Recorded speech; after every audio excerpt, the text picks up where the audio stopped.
You can measure the size of an elephant. You can clock the speed of a cheetah, but you can't quantify the heart of a kings, queens, and in-betweens. Welcome to Dr. Boxing Talk. Stream starts now. The champ is here! The champ is here! The champ is here! The champ is here! The champ is here! The champ is here! The champ is here! The champ is here! If I tell you I'm good, probably you will say I'm boasting. But if I tell you I'm no good, you know one line.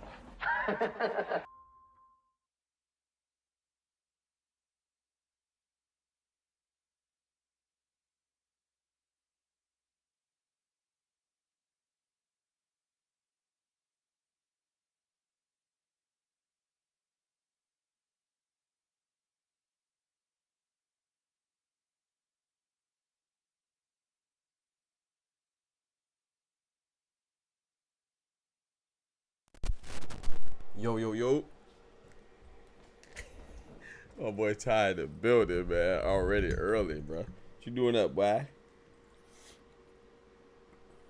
You ain't supposed to be up these crackhead times. We here though. Y'all know what time it is. The doctor's in the house.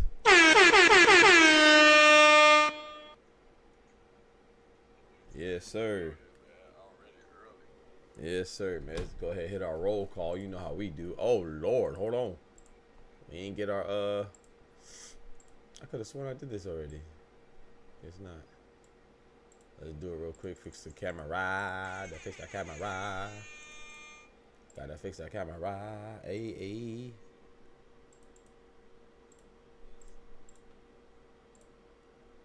Ooh, we got Smoochie in the building. Okay, I thought Smoochie done forgot about us. Ain't that funny, man. Let's hit this roll call, man. We got my boy Ty in the building. We got Smoochie in the building. One time for the lady. Not plural, ladies. The lady. Yeah, man. But before we get started with the shenanigans, man, please bow your heads and join me in prayer so we can be thankful to the good Lord. Dear Heavenly Father, thank you, Lord, for these blessings. Hold on.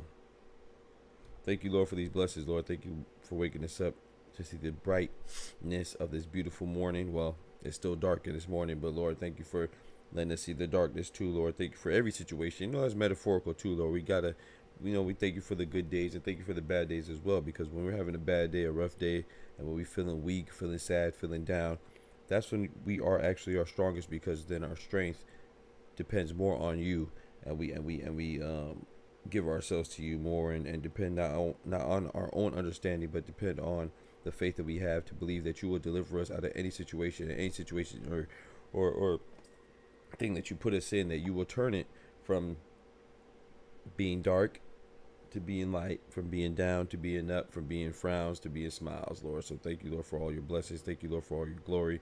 Thank you, Lord, for all your mercies. And thank you for another opportunity to accomplish everything we want to accomplish, as long as we have our heart in the right place, and as long as we have our sights on you, then our heart and our body and our intentions and our actions will be in the right place. And that'll be putting you first, Lord, in Jesus' name. Amen. Amen, amen, amen. Said I'm up early. I told you the fight's on. I told you it's JANIBEK versus Mikhailovic. Of course we're gonna be on early, but you would know that if you was in the stream. Yeah. Talk about I'm up early. Oh, okay, well, you up late. How wrong with you? Don't get cussed out early now. Smoochie. We got my boy Canelo in the building on the early tip. Let's get right. We got my boy Clone in the building, my brother. Yes, sir. He said it's 11:24 in Switzerland, around 7 p.m. in Australia, and around 6 hours your state. Yes, sir. Yep, around 6 a.m. Yep. It's 5:30 to be exact, but yeah, you're very close, Canelo. Thank you, sir. Did we pray yet? I'm ready for demon activity. we just prayed, brother. The camera ain't wake up. The camera ain't wake up yet. You feel me? Yeah, the camera ain't wake up yet. Where the morning snacks at? I need to get some. I ain't got none yet, bro. I ain't get my tea or my cookies, bro. I got some oatmeal vegan cookies. Ooh wee, from Publix. Ooh wee. But what I was gonna say also too, my boy Ty said now it's Scooter, and he's not even talking about Scooter, the strength and conditioning coach. He's talking about all types of Scooter. Scooter, the strength and conditioning coach. Scooter, aka Cool Boy, aka Stephen Fulton. He's talking about scooters that you ride. I had a scooter in about 2005. He probably talk about that scooter too. He just blaming everybody, bro. And this man Ryan Garcia is crazy with it, bro. He wild with it, bro. He blaming everybody, bro. We do not let people who are on the juice discuss real athletes. That's all. It's disgusting, bro. Early tip? Hey, yo, come on, bro. Bro, come on, bro. Early tip is what? That's wild. No, did he? Hey, yo, yeah. I blame Clone, because Clone talking about he on demon time early. This bad Ty interpreted early tip as a no diddy, but that's crazy. Headed to the gym, let's get right. That's what I'm talking about, Smoochie. I went yesterday. I took my dogs to the park, and they had a little, I ain't gonna say a gym, but they had like a little exercise thing outside. But it's a veteran park, a park for veterans. I'm not a veteran, obviously. I mean, well, with veterans in mind, it's a park open to the public, but it's with veterans in mind. So they have like outside workout things, and the resistance weren't good, but it was still cool because they had pull-ups, and you know, I did a lot of calisthenics and body resistance stuff. JANIBEK going to beat up bro in his own country. Mikhailovic from Russia, bro. Everybody keep thinking he's from Australia. The man's from Russia, bro. Now maybe does he live in Australia? Maybe that's what it is. Maybe he lives in Australia. I don't know. But he's from he's not from Australia though. But he probably lives there though. I'm not sure. Maybe he represents Australia. According to Boxer Rec, he's from New Zealand, which is, you know, kind of similar in cultures to Australia. Just doing the building. What's good, brethren?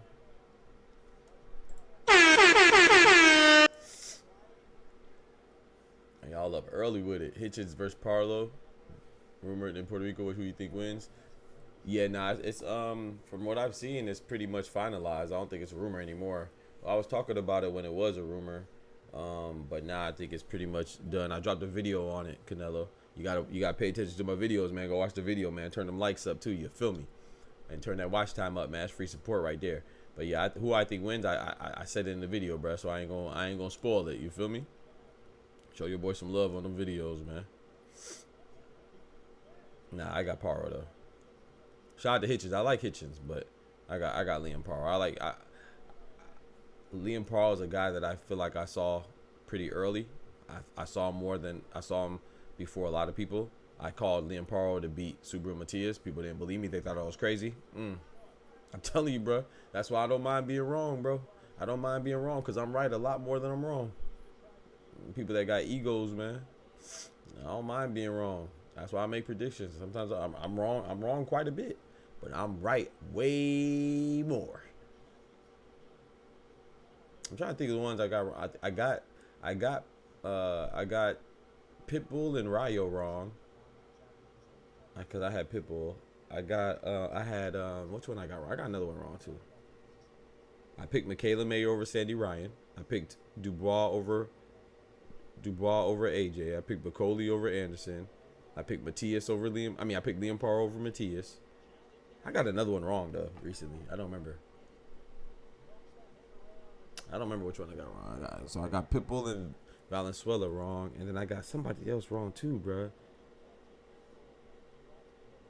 I don't remember. Oh, I got what's the name wrong? Mark Chamberlain and Josh Patty. I don't know if y'all watched that one, but that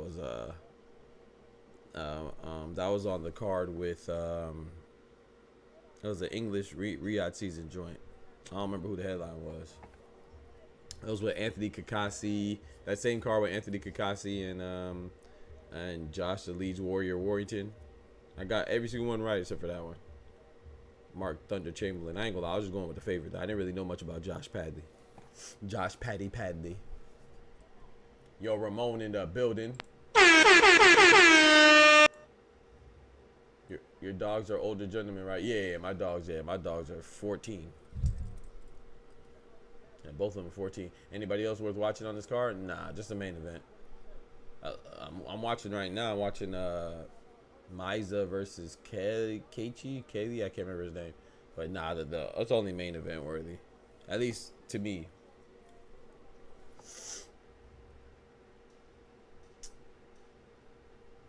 He adopted Russian, living in Australia. Oh, okay. Well, it says he lives in New Zealand, but I give you that. Australia and New Zealand, very similar.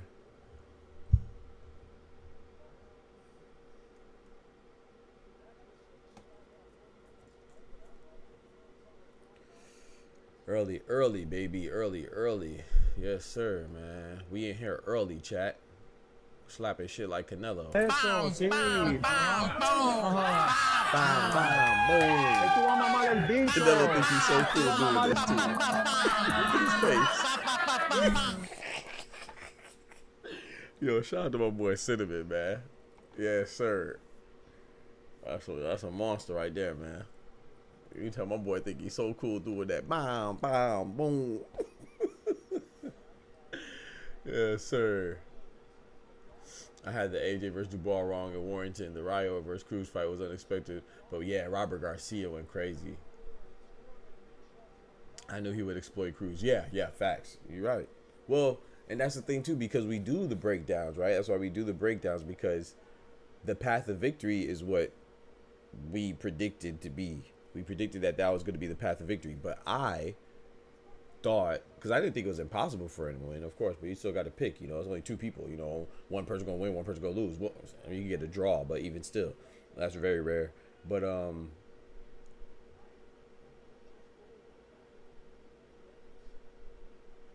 what I was saying. So we knew the path of victory, but I didn't think he was capable of executing it. So that's why I'm wrong on that, because I didn't think Rayo was going to be. I didn't think he was going to be disciplined enough to carry out a game, that game plan, the game plan that it would take. So shout out to Rayo, man. Like you said, shout out to the legendary trainer. Well, I think is a great trainer, Robert Garcia. He's actually one of my favorite trainers. I think I really like him because of his brother, Mikey Garcia. That was one of my favorite fighters back when he was active. My dog old as fuck, but every morning around this time, he turned back the hands of time and start acting like a young punk running around and doing shit. Yeah. Well, I ain't gonna lie, my dog old, but only one of them acts old. Bandit, the black one, acts old. The brown one, Kimba, yeah, he be active, man. I'm just, it's such a blessing too, because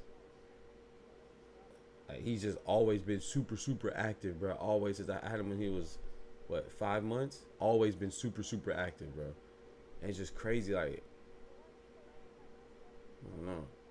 But I know when he slows down, I'm like, dang. When he slows down, I know my son gonna be, you know, he getting old for real, for real.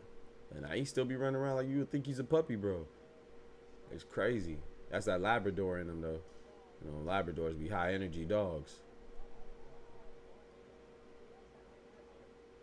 Now, of course, I recognize that he slowed down a little bit because, you know, I've had him for so long, so I know how active he was. Even more active and even more hyperactive before, but now he's to me, the way he acts now, he acts like how a normal puppy would act. But this man got so much energy, bro. But he's not a puppy. 14. But yeah, I feel you though, Ty. You may have spoken about this in the video or past stream. Have you looked into the Latino card? It's pretty stacked. Love seeing Farmer back in the heavyweight. Yeah. I got the Mexican heavyweight. The cruiserweight. You talking about Zerto and Chris William Smith? Yeah. I'm excited for that fight. I don't really like cruiserweights, I ain't gonna lie, but I'm excited for that fight. And I have Zerto winning as well, but I'm not fully convinced. I think that's gonna be a good fight. That Latino card in Riyadh season, I have Zepeda beating Tevin Farmer, but I think Tevin Farmer has a very good chance. I'm excited for that fight, but I got Zepeda winning. Who else? Jose Carlos Ramirez versus Arnold Barbosa Jr. That's going to be a good fight because Barbosa always comes to fight, but I've never been convinced with Barbosa.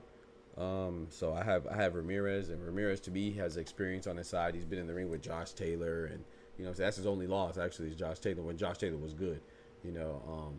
But yeah, I got Jose Carlos Ramirez winning that over Barbosa, and then I'm trying to think who else is on that Latino card, Latino night card. Barbosa versus Oscar Collazo's on that card. I don't remember who his opponent is, but it don't even matter because that's minimum weight, and I always got Oscar Collazo. He's good. I'm trying to think who else. There's another fight I'm missing, but Oscar Duarte and Kenneth Sims Jr. Look out for that one. I don't know who I'm picking on that one yet. Yeah, that's a good fight right there. Oscar Duarte and Kenneth Sims Jr. Ooh wee, that's gonna be fireworks, I think. Yeah, that's a pretty decent card. I mean, I don't think it's like a great card, but it's decent. My bad. Let me put the round count up. My fault, y'all. It's an 8-round fight. The end of the 7th round. 17th round is crazy. Oh, it just got. Oh, the ref stopped it. Oh, the guy's mad, bro. Kazi, he's mad. The ref stopped it. He pushing the ref, saying, "Why you stop it, bro?" He was getting smacked, but I don't know, man. I couldn't understand him being mad, man.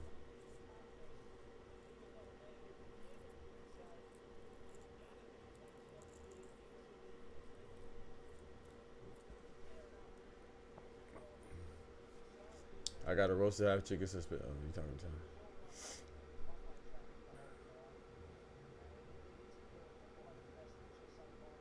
Can't give a thought a minute of my bust down, but for you, I give you all them. Just tell you it's yours, babe. Keep on him. Love is war, babe. Open kiss and two bars, babe.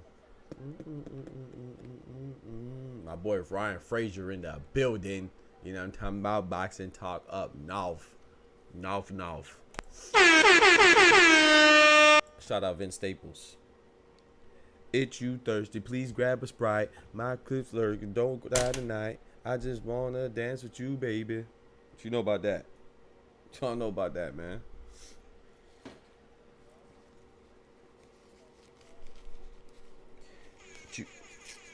You thirsty, please grab a Sprite. My crib's lurking, don't die tonight. I just wanna dance with you, baby. But don't move too fast, I'm too crazy.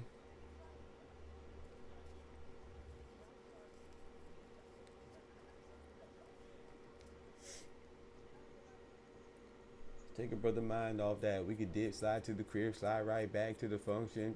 Our worst start busting. Put that on my Yankee hat. I'm a gangster crib, F gangster rap. Where the ladies at? Where the hoes? Where the bitches? Every real brother know the difference. That's a fact. Where the ladies at, where the hoes, where the bitches. Every real brother knows the difference. That's a fact. And if you don't, cause you a sucker. Where the ladies at, where the hoes, where the bitches. Every real brothers know the difference. All right, let's get it, man. Kazi just won.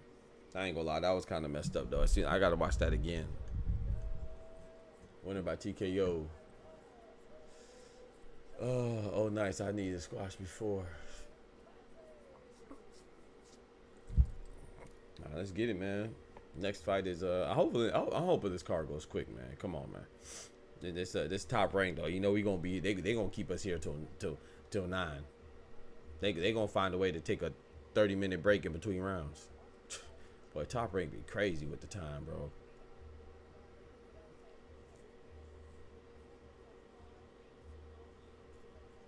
They be talking about CP time. Top rank and Bob Arum, boy. They be dragging it, boy. And they white.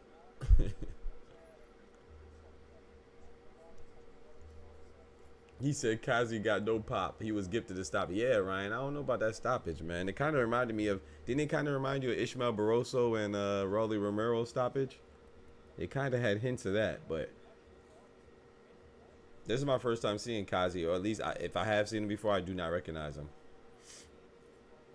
Yeah, it kind of reminds me, like, you know, the old man Barroso, how that was stopped, and I ain't like it. Ooh.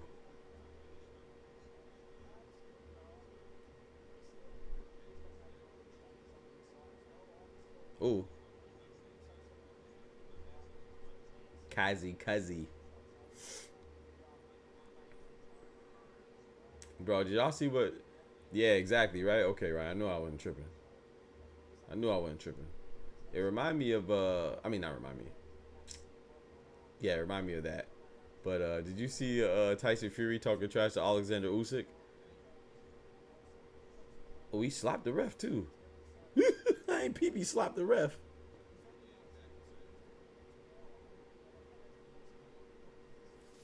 What I was gonna say, y'all saw Tyson Fury talking to Alexander Usyk, and quoting some Tupac lines. Rest in peace, Tupac.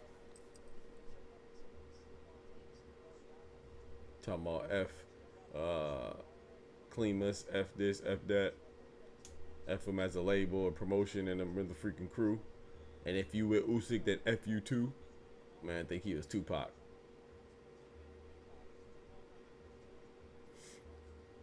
Man, Tyson Fury funny. There goes Sam Goodman, man. Sam Goodman. The fight is finalized between him and Naoya Inoue on the 24th of December. Sam Goodman is what, 19-0, chat? 19-0, 25 years old. You know what I'm saying? A little young bull out there. He just beat what's the guy's name? Liam Fung? I don't remember the guy's name, but he beat his last fight. He beat an undefeated fighter. He also beat TJ Doheny, who was Naoya Inoue's last opponent. Sam Goodman beat him before Inoue did. That's their commonality of opponents right there. Naoya Inoue versus TJ Doheny was a terrible fight. I'm talking about going in like competitively. That's a bad fight. But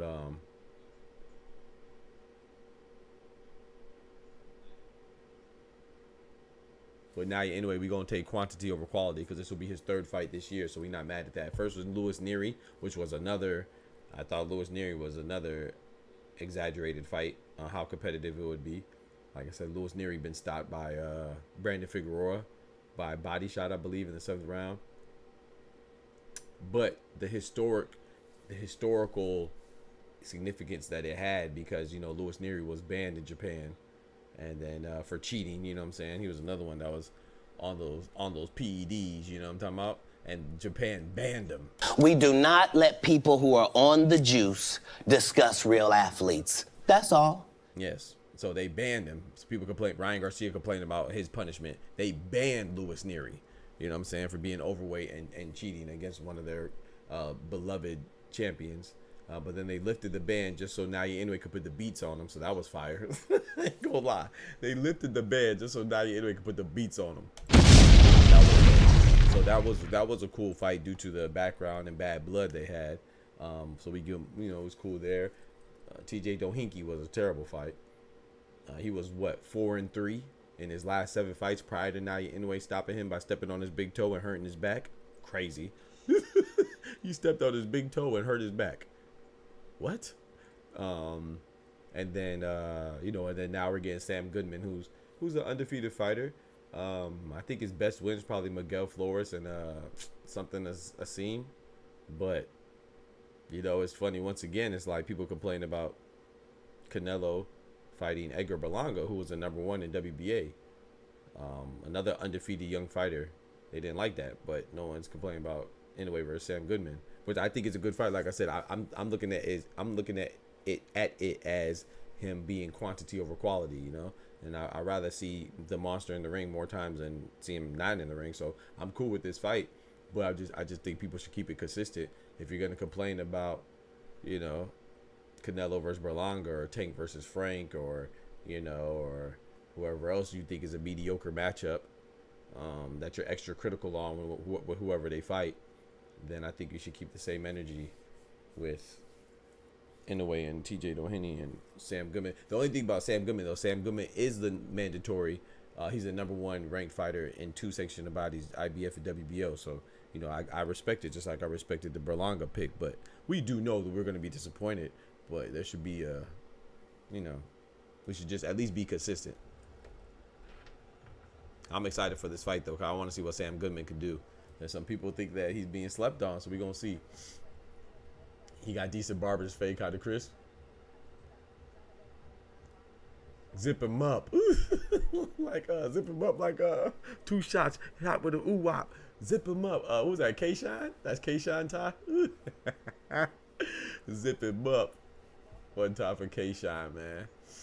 I hope Matias comes back crazy how he had the attention from the infamous call to everyone. Yeah. What he said, Teofimo, bullshit.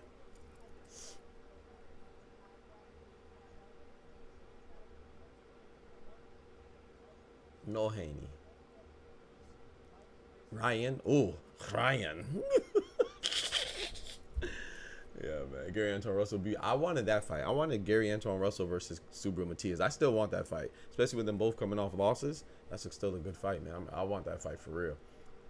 But I dropped a video on that too. Well, no, I didn't. I mentioned it in the last video that Subriel Matias is supposed to be coming back against Gabriel Golas Valenzuela in November. So next month, good Lord willing. We'll see, though. That's what that was. It's not finalized. Would it be crazy idea if Inoue is a co-main on a PBG card? Nah, it wouldn't be crazy. But I think Inoue should headline, though. You gotta give him like, I feel like Inoue, Terrence Crawford, Usyk, they got a headline, man. They top 3 pound for pound. We gotta put some respect on that. But what I will say is that the only people that would headline over them, in my opinion, Inoue, Bud, or Usyk, is Cinnamon, because he's a face of boxing. But I think everybody else, they got a headline on any card they're on. Now, I want to be very clear. Inoue's a beast. I like the monster. You know what I'm saying? I would prefer him to be fighting MJ Akhmadaliev over Sam Goodman. But Sam Goodman's, like I said, he earned it, man. He's a #1 ranked opponent in IBF and WBO. MJ Akhmadaliev is #1 in the WBA. And then WBC is Alan David Picasso, who struggled in his last fight against Aziz Havanesian. Azit Havanesian. Yeah, he struggled on that fight. Even though if you go watch the highlights make it seem like Azit didn't do nothing. Those highlights are very misleading. So yeah, if you watch that fight, though, you would know that Picasso didn't look that good. But he's a #1 in WBC, so I think, like I said, I prefer MJ Akhmadaliev. But after MJ Akhmadaliev, maybe, you know, Elijah Pierce and Naoya Inoue is a good fight too. Potentially. I think Naoya Inoue beats them all, but I think MJ Akhmadaliev is his most competitive. I think Kevin Gonzalez is another decent fight to be made at 120. Assuming he stays at 122, right? I think Kevin Gonzalez is a decent fight to be made. Of course, everybody wants John Rio Casimiro, the Filipino. Like I said, I think Naoya Inoue beats them all, but I'm most interested in him versus MJ Akhmadaliev. Jasmine Parr, decent team. Hey, you see her? Little cutie patootie. Yeah. I was looking at her too. Yeah, she's a little cutie. She got a mean jaw though.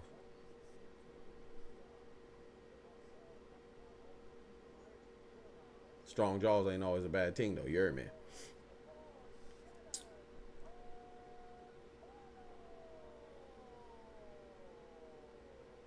My boy Oscar in the building. What's good, brethren? Me brother. My brother. Mi hermano. He said, Ty, in my opinion, PBC cards are quality over quantity. That's a fact. That's exactly what it is, Canelo. You're absolutely right. 100% on that assessment. Top Rank and Matchroom are more quantity over quality. They're always having cards. PBC be dropping like 1 or 2 or 3 events and they be big cards. So, no, you're absolutely right. In my opinion, I agree with that assessment. It's just different business models. But I think, in my opinion as well, I think the Matchroom and Top Rank business model, as far as how many, like you said, quantity over quality, is more beneficial for the fighters to stay active and stay warm, you know, and stay in the mix. But the quality over quantity is better for the consumer, in my opinion, because you get more bang for your buck when you watch and purchase these fights. So I don't know. I hear your announcer in the background. Oh, appreciate that, Smoochie. Thank you for letting me know. The Charlo brothers are too inactive. Yeah.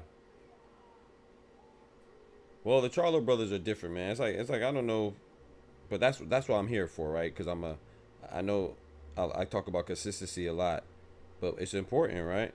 So the Charlo brothers are too inactive right now. However, the Charlo brothers are going through some mental health issues. That's what they have come out and said, right? So we should also respect that as well, because when Ryan Garcia says that he's going through a mental breakdown, but then he goes and has a mental health assessment and they don't diagnose him with anything, which is why he was still able to fight Devin Haney. People, including myself, say, oh man, I think he's going through a mental health issue. And that's fine, because I do think so. That don't give him an excuse, because I know people in everybody handles things differently, and everything is different. But I have people in my family and a college roommate who I'm still in contact with today. He had mental health issues, and they never said anything racist. You know, not my brother, not my homeboy. But anyway, so I don't think it's an excuse. I don't really get too many people. I don't give too many people too many excuses, to be honest, because I don't give myself too many excuses either. I'm compassionate, but at the same time, if you're an adult, you should conduct yourself like as such.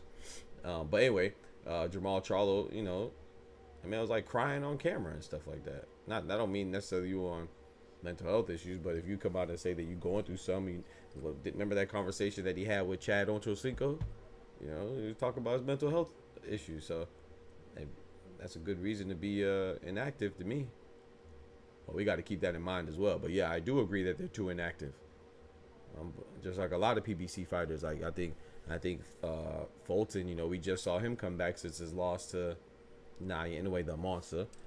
We just saw Caleb Plant on the same card, coincidentally, just come back from his loss to the other monster. That's crazy. They both lost to monsters. Stephen Fulton lost to the monster. Caleb Plant last loss was to El Monstro, the Mexican monster. That's funny. But yeah, they're both too inactive, you know. So yeah, I agree. A lot of PBC fighters are too inactive, in my opinion.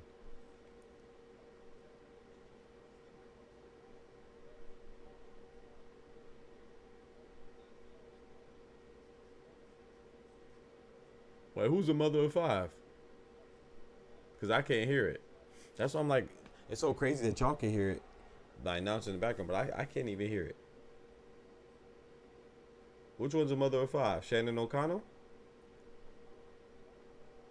Shout out that, man. I'm telling you, bro. Some of these, we got to appreciate the women, man, because if she's the mother of 5 still in here going crazy. I thought one of them was like 41 years old, right? And the other one's like 38 or something like that, is it? Mother of 5 in there boxing, man. Come on, bro. Some of these women be going crazy, man. It's like Diana Taurasi in the WNBA, right? She's like 42, I think. You know what I'm saying? Of course, LeBron is 39, going on 40. Diana Taurasi, DT, is 42, bro. Still out there balling.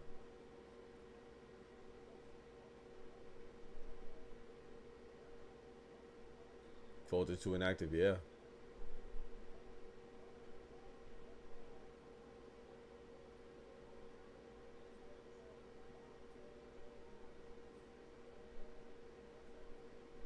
That's a whole other issue. Yeah, you're right, Ramon. That's a whole other issue. That's understandable. Yeah, it's understandable. But no, but you're still right, though. They should be more active. I think that a lot of PBC fighters need to be more active. You know, from all the way at the top, you know, where Tank is at, to all the way to the bottom. But that's just their business model, man.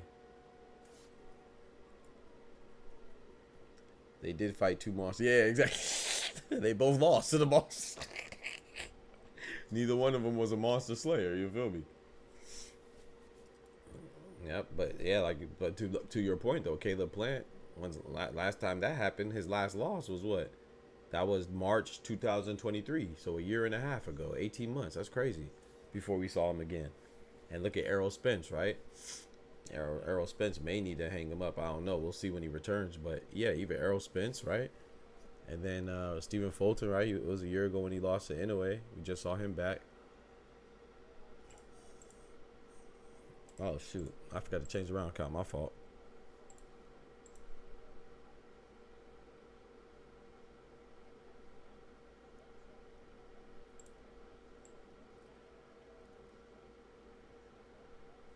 I ain't gonna lie, this fight started kind of quick before a top rank card.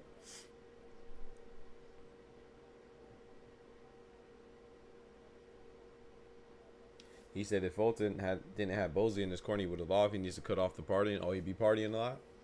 He'd be partying with Diddy or what? I don't mind the partying, just don't be out there with Diddy. No Diddy. Well, actually, you know, do your thing. If you want to be out there with Diddy, hey, ain't none of my business. Oh, Motu got the, she got the uptail.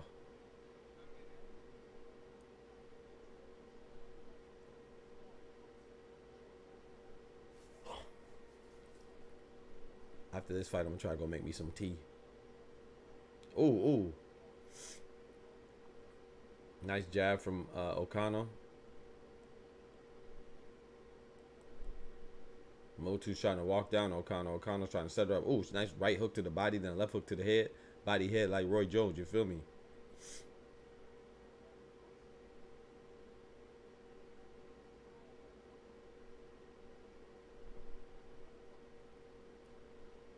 Nice jab from Motu.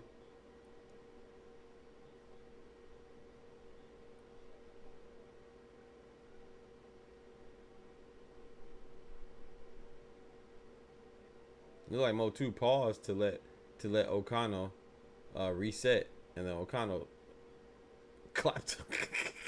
Okano said, Okano got the leg sleeve. Okay. Ooh, big left hook from Motu. Oh yeah, they fighting. He said he wasn't partying, my guy. He looked like that due to inactivity and last minute opponent change. Okay. I ain't gonna lie, Motu strong as hell, boy. Oh no. Dang. We got blood on the scene, chat. Oh man.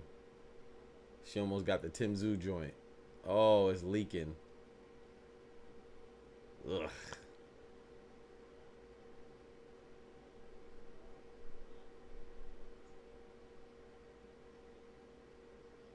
They said she good, chat. They said she good. It's on the side of her head. Doesn't look like the blood to get in her eye, so that's good. Nice little gash though. Ugh. Big left hands from Motu. Oh, she going crazy right now. Oh boy. Ooh, she leaking though. Ooh, that blood is not good. Oh, it's bloody. Oh nah. Bloody Mary and oh nah, hell no, it's too early. Oh nah. Oh boy. She out here looking like Tim Zoo for real. Oh no.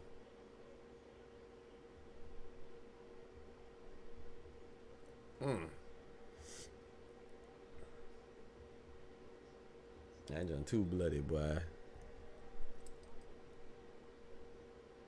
Let's see if the doctors can work their magic. The cut men have their work cut out for him. No pun intended. Ugh.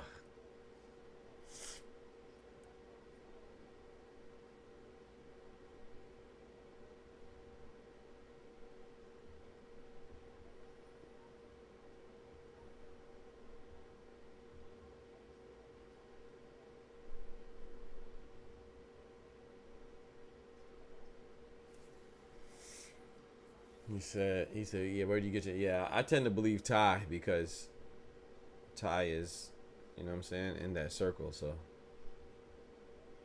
Yeah, what makes you think he was partying? I mean, I have no clue. I don't know. I lean towards Ty on that one.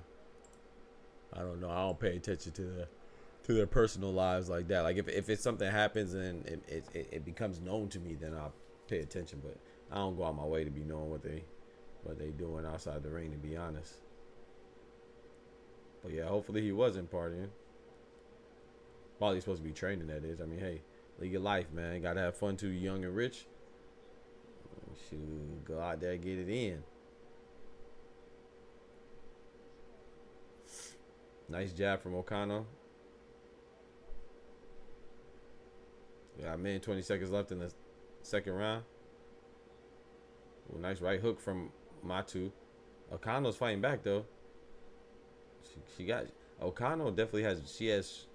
She's the better boxer of the two. She has better combinations. Neither one of them have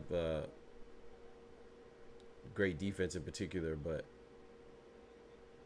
Motu's definitely the better boxer. Okano's the better boxer. She's trying to set up traps as Motu's coming in. Oh.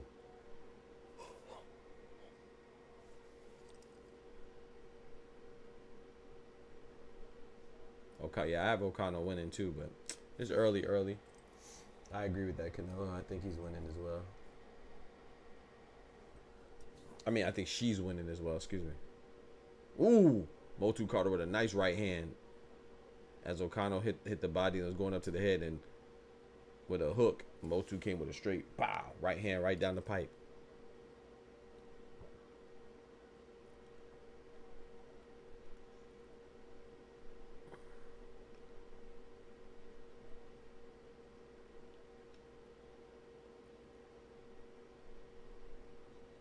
Oh, big right hand from Motu. Oh, big left hand from Motu. Oh, Lord. Hold on. Like, Motu got some stank on her punches.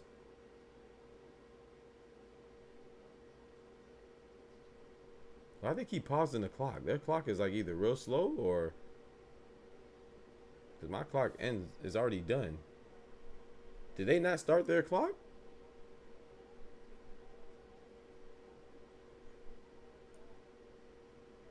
Yo, nah, this round is going longer than it should, bro.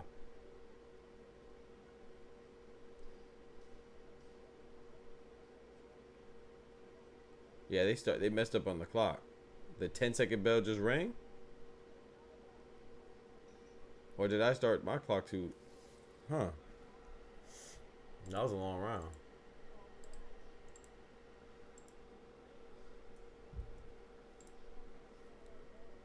Jit acting like Fulton was outside like Keith one time. Hey, was with AB. Oh, yeah.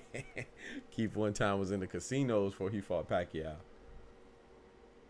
I ain't gonna lie, man. A lot of people say that's why he lost. I feel like he might have been outside because he knew he was gonna lose. That's probably why he did that.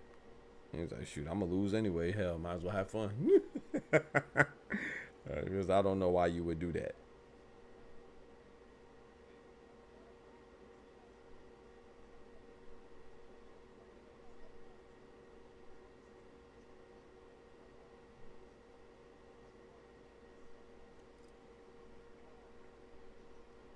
These young ladies are fighting, boy.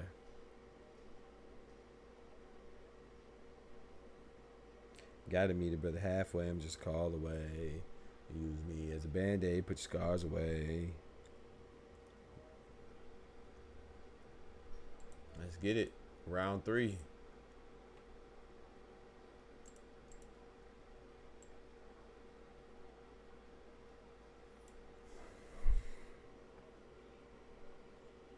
Too picky gotta be for me and promise not to burn, babe. She keeps swinging by blood and big worm, yeah.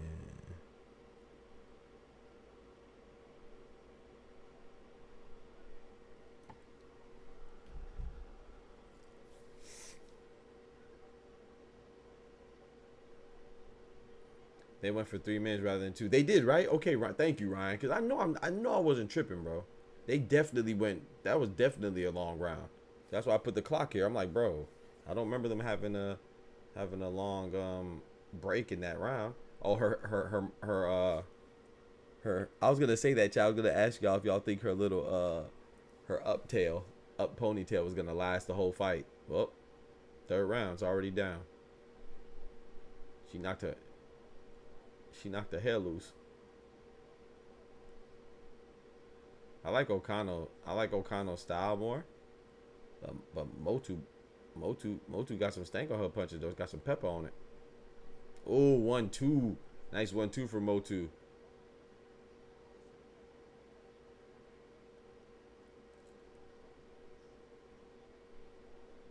Mother of 3 versus Mother of 5. Forgot which is which. Hey, man. Salute to the ladies, man.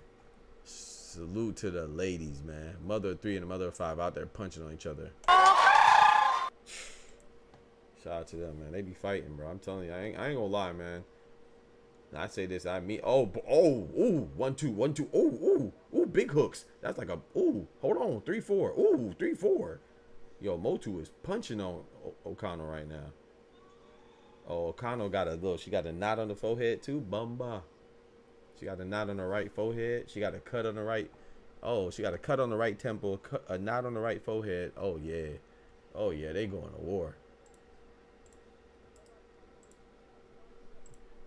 You said she got 5 kids. I don't think one of them finna recognize her. You know what I'm talking about? Cause she going through it right now. Ooh, that's a ooh. She lumpy. I think what I was gonna say though. But yeah, I say this all the time, and the women be more about it, and they be about that action more than the men do. I ain't gonna lie. Like the lady boxers, they be willing to fight each other for real. Sky Nicholson calling out Amanda Serrano, Alicia Baumgartner calling out Clarissa Shields. She done went to PFL and on top of boxing and competing. You know what I'm saying? It's crazy, bro. They be doing their thing, man. Shout out to the ladies, man. I have a feeling if JANIBEK wins, he's going to call out Shiraz rather than move up. Well, you know Shiraz called him out already. Shiraz called him out already, Oscar. That was a little while ago, you know. So they say, you know, whether it's a legitimate call out, I don't know. But they say JANIBEK and Chris Eubanks didn't want no pressure from Hamza Shiraz. But yeah, I agree with you. I don't think JANIBEK's gonna move up. I think he's gonna continue falling out and stay at 160 as long as he can. You don't want them pressures with them boys at 168. You over here falling out, fainting because you trying to make weight. Is crazy. Hamza definitely has a turkey bag. Yeah, Turkey like him. He's one of the ambassadors, right, for Riyadh season. Yeah, Turk like him, Big Turk. That's why you're supposed to tape your hair into a wrap, because the judge will see your hair getting punched on. Yeah, facts. They score that. I'm telling you. Yeah. Man, it looks worse. Like when you have long hair and you get punched on, the hair be the hair moving around. It definitely looks more dramatic. Oh, that's a big left hook for Motu. Oh, a big right hook for Motu. Like I said, Okano's fighting back. It's just that Motu, like, she got more the fight's canceled.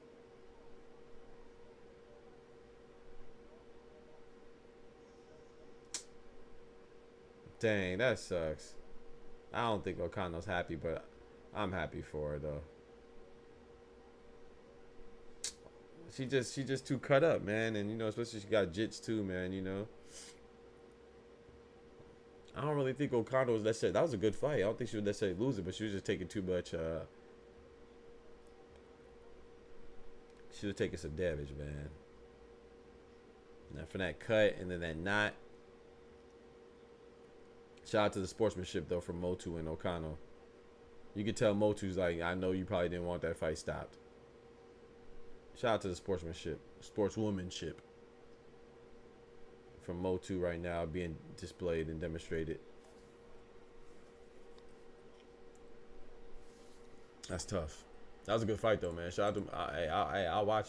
I think one of them had like 12 losses or something like that. I'll watch them again. I don't know. I don't remember which one was which as far as the record goes. I think it was O'Connell, but I'll watch them again, man. They was applying that pressure. I definitely watch them again. Oh, Motu was 23. Oh, I thought she was in her 30s.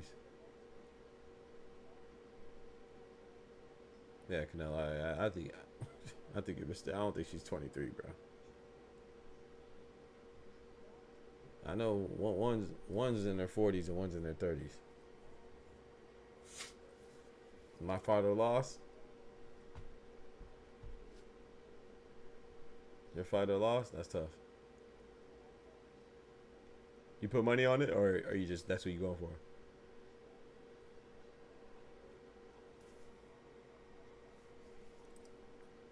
Off his guarantee money. He was out there wilding with the check. Appreciate everybody in the stream. Don't forget to like the video. You know what I'm saying? That really helps the channel grow, man. And if you're new to the channel, don't forget to subscribe. We stream every Monday through Friday. We stream every day, but our time on Monday through Friday, we stream twice. We stream at 8 a.m. Eastern Standard Time for the morning show, and then we come up with the late show at 7 p.m. Eastern Standard Time Monday through Friday, and then on Saturday and Sunday, of course, we stream all the fights. You feel me?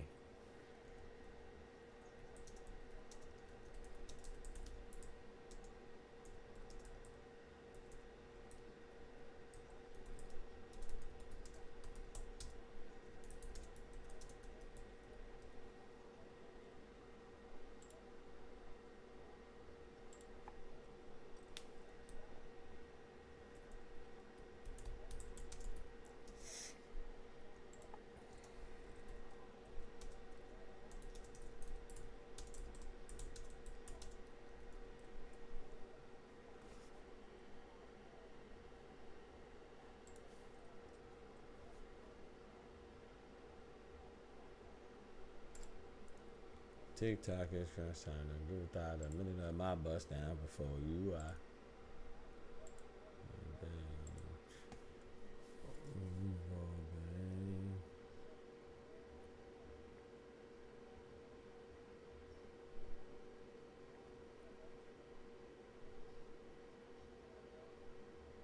Said Connor be looking decent in street clothes. No wonder she got all them kids. Bro, this man Ty is a demon, bro.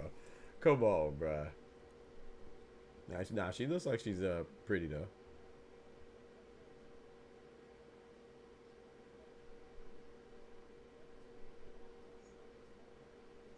She got them twins sitting right too. She's got an extra titty on her head now. She got 3 titties now. 2 on her chest and 1 on her head. But nah, that was a good fight though, man. Shout out to both of them, man. Y'all ever been? Nah, I want to go to New Zealand, man. Shout out to Joseph Parker out there in New Zealand, man.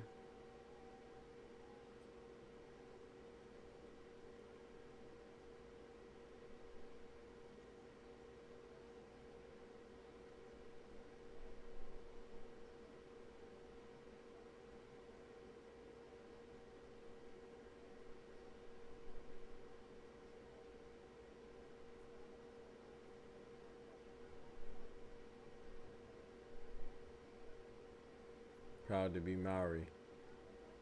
That's what's up.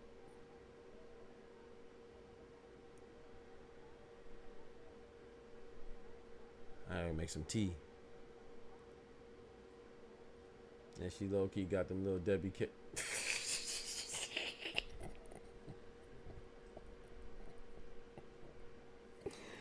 This man Ty, bro.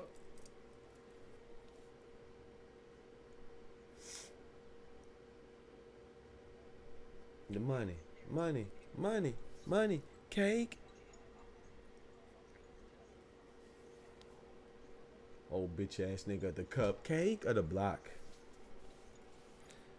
I don't know what had me. I was listening to that song. Was it yesterday? Yeah, yesterday or recently. I was listening to that Lloyd Banks. Remember that Lloyd Banks Cake? That song tough, man. That was on this Big Apple album, if I'm not mistaken. Cake.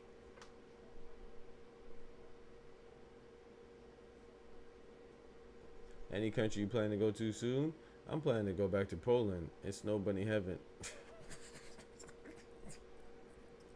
Bro, what's wrong with y'all, man? We see one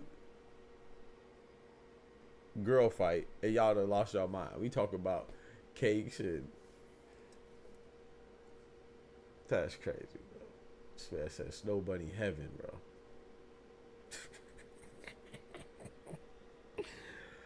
Oh, but y'all crazy, bro. Also, Nightmare nearly got a child at 19.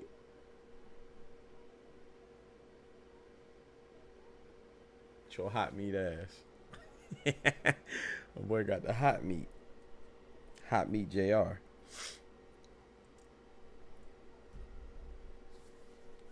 Last country I've been to was Canada. I need to travel more though. Last country I've been to was Canada. I was up there by my boy Ryan. Boxing talk up North. I was up there up North.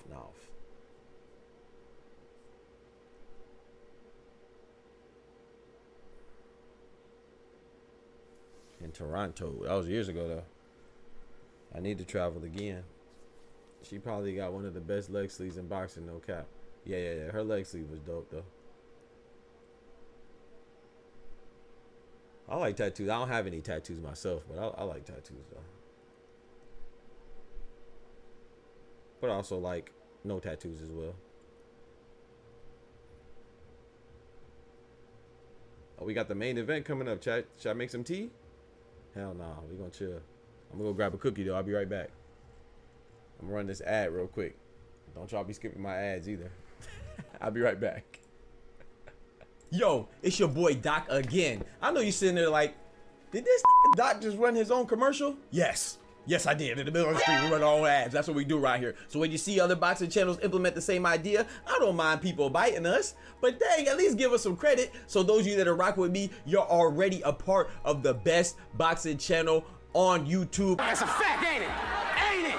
All right, then. You already caught up. Those that don't know, the rest of the world, they just got to catch up, baby. You know, and they eventually will, you know, because we bring y'all unfiltered, unbiased, raw, and educated and funny boxing takes, man, with accurate information. Can they all say the same? Of course they can. So let's get right to it, man. Why do you want to become a member of this channel? Because we already told you we're the best, but it does come along with perks, you know what I'm saying? First off, you can join at the STREETZ gang prospect level. You know, it's only $2.99. I know times is rough right now, but you can still contribute, you know what I'm saying? And what do you get? You get member shout outs like this. Shout out to my boy Kendrick for being the first Street Gang prospect member, you know what I'm saying? And then we go to the next one, STREETZ Gang contender. That's the second tier of membership level, you know, and it comes in at $4.99, and you get all the perks of the previous tier like this. Shout out to my boy Merle the Legend, who is our first member at the STREETZ Gang contender level. Big salute to him. And in addition to that, you get members only polls. You get to be involved in that, and you get to connect with me, your boy, on social media, and I follow you back, you know what I'm saying? It's all love for our brothers and sisters out there. But wait, there's more. And then if you really want to hold it down for your boy, you can come in with a belt at the STREETZ Gang champion level, man. That's $8.99. That's a lot of love. So you get all the perks of the two previous tiers. We don't have anybody at that tier yet, but then not only that, you get to plug in your own social media to have people follow you, and you get to pick the topic of discussion, because you know our discussions are always fire. You know what I'm saying? Fire. So I appreciate y'all showing love, but in this is to show us support. Outside of being a member, you also get shout outs like this. Smoochie in the building, you know what I'm saying? Smoochie be showing love in the super chat, and you get a shout out like this. Spaniard holding it down in the building, you know, because Spaniard be holding it down, and Tyrone James holding it down in the building. Yeah, you might say they corny, but I gotta show my boys and my girls, my brothers and sisters, the kings and queens out there to love. So that is an ad. That's it. Yo got a temper and he don't know how to act. You won't have another birthday cake after that. All right, we back.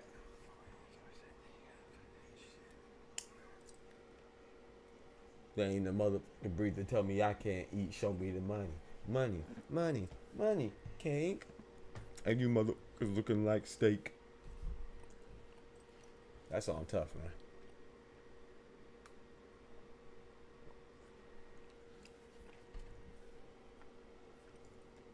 Yeah, I should have made some tea real quick, but I just got some orange juice. There go Jasmine Parr. I actually met her. She a cold joint. Oh boy, thirsty boy.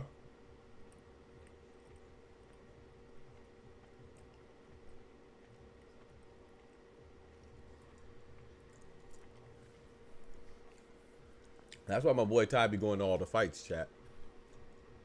He be going trying to get him a world champion. So I can have some future world champions, you hear me?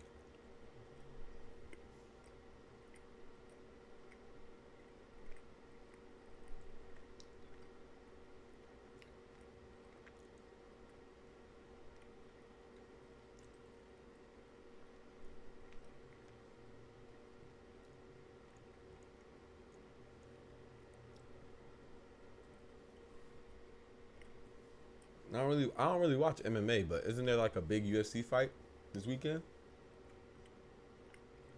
Good Lord willing.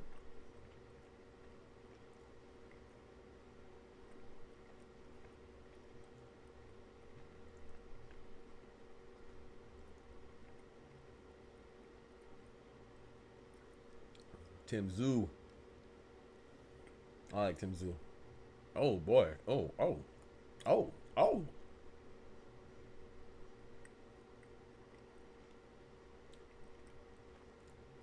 Jasmine be giving play to the bruvs. If you know, you know. Yo, this man Ty, bro. My boy Ty got too much tea, bro. So she out there. She out there generous with it, ain't it?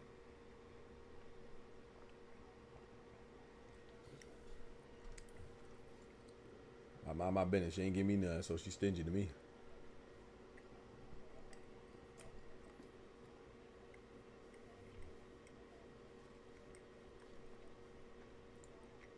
This man tired, bro.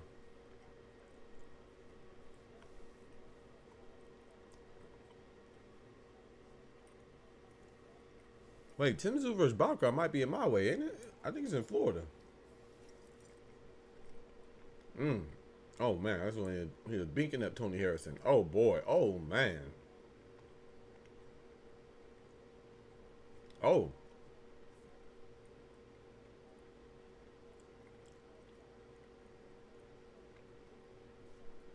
That Brian Mendoza fight was good. Brian Mendoza tough though.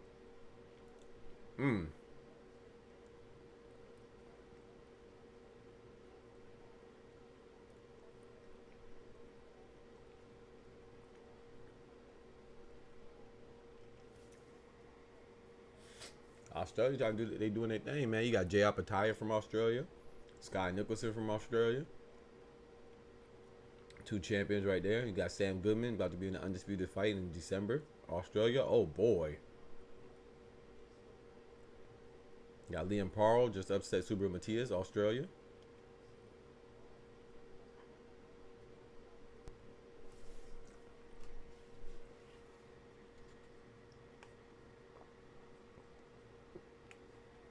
Kambosos got stopped by Lomachenko last time he was out. That's not too bad of a loss, though. Oh, boy. Murtazaliev just punching on folk. Who was from Australia? Michael Zarafa, he got knocked out by Erislandy Lara, but he had to fight since. He bounced back since that loss.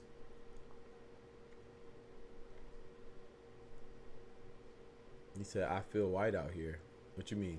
Oh, I feel white. Jogging in the dark. Let's go. Get it in, clone. That's what I'm talking about, man. Just don't be jogging with your thigh meat out, man. Somebody might run down on you. You know what I'm talking about? I know you like to, you know, when you work out, you be trying to be sexy flexy. You know what I'm saying? You don't be trying to work out for real. You be trying to look cute.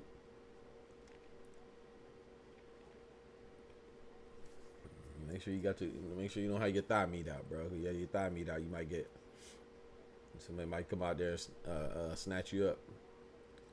Might come scoop you up like Diddy did Tank. Hey, your legs in the air.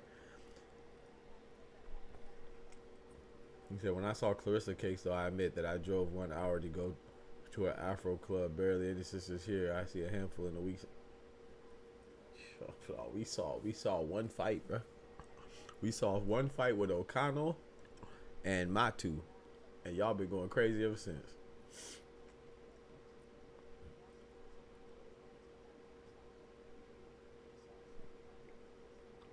Big left hook from Mikhailovich. I'm rooting for Mikhailovich, man, but I think JANIBEK's gonna win.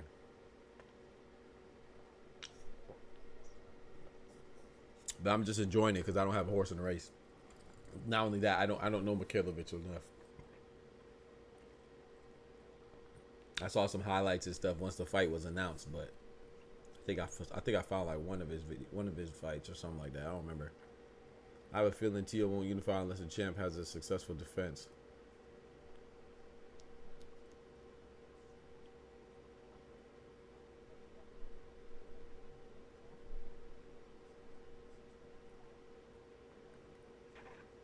I don't think Tio is going to unify at all. I had to think about that one. I think Teofimo thinks he's like in a Canelo position for whatever reason. I don't know. I have no clue why, but it's hard to understand the mind of a dummy. So I don't think he unifies. I think he's scared. Number one, I don't think he wants to fight Paro.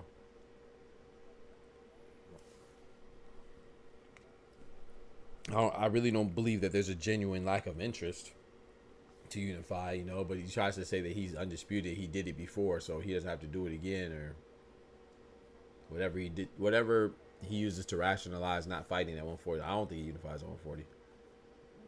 I think he just looks for big money fights. I don't know who he fights, but I don't think he unifies. I hope I'm wrong though. All love and respect to women, though. Hey, amen. Can't live without them. Sometimes you can't live with them. Depends on which one. Oh my gosh, JANIBEK just. Oh boy.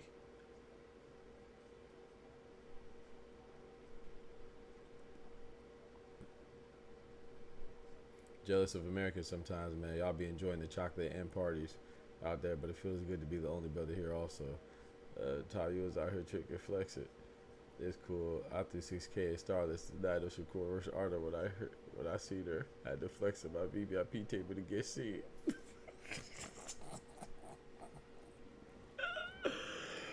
Oh, hey, do your thing, my brother. Do your thing. Ain't no wrong with that. It ain't tricking if you got it. Rest in peace, Soldier Slim. I pay for it. I pay for it if I want it. Rest in peace, Soldier Slim, man.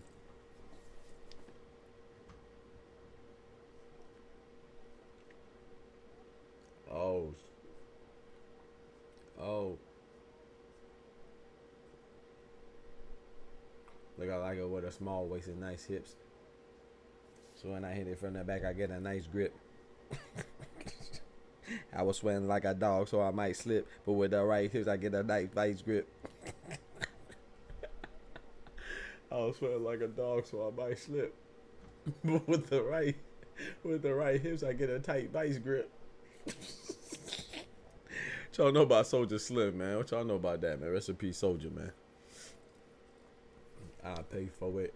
I pay for it if I want it. No, she got a boyfriend though. Crazy method would begin the chicks from the amateur scene and making the mini Floyd combined with Wilder power. Chill, I got my little hug off. Canelo, what country you live in?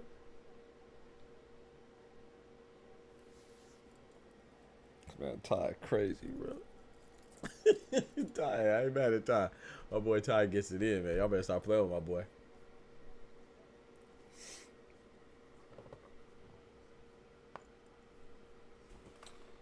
Bro, they're really gonna drag this out, bro.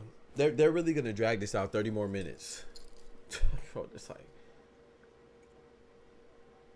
I know this is not exactly top rank, but it's top rank. JANIBEK's with top rank, so I still blame top rank. I know it's Fox. It's not ESPN, but it is ESPN and it is Fox. It's all one right now. Like, bro, just play the fights, bro. Run the fights, bro.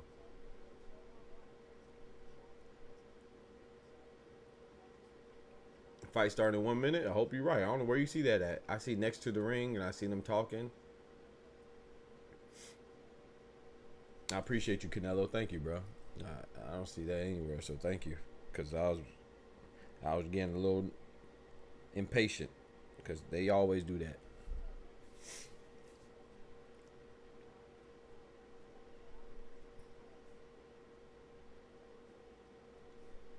This man Ty said her little fiance stayed home, and he can't beat me no how, bro. Man, you better be careful, man. Don't mess with love, man. Some people be crazy, man. Don't mess with love, bro. I would advise you not to mess with love, because some people are crazy, bro.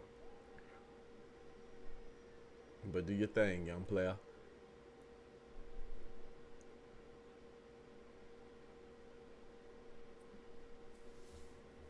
Hey, Canelo, man, what company you work for, bro? I mean, don't tell me, don't disclose information on online, but holla at me, bro. Hey, I might need to go to Switzerland, man. I'm gonna send you my resume, bro. I have a PhD in engineering, man. You know what I'm saying? I move out to Switzerland. You know what I'm talking about? Come out there, kick it with Joseph Parker. You feel me? Or no, Joseph Parker in he's not in Switzerland. Joseph Parker in New Zealand. My bad. What boxer from Switzerland? I don't know.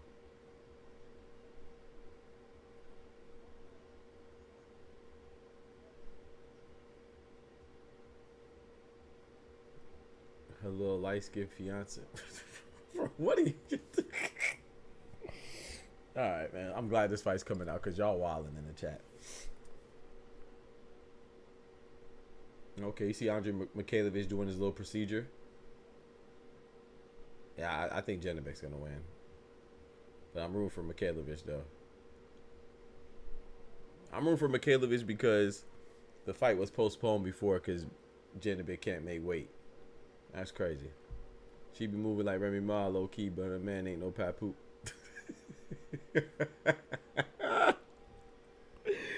No, bro. No, she don't be doing them dirty, man. No. It said she be moving she be moving easy, ain't it? Moving with the block captains. But her man ain't got no hands like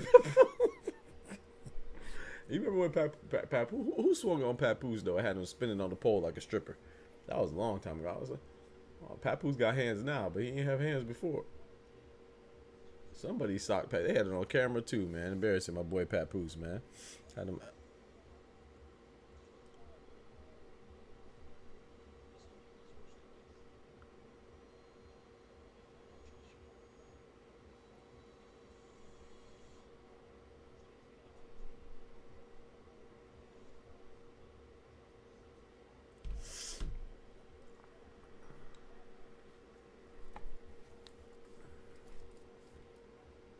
Y'all crazy, man. All right, we got JANIBEK coming out right now.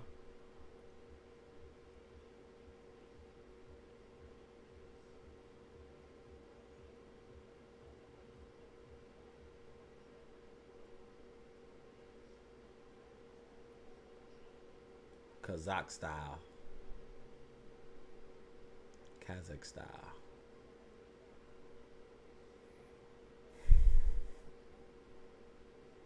Oh, JANIBEK's only 31? I thought he was a little older than that. I don't know. I thought he was like 33, 34.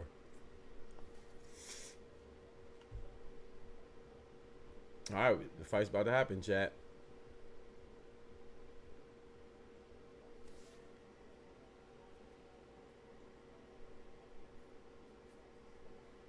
All right, chat. Who y'all got, man? Y'all got JANIBEK or y'all got Mikhailovich? I told y'all I have JANIBEK, but I'm rooting for Mikhailovich, though. But I don't really have like a... It's not like a prediction though, because I'm not familiar with Mikhailovich like that to make an informed decision or prediction. But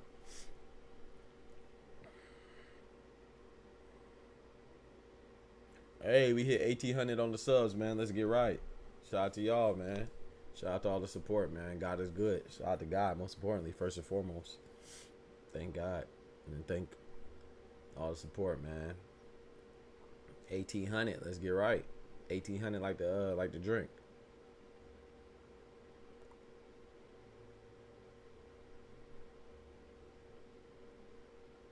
Rest in peace, Ray Liotta. I think Ray Liotta was on the 1,800 commercial, wasn't he? The 1,800 liquor commercials. I think that was Ray Liotta. Rest in peace. My heart says Mikhailovich, but my brain says JANIBEK. My mind's telling me no. But my body's telling me yeah. Oscar. Oscar torn. I would say go with your brain, brother.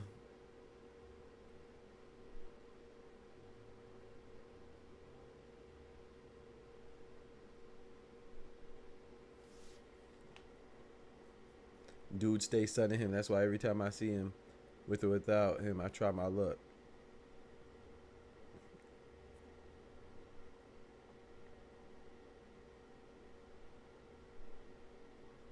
This man say he tries his luck, with or without the fiance present, bro. That's disrespect, bro. Y'all disrespectful, bro. This man just said he tries his luck when he's present or when he's not present. In his presence or his absence, he gonna try his luck with the man's fiance. Here you go. Oh, shit. Yeah, I'm tired of that. It was so disrespectful. Y'all disrespectful, bro.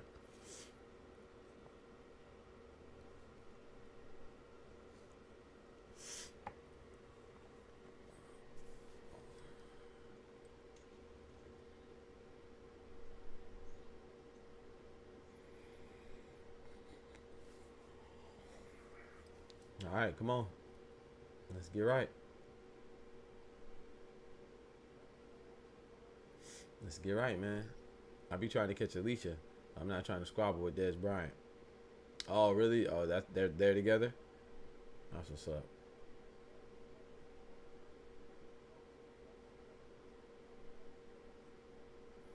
He said you could make a bunch of money working at CERN if you were a genius. And I just told you I got my PhD. I don't think you can separate those two. I do say so humbly myself. But also in startups, there's literally no higher than me. But also in startups, that there's rarely racism here, but expensive. There's rarely. That's a good thing. And I'll leave to Indonesia once the time is ripe. Okay. You can't let a fiance get in the way of your life. You can't let a fiance get in the way of your Beyonce. You know what I'm saying? I feel you, Chloe. I feel you.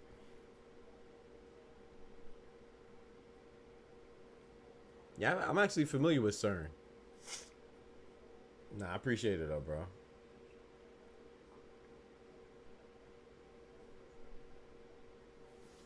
I appreciate it though, Canelo.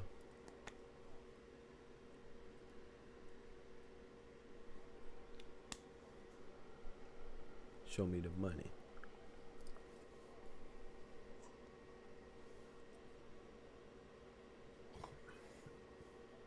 He said facts. Y'all crazy, bro. Y'all better leave people lady alone, man. That is it would behoove you to leave people's ladies alone, man. Facts definitely only need game, and I'm like EA with the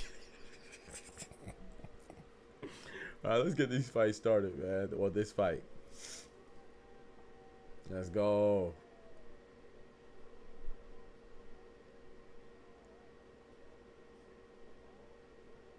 All right, come on now.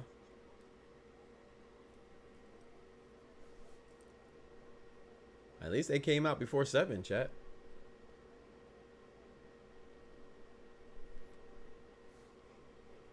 Chat, y'all think he going to sleep early? Y'all think he's going the distance? I think JANIBEK's going to get the stoppage. But I'm like Oscar. I'm hoping that Mikhailovic gets the stoppage. Or just wins. It don't matter if he gets the stoppage or not, really.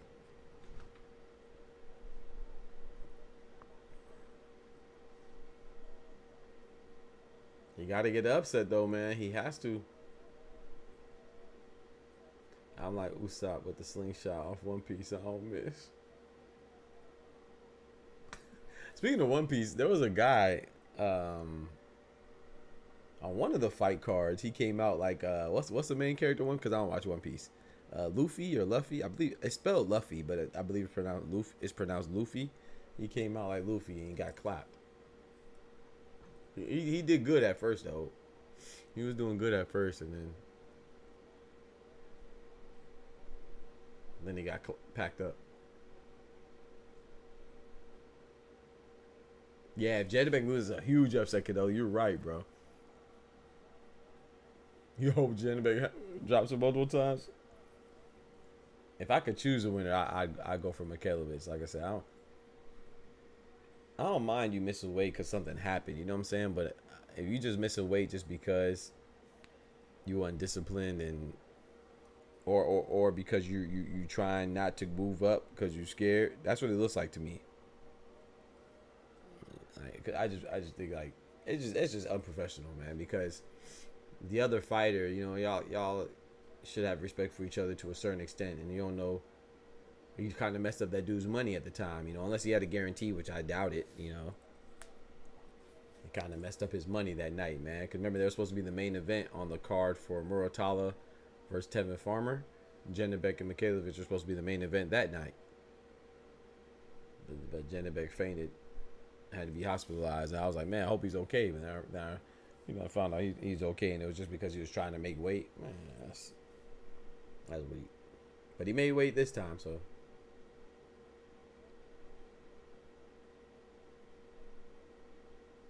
I ain't gonna lie, Janibek look like he about to knock this dude out, bro. I ain't gonna lie, bro. I ain't gonna lie, bro. I ain't gonna lie. Janibek look like he about to put this boy to sleep, bro. I ain't gonna lie, bro. I mean, Ben Whitaker has a one-piece tattoo. Oh, he does? Ben Whitaker has a one-piece tattoo on his back? That's what's up. Nah, some dude came out dressed like One Piece.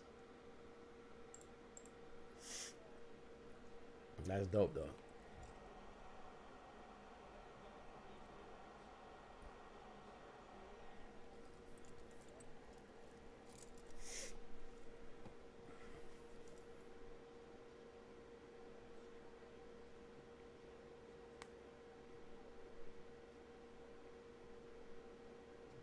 If Mikhailovich gets the upset, that'd be crazy, bro.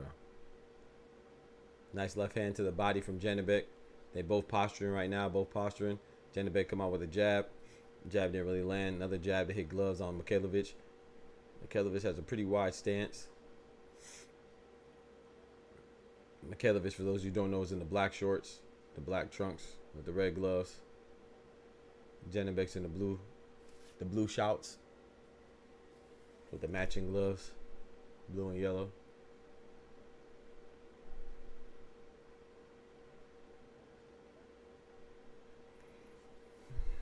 Janibek is cautiously coming forward. Sometimes Mikhailovich cautiously comes forward as well. Mikhailovich threw a right hand to the body that missed. Janibek responds with a jab. Janibek is in the southpaw. Oh, big left hand. That landed on Mikhailovich. That's not good. Right on the chin. He took it well, but I don't think you take too many more of those. Don't you make a habit out of taking those. You got a nice left straight right on the chin. Don't take too many of those, young brother. Well, I like that timing right there. Janibek noticed that when he throws that 1-2, that Mikhailovich would jump back and jump back in.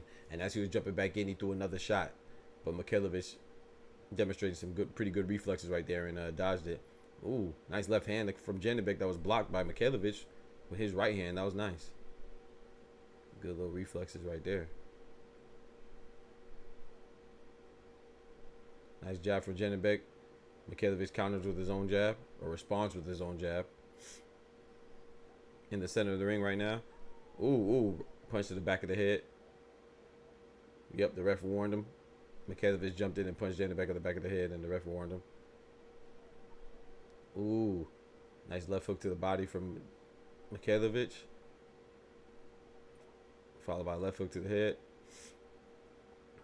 Okay, that was probably his best punch landed right there. Mikhailovich landed the right straight. Didn't really have too much stank on it, but he landed it.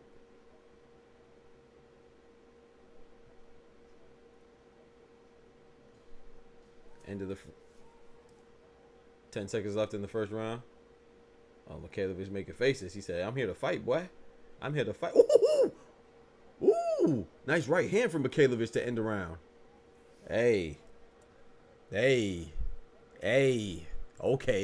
Mikhailovich said, "Hey, man, you messed up my money months ago. I'm trying to get that back." Whoa, I'm trying to get that back. He said, "Yeah, you owe me some money. Owe me some money, boy." That dude got a lion on the back of his head. He got a lion tattoo on the back of his head. Oh, they tatted up.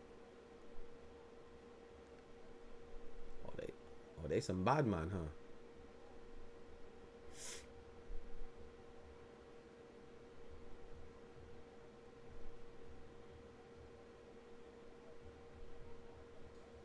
They look like the dudes. They tatted up like the dudes on the movies that Denzel, whose ass Denzel be kicking the Equalizer. All them tattoos. He not scared. I punch him in the clinch too, right?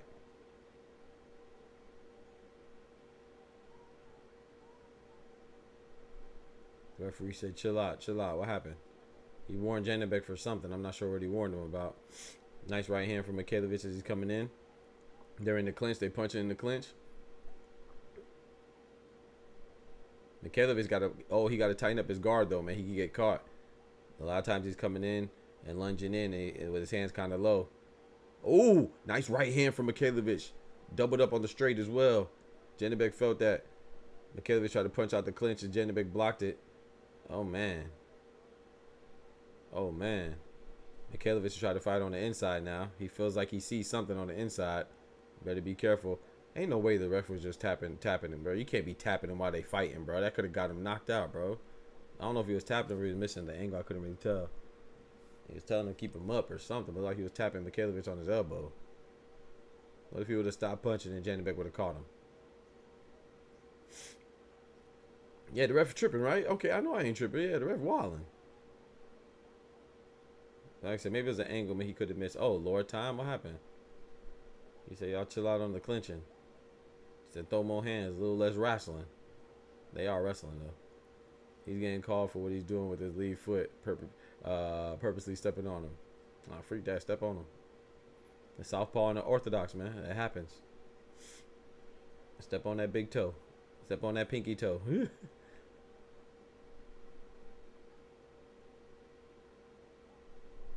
Ooh, ooh. Nice right hand from Mikhailovich. Ooh, nice body shot from JANIBEK. Left hook to the body. Looked like Mikhailovich kind of rolled with it, though. Kind of backed up with it. Took some of the stank off it. Oh, Mikhailovich got a little shake. Was that a little stanky leg? Hold on. Big left hand from JANIBEK. I think Mikhailovich did a little stanky leg. Yes, he did. He did a little stanky leg. Oh, he might be up out of there. Oh, no. Hold on. You got to fight back, brother. Fight back, Mikhailovich. Fight back. Well, don't fight back right now. Just hold on. Hold on, brother. Hold on. Oh, Lord. It ain't looking good. It ain't looking good.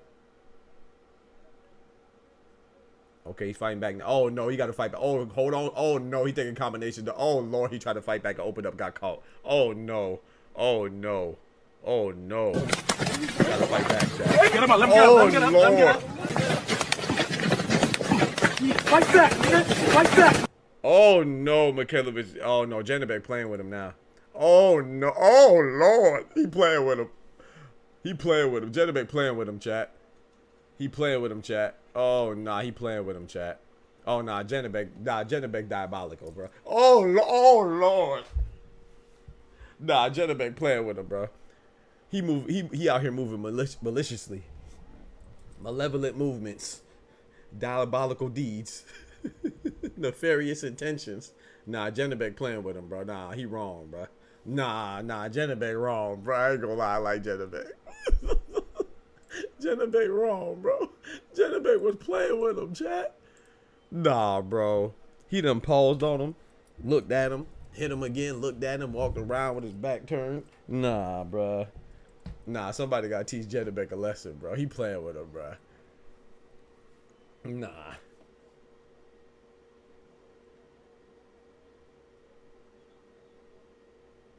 I ain't gonna lie, they might need to stop it, bro. He was getting toyed with, bro.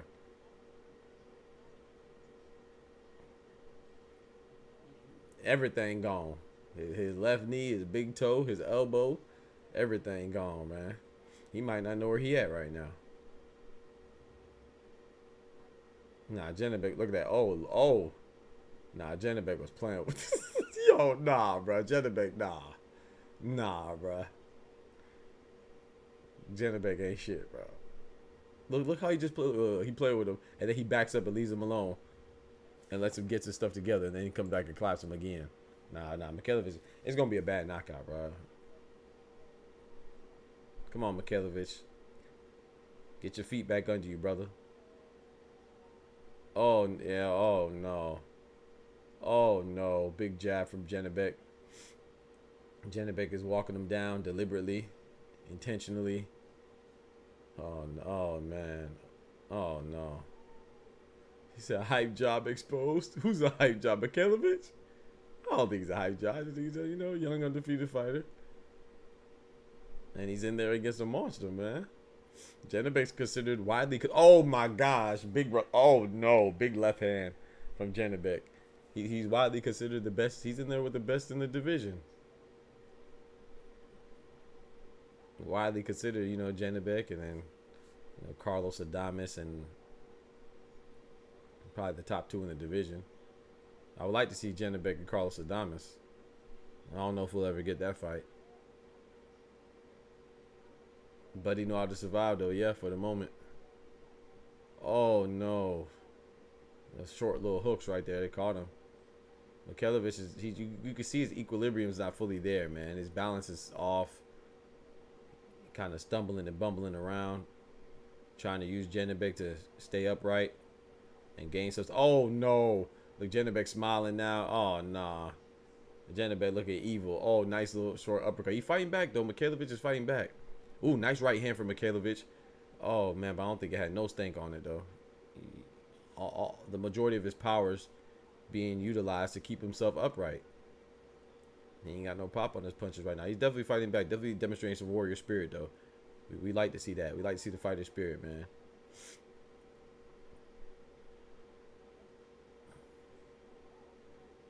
He just whiffed with a big left hook. Mikhailovich just whiffed with a big left hook. I feel like JANIBEK could have countered him, but he just let him stay. Yo, JANIBEK is playing with him, bro. Oh, no.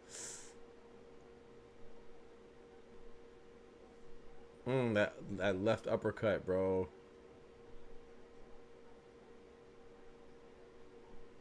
Yeah, stay close, fight back, and clinch. I don't know, man.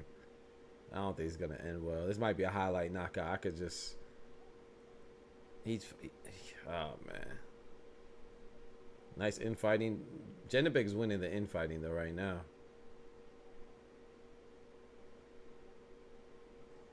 Yeah, he's definitely smart though. Nice right hook from Mikhailovich, but JANIBEK is catching him, man. I just feel like JANIBEK's you just feel like JANIBEK's toying with him, bro.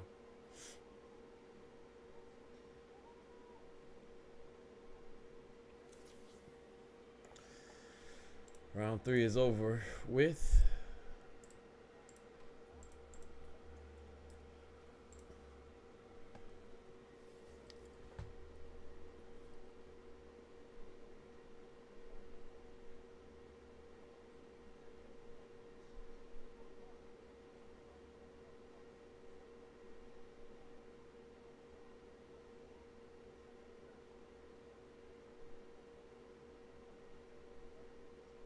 It's a fight game, man. Yeah, whisper in his ear, tell him something, rub on his chest, something, cause show him something, man. He need all the help. Y'all might need to jump JANIBEK. I ain't gonna lie, y'all might need to hop in there and help him in the round. It's not looking good, man. My boy breathing heavy. His eyes ain't steady. The fight is on this early. Yeah, they in Australia. My boy B Dog in the building. Yeah, they in Australia. Man. Yeah, they in Australia. They are in Australia. I believe Sydney to be exact, but don't quote me on that. I think they said Sydney though. That was a good survivor round. This is a tape you're supposed to show young fighters. Yeah. Nice 1-2 from JANIBEK, bro. Oh no.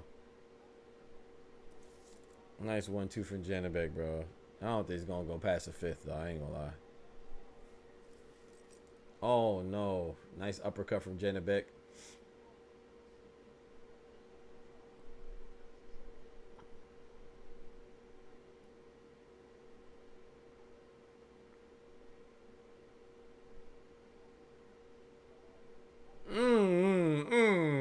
Nice uppercut on the inside. Nice 2-piece from JANIBEK.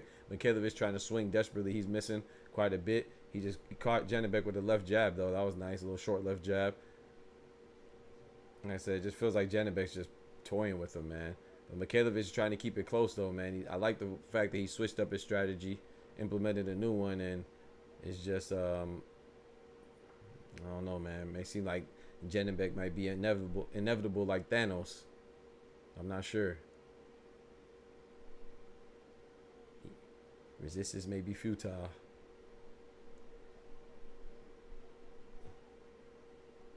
He said he's inevitable, man, like Thanos.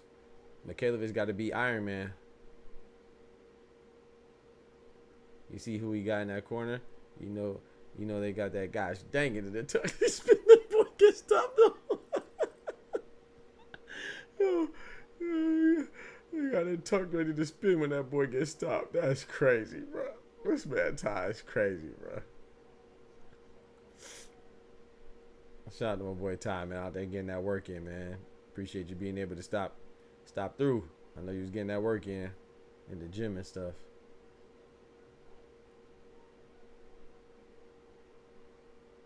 That's Ty funny, dog. Leaning on the ropes, Mikhailovich holding on to the ropes. Nice left hook. I mean right hook from Janibek, excuse me. Mikhailovich is throwing, but he's just not really landing too cleanly.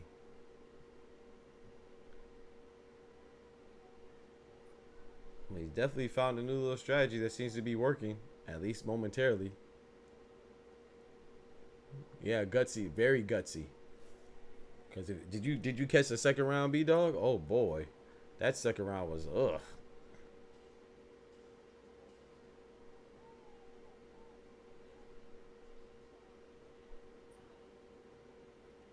I ain't no bitch.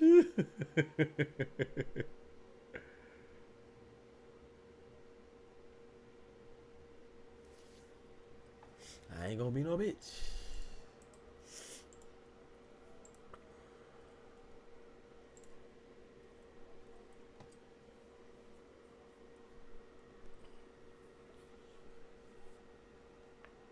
Oh, dang.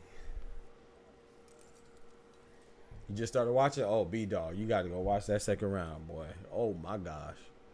I ain't gonna lie. If they would have stopped it, I'd have been cool. I'm glad they didn't, but because he's undefeated, right? Mikhailovich is undefeated. Young bull, 26 years old, so give him a chance to win. But if they would have stopped it, I would not have been mad, because that second round was bad. I'm talking about that could have been a 10-7 round. Janibek was playing with him. Like, you ever seen a lion when they catch a little baby gazelle and they just be playing with it, or they grab it and bring it back to the cubs so they could practice they could practice and hone their hunting skills? That's what they look like. They look like an adult lion playing with a baby gazelle.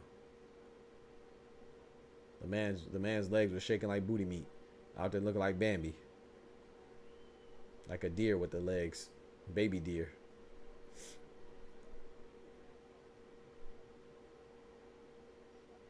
Yeah, they got the prison tattoo. That's what I said, B-Dog. I said Mikhailovich cornermen, they look like the people that get killed by Equalizer, by Denzel's characters in Equalizer. No, don't mix it up like this. Don't do this exchange, Mikhailovich. I don't think it's gonna. Andre, don't do that.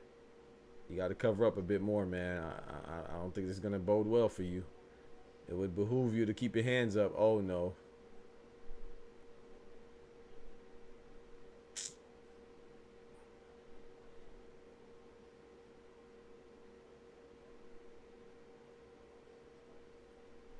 You got the members in the corner. You peep that though.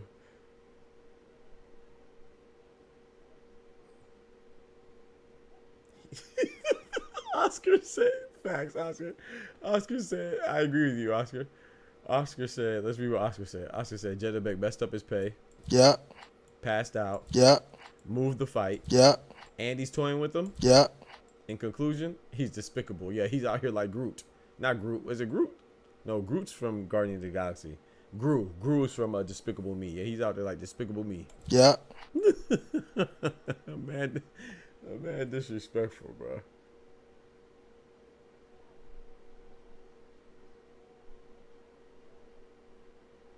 I feel like right now he's just I feel like Janibek's just getting rounds in, man. And he's just trying to show him that, oh, you want to fight on the inside? I could beat you on the inside too. I don't even really want to fight on the inside, but I can. If this is what you want.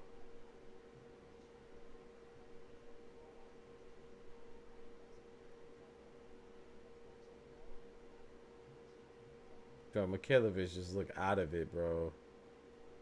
Don't give him no space is the only reason the fight's still going. Yeah, but I think I look at it as Janibek just toying with him, bro. I don't think he's really. I feel like if you want to stop the infighting, he could stop it. He's just letting it go. Like, all right, this is what you want, young bull. I'm gonna give you what you want. Let's fight on the inside then.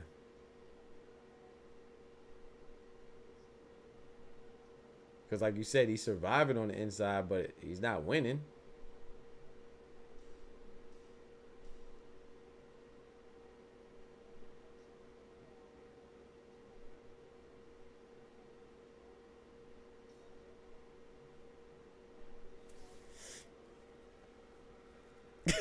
Karma came in here angry. Why you wake up angry? This is the worst fight I've seen in a while.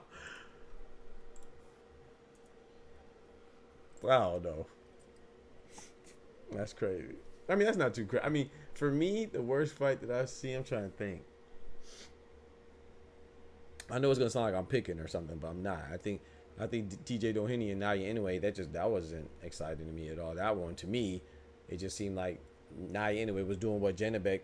I feel like Naya Inoue was doing to TJ Doheny what Janibek is doing to Mikhailovich. Like even when he gets shots off, it just never feels like Janibek's in trouble. The same with how I felt for me for Naya Inoue. It just never felt like TJ Doheny was any threat to Naya Inoue in the ring. So this is what that reminds me of. This fight reminds me of that. But the worst fight I've seen, Karma, in a while, is that freaking Chris Billion Smith versus Richard Riakapori. Oh my gosh. I almost cut it off. That was terrible. I almost cut my stream off and got up and walked the heck out. That fight was, Richard Riakapori and CBS. Oh my goodness. That's why I'm kind of hesitant to want to see Gilberto Zurdo Ramirez versus CBS, because I was like, bro, I don't even want to see CBS no more.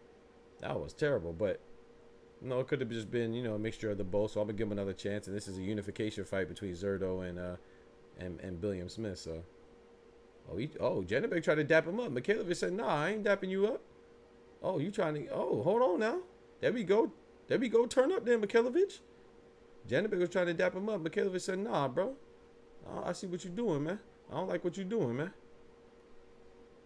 That's what I'm talking about. Nice right hand. Mikhailovich snuck in the right hand. Mikhailovich pulling down Janibek's head, though. Janibek throw a mean little left hook. Left uppercut. The referee's trying to break him up. Nice right hook from Janibek as they were breaking up. Oh, my goodness. Left uppercut from Janibek. Oh, boy. Ooh, hold on now. Left hand from Mikhailovich. Hold on. Ooh, hold on. Janibek just gave him a little shoulder. Oh, that uppercut. You see how he's getting that uppercut in? He's been landing that repeatedly, too. The one time he lift and follow all the way through, I think Mikhailovich is going to get decapitated. Oh, no.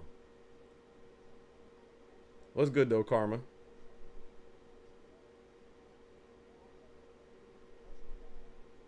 What's up, MGA? He said, what's my prediction? Who's going to win in their fight? What fight? This fight? I think Janibek. I mean, I wouldn't call it a prediction, though, because the fight's a 6th round. And I'm not too familiar with Andrei Mikhailovich. I only saw some highlights once this fight was announced. And I think I saw, like, one of his fights I found on YouTube. But I think Janibek is the favorite. It should be the favorite. I have Janibek winning. I have him winning this fight, and I think he's going to win the fight. I have him winning right now, and I think he's going to win. Period. But Mikhailovich is definitely fighting back, man. He's looking at the clock right now. You know he tied. Him tied, boss. He's looking at the clock right now. He got the members in that corner. He definitely not trying to go out like a man tied. Oh, man. Across his neck. He's repping his set, yeah.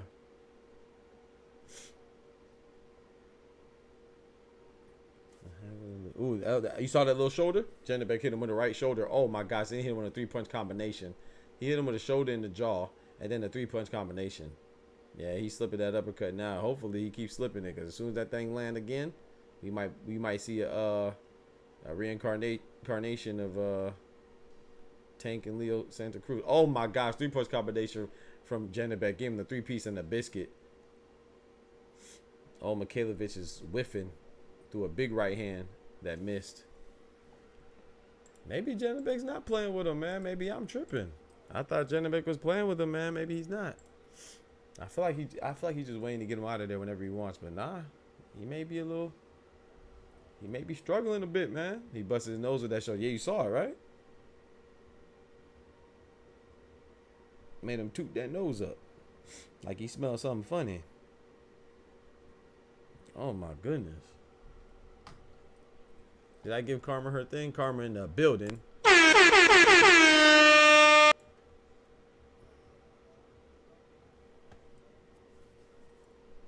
Yeah, I seen the ports are on strike. Yes, sir. But they said that they I just read a report before I went to sleep last night that it's the strike has been suspended, Oscar. They reached a temporary deal up until I believe January 15th. I was reading up on that before I went to sleep last night. So it seems like the strike has been seemingly resolved for the moment. Yeah, JANIBEK, exactly, B-Dog. I peeped he's breathing a little heavy now, so I was like, maybe JANIBEK isn't trying to get some rounds in. I don't know. That's what I thought at first, but the ref warning Mikhailovich stop clinching so much, excessively clinching.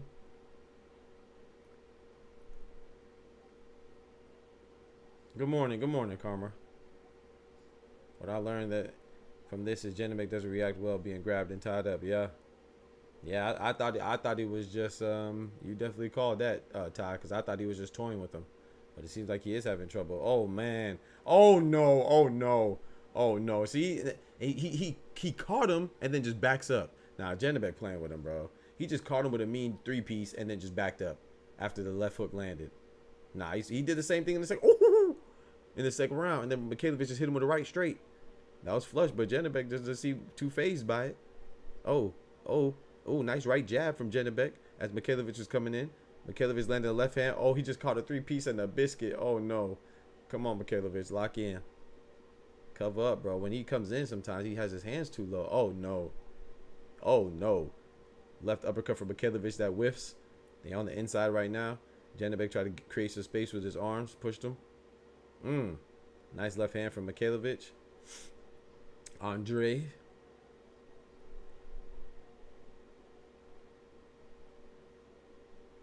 JANIBEK's back is against the ropes. Mikhailovich throwing a nice little body shot, but it was basically ineffective. Ooh, big right hand from Mikhailovich that lands. I don't think it did too much damage, but JANIBEK got a strong head, boy. He got a tank head. He got that Alicia Bumgarner head. JANIBEK, Alicia Bumgarner got the same head, boy.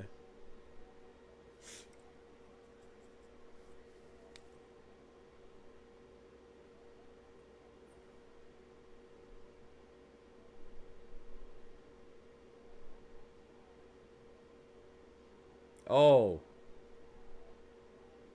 Okay, nice little. See, if Mikhailovich just landed a nice right hand, but he didn't put no stank on it, bro. Like I said, I think the majority of his energy is being. Oh, he's using the majority of his energy to remain upright, man, and maintain some type of stability. Oh no. Oh no. You see that head bobbing? Oh no. JANIBEK with a nice 2-piece. Mikhailovich lost some pop on his punches, man. He's utilizing that energy and that strength to stay up, man, and keep his balance. Because his equilibrium been off since the second round, man. I don't think he... Oh,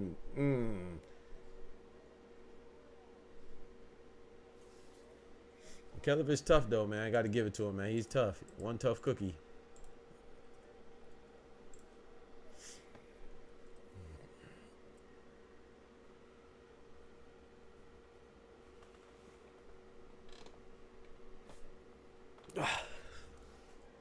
Ain't the mother breathe and tell me I can't eat. Show me the money. Money, money, money. Cake. And you looking like steak. Bro, for those of you who just started watching, I want y'all to go watch that second round, bro. That second round was disrespectful, bro. This man JANIBEK was toying with him.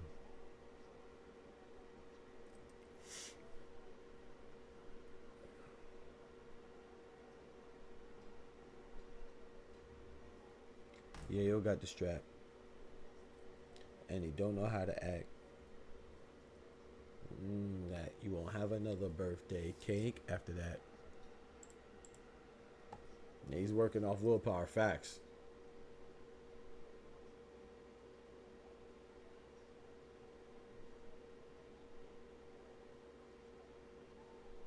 Hell, me too. I'm finna go to sleep on y'all ass. Not playing. I'm behind. They go to sleep till about 3 o'clock, 2 o'clock. No, and I gotta get up at 5 to watch this fight. I always have trouble sleeping.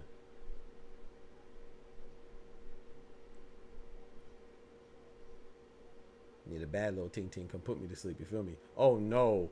Oh no!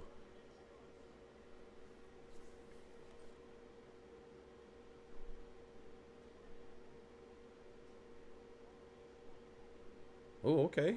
Nice left hook from Mikhailovich. Oh, that was a stiff jab from JANIBEK. Oh, Mikhailovich responded with a right hook.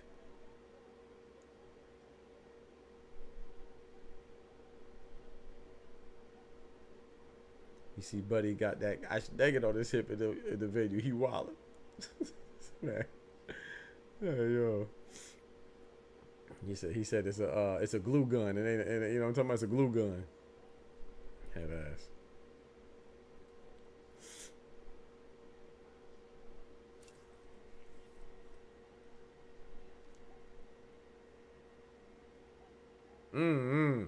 Nice right straight from Mikhailovich, snapping JANIBEK's head back. Yeah, facts, Ty.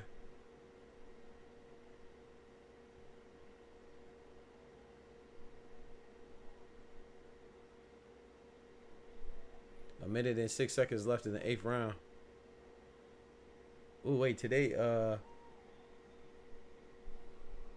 we got the playoff games back. WNBA. Let's get right. We're gonna watch that on the late stream. Yes, sir, Ski. Yes, ma'am.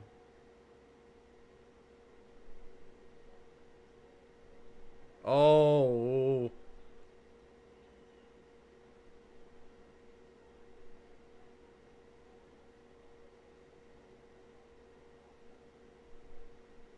Nice left uppercut. Short left uppercut for JANIBEK. Hit him with that act right. Pushed him off him.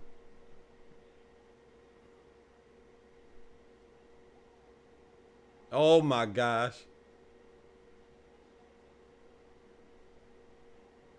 You just feel like JANIBEK's just working on things. He's not, you know what I'm saying? He's using this like a sparring, a real, like he's just working on things in real time.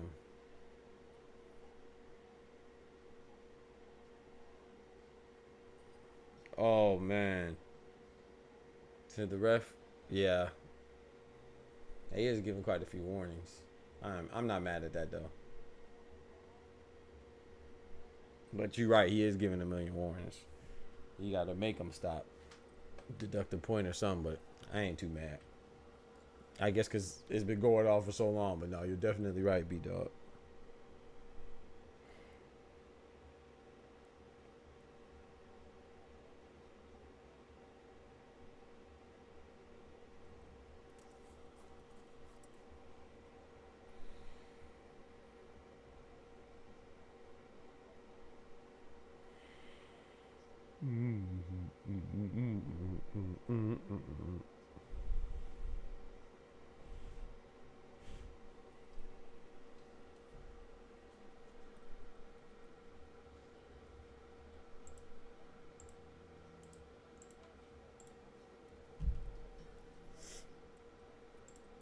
Let's get it, round 9, man. He's just trying to use his feet to turn out the clinches so he can't get hit when he pushes off. Yeah, he trying.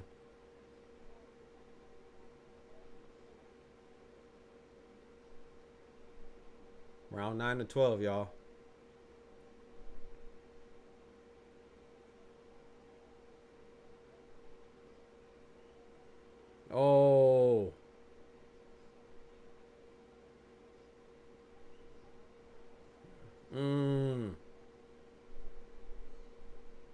Mikhailov holding on to the ropes every chance he gets. He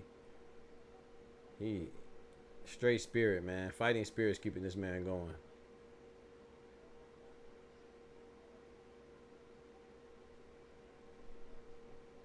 Ooh, nice right hand from Mikhailov. He ate 2 shots to get that right hand, but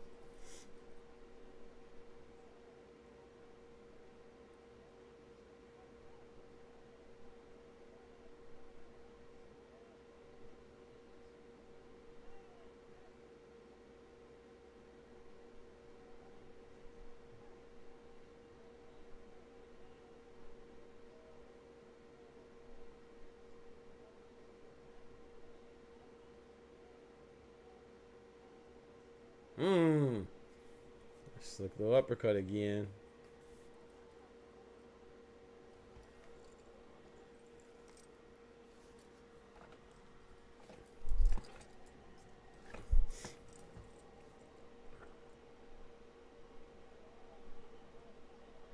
Yeah, Jenna.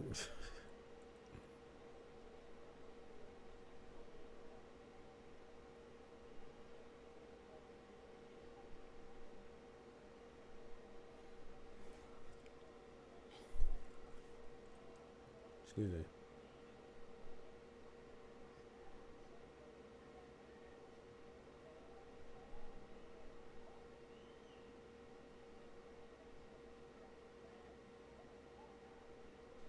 Oh, he just headbutted him in the jaw. Accidental though, it wasn't intentional, but.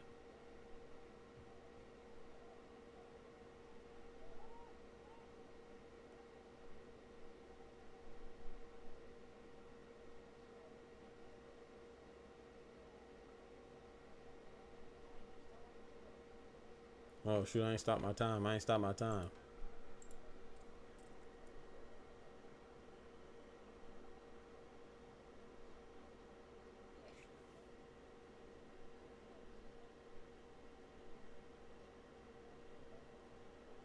Oh.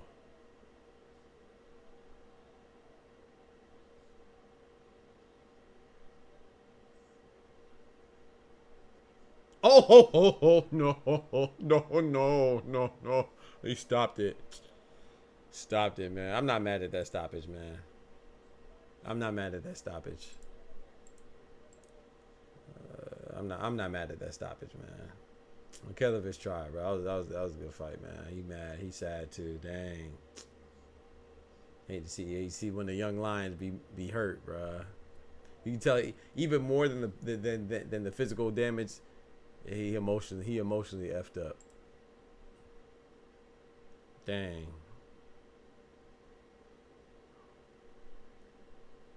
I'm not mad at that stoppage.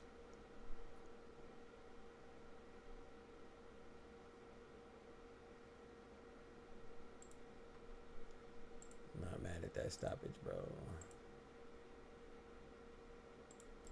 You want to have another birthday cake after that?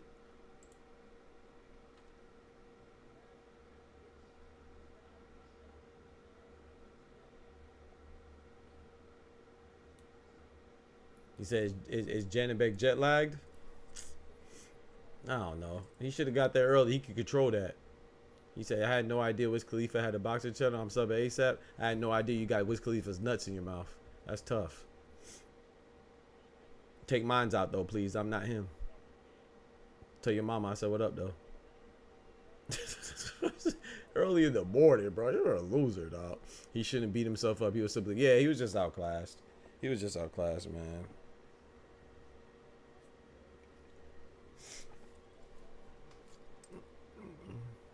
Tell you subbing ASAP, man. We know. We could tell you submissive. I like my bitches submissive.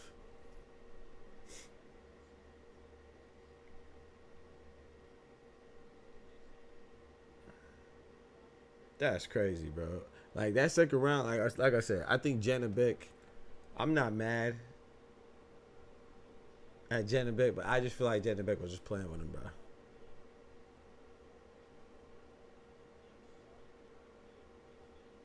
Laura beats JANIBEK AP? I don't know about that. I don't know about that. Yeah, JANIBEK a villain for real, bro. He diabolic, man. Yo, he a villain, bro. JANIBEK a villain, bro. Shout out to Mikhailovich though, man. He tried, bro. Definitely demonstrated some true heart, man, grit. He made the music video for nothing. That's crazy. Dude had Mortal Kombat legs around. Exactly, AP. Exactly. That's what I'm saying, bro. He could have been got him out of there.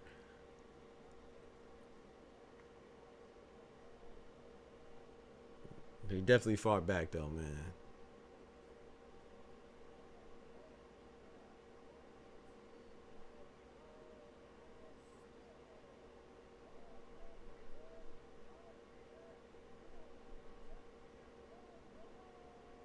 His man was wearing sandals at the corner this whole time. Yo, B-Dog. He was in there with the sandals and them toes out. He definitely needs no smoke at 168. That's, yeah, I mean.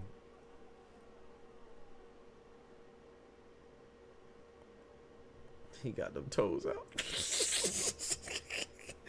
Yo, B-Dog, bro. Ain't no way, bro. Ain't no way, bro.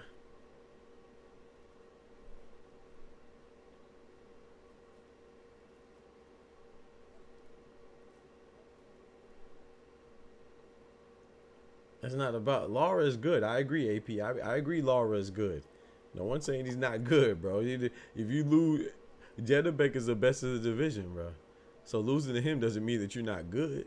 I think Laura's good, of course. He's a champion.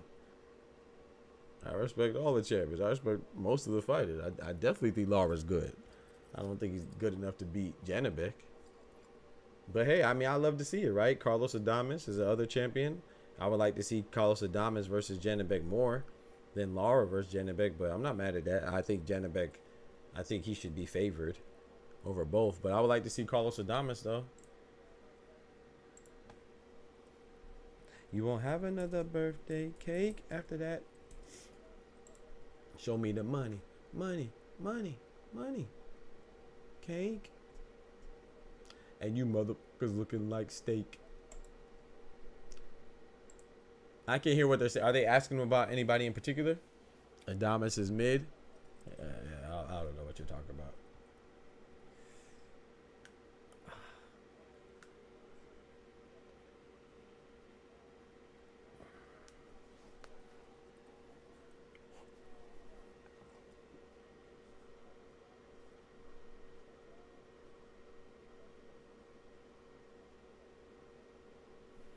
JANIBEK has to follow in Triple G footsteps and learn English. Yeah, that'll boost his that'll put his stock way up, right? That'll increase his marketability, yeah. He can also stop missing weight too. That'll also help his branding. He just called out Laura. Thanks. I don't know. I wish you would have called out Adames, bro. He said he wants to fight Adames, but maybe he's tired of calling out Adames. I don't know. Yeah, because I can't hear it. I know Klimas is talking right now, but I can't hear it.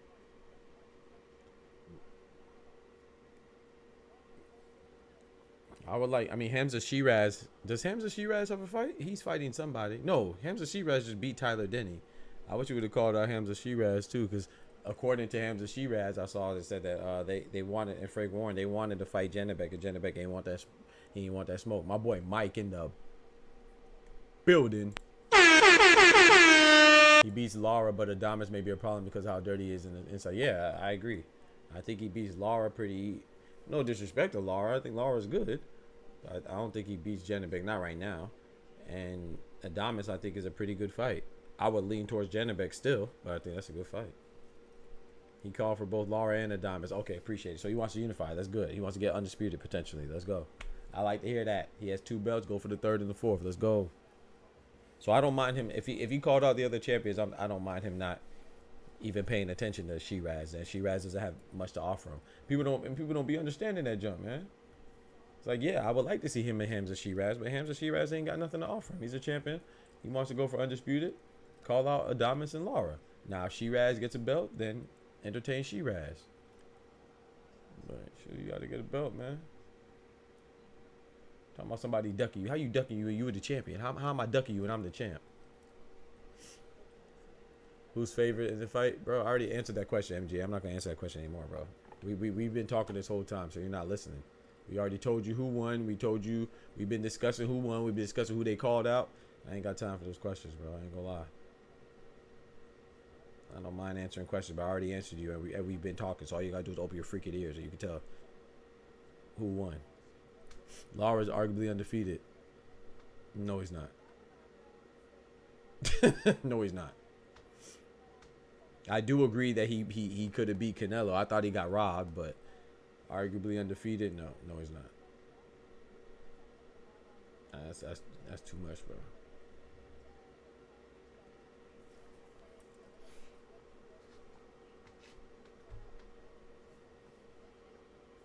I do think, in my opinion, I like Canelo's my favorite fighter, but I do think that he beat Canelo. But at the same time, we got to get over that, man. He has like 3 or 4 losses, bro. He lost to Jarrett Hurd. Oh boy, he lost to like I say, he lost to Jarrett Hurd and Canelo. They're close fights, but hey, man, don't let it be so close. It's like when people say the opposite. Oh, Floyd lost to Castillo.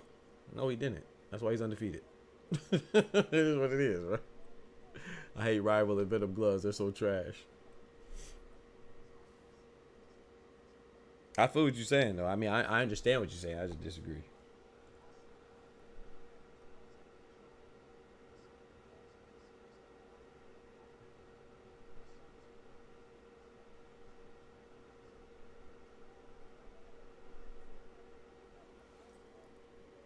They did him dirty versus Paul Williams. They go another one. Look at you. Come on, bro. That was another controversial fight. I get to you. But controversy, man. It's controversy, man. You got to win more definitively, man. It's boxing. We know this. Shout out to Paul Williams, though. Paul the Punisher Williams. But hey, I'm the AP. You could be right, bro. I'm not saying he doesn't have a chance against JANIBEK. I just think JANIBEK wins, but you could be right, bro. Laura's good. I think Laura's good.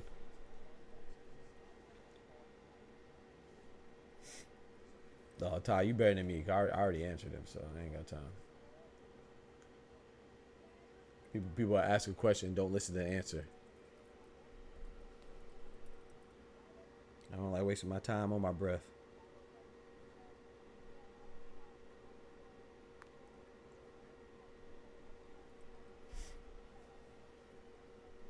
Off the money. So who would y'all prefer, man? Would y'all prefer... Who would you prefer him to fight? AP? You prefer him to fight Laura or Damas?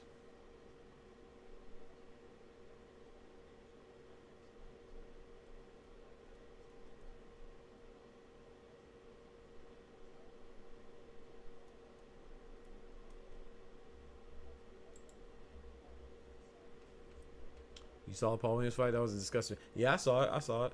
He lost by, if I'm not mistaken, he lost by majority decision, right?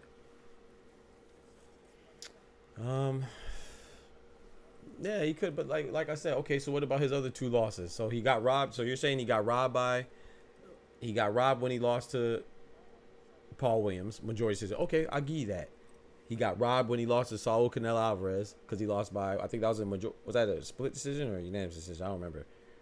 So, okay, he got robbed there, too. Okay, so then he also got robbed in a split decision loss to Jarrett Hurd. Because he has 3 losses, right? Or 4. I think 3.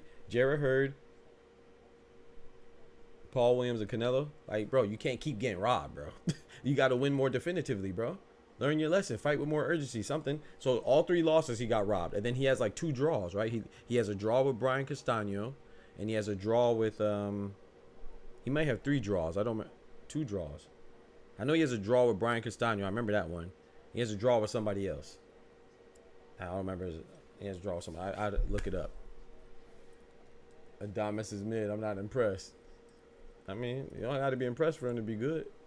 Some people aren't impressed with Floyd Mayweather. Some people aren't impressed with Terrence Crawford. Some people saw Terrence Crawford struggle with Madrimov going up to 154, and they're not impressed. Not being impressed doesn't mean you're not good. Some people just don't like certain people. Maybe you just... Or maybe it just doesn't fit your fancy. I don't know. But I don't think you could be a champion and be mid. Now he might not be the greatest champion, Carlos Adames, but mid is. I don't think he's mid. But hey, I mean, I'm not here to change your mind. You know what I'm saying? I just don't think he's mid. I don't think. I'm trying to think of a mid champion I could think of. I don't know.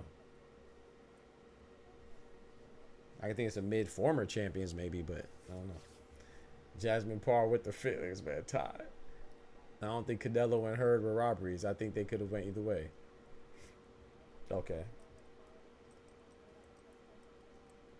So Paul Williams was a robbery, but the other two could have went either way. So if they could have went either way, then you can't really be too mad of him losing, right?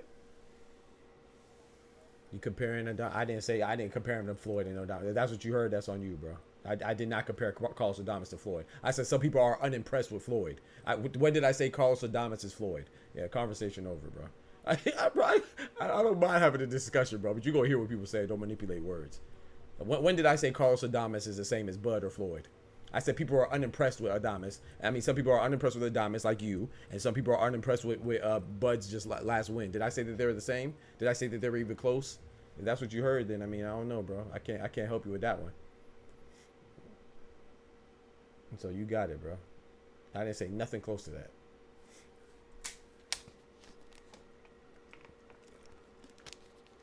Exactly, Ty. So we talk about a guy who should be undefeated, but you just said that two of his losses could have went either way. So that means he lost.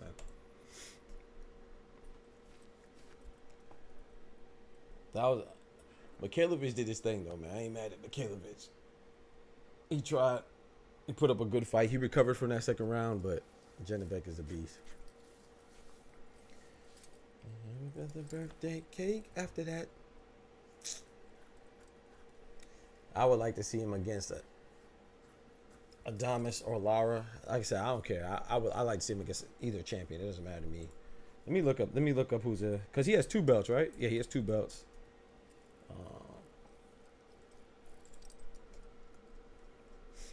We'll have another birthday cake after that.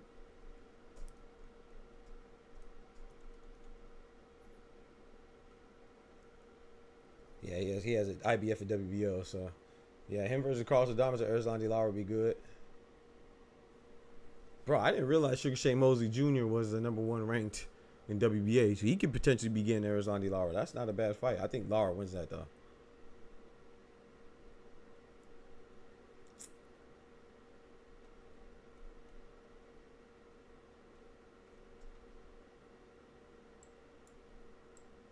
There's a Shiraz Denzel. Oh, Denzel Bentley's up there too.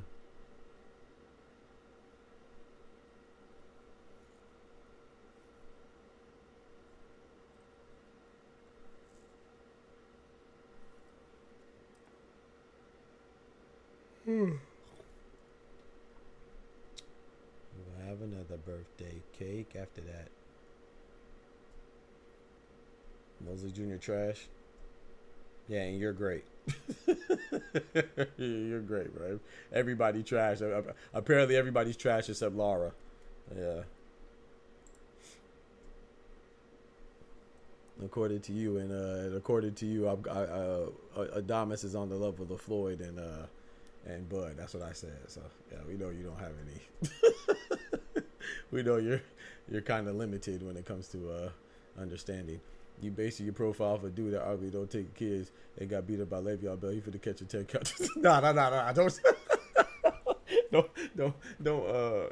Don't top him out, bro. Nah. AP cool. He just a little slow today, man. It's early, bro. Don't time him out, bro. Don't time him out. Shout out to AP though. Adrian Peterson. He said he don't take care of his kids. Really? AP a bad daddy out here, man. That's tough. I didn't know that. Michael Benson drops JANIBEK Alimkhanully, knocks out Andrei Mikhailovich in round 9 to defend his IBF world title. JANIBEK also WBO world champion, but belt was not at stake in this fight amid a bizarre conflict, and JANIBEK could now be stripped. Oh no. Because at first I heard that the WBO belt wasn't on the line, and then I heard that they reconciled, and it was. But according to Michael Benson, JANIBEK had a conflict, a bizarre conflict, and now he could be stripped of the WBO. And if he is stripped, then of course Hamza Shiraz and Denzel Bentley, who's number 1 and ranked number 2 for the WBO respectively, could be fighting for a vacant title. Oh man, that's tough. Because I did hear about the WBO potentially not being on the line, but then I read a report saying that it was because they figured it out. But I guess the reconciliation didn't go as well as the article suggested. Oh, bro, now I gotta show y'all this, chat. I don't know if y'all saw this, but this was funny. Y'all know I rock with Oscar, bro. Oscar funny as hell, bro. I gotta show y'all this if y'all ain't seen it. I'm sure y'all probably saw it already though. Oscar, I ain't gonna lie. Eddie Hearn got Oscar in that, what's it called, Clapback Thursdays, and he said fuck all Fridays. But Oscar on this next Clapback Thursday, nah, he got him. He got him with this one. This is pretty good.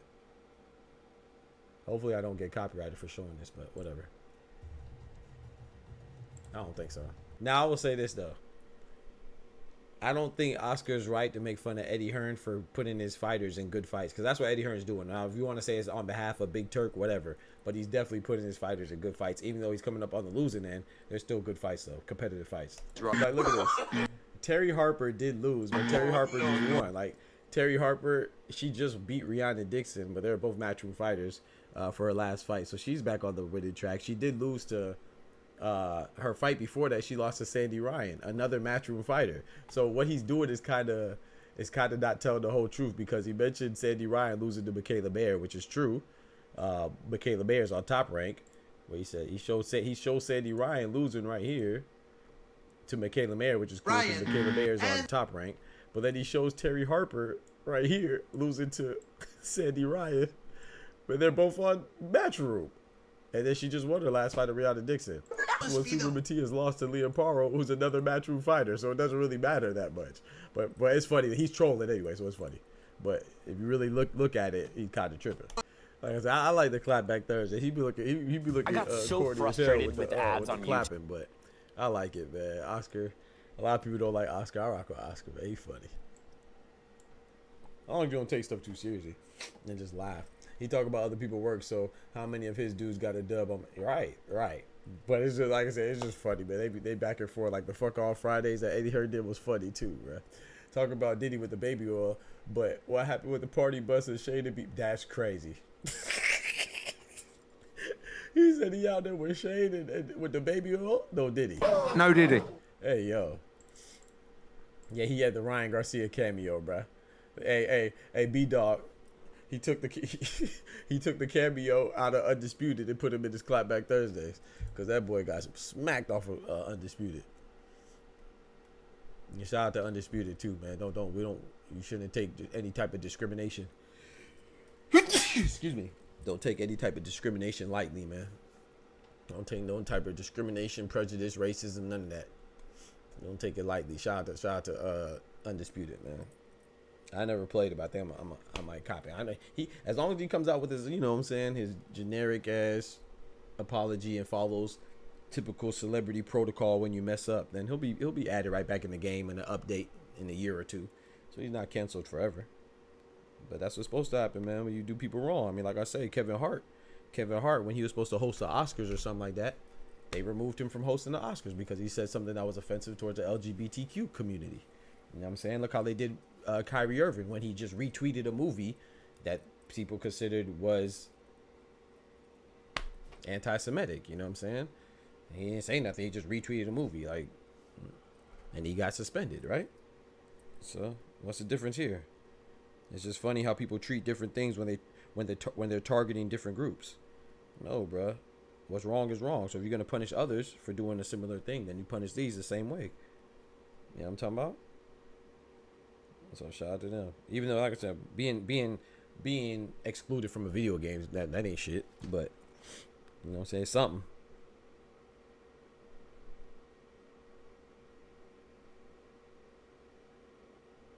What y'all think about Karl Anthony Towns to the Knicks, though, bro? That joke is crazy. I wasn't expecting that. He won't return until he fixes things with WBC. Yeah, but WBC, remember, they only gave him a year. If I'm not mistaken. Did they say indefinitely or did they say a year? I thought they said a year. Maybe they didn't. I could be tripping on that. But I don't think it was like an indefinite suspension from the WBC. Mauricio Suleiman. I remember when he came out and said it, man. I was like, whatever. Remember he tweeted that around the time when Ryan Garcia said that stuff about N words and F Muslims, and he want to resurrect people just to kill them again. You know what I'm saying? George Floyd. He said, just go on an apology tour, make some donations to Black and Muslim and exactly, and LGBT organizations. Might as well give the go ahead, you know what I'm saying? Go ahead and save a couple puppies. You know the protocol, man. Same protocol, man. I don't know why people acting like they so bad, bro. Yeah, just follow the apologetic protocol. It'll be right back in the mix, man. You know, like nothing happened, man. You know what I'm saying? Like you said, go on an apology tour, man. You know what I'm saying? And look, it's even more convenient now. You just got to do your apology tour on Twitter. You ain't even got to go. You ain't even got to move physically. You just got to hop on social media of your choosing: Instagram, Twitter, Facebook, TikTok, whichever one fits your fancy. And see, count. Yeah. Oh yeah. Got to go to rehab. Got to go to rehab. Shout out Amy Winehouse. Rest in peace. You got to go to rehab. That is a must. You got to go to rehab to get some rehabilitation for your thoughts. You know. You got to go to rehab. Everybody's equal. We all love each other. No hatreds allowed. But if you are gonna hate, when you say F these people, you have to say F everybody. Then you'll be okay. Head ass. They told him to seek help, then they could talk right. They didn't put a time constraint, on it like they did AB. He gonna have to go on that tour for sure. Yeah. All right, appreciate it. Yeah, I mean, I don't know, man. To each his own, though. You know, I'm not saying we all make mistakes. I make mistakes. Forgiveness, people should be forgiven, you know, but at the same time, people should have to have accountability as well as part of being an adult. And we've seen these stories before, right? And we've seen people go punished and people go unpunished. So I think it just sets a good. I ain't gonna say makes an example out of them because it's not that harsh of a punishment, but it does set a precedent that, you know, when you do things that aren't nice, then you get reprimanded. So Suleiman tried to get him help, but Ryan said no. Hey, they say, wow, I told you, bro. I know. He said they said I gotta go to rehab, but I said no, no. That's why I said shout out Amy Winehouse. They trying to get him help, man. He said no, I'm not going. He said I'm not going. My boy hit him with that Amy Winehouse. She had to go to rehab for addiction, though.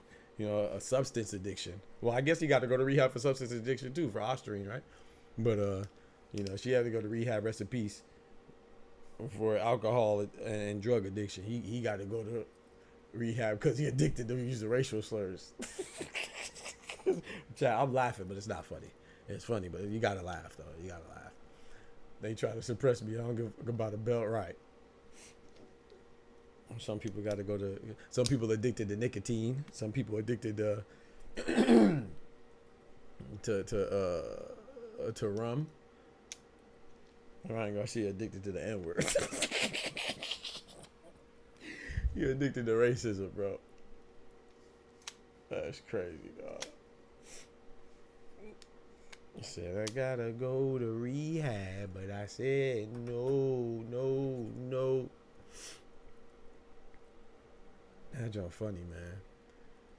I'm trying to kick it to 8 o'clock, man. So next fight we have is what? Tomorrow, good Lord willing? Yeah, tomorrow we have Nick Ball versus Ronnie Rios. I watched the press conference, very uneventful. But I'm trying to hope for Ronnie Rios, man, to show me something. I have Nick Ball winning that, but Ronnie Rios is not a bad fighter, man. I hope he comes with it.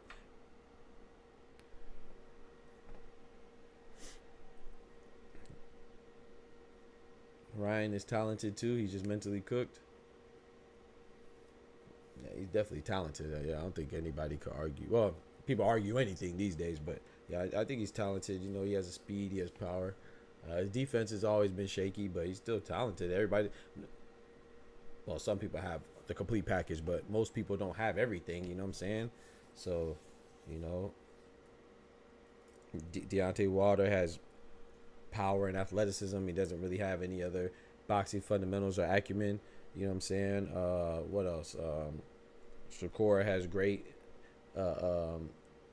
evasiveness and illusion. He could elude you, right? But he doesn't have the best power. You know, Tank is as much of a complete fighter. Tank is. He doesn't have the best like height. You know, size. You know, Canelo, as durable as he is, as great as he is, skillful as he is, he doesn't have the most agility. So you can always, you know, no fighter's perfect, even the greats. So that's okay. I think, yeah, I agree with you. I think Ryan is definitely talented. Teofimo, you know, he has great reflexes, athleticism, power, good power, decent power, but he doesn't have the, you know, intelligence in the ring or out the ring. Incompetent little ignorant bitch. Ryan just got a good left hook. Not everyone, but definitely Cat. Yeah, AP the Great. Everyone a bum to you, huh? I mean, AP just, bro, just ignore the dude, bro. He just wants attention this morning. Matter of fact, I got you, Ty. Don't worry about it. Bro, cause you just trying to be annoying. I ain't got time, man. I ain't got time, man. He's just trying to be annoying, dog. Some dudes on the internet, bro, they just love attention. He came in here being thirsty. Everybody's a bum, and this person's good, and Amy Winehouse is a talent. Like, of course, Amy Winehouse is good. Nobody needs your validation, bro. Like, who are you? we know Amy Winehouse is good, whether you validate it or not. You know, we know her name. You know what I'm saying? Rest in peace to the great. We don't need your validation. We don't need you to make an account saying Amy Winehouse the Great in order for other people to recognize that she's great. I got you though, bro. Yeah, you just like attention, man. It's too early in the morning for that.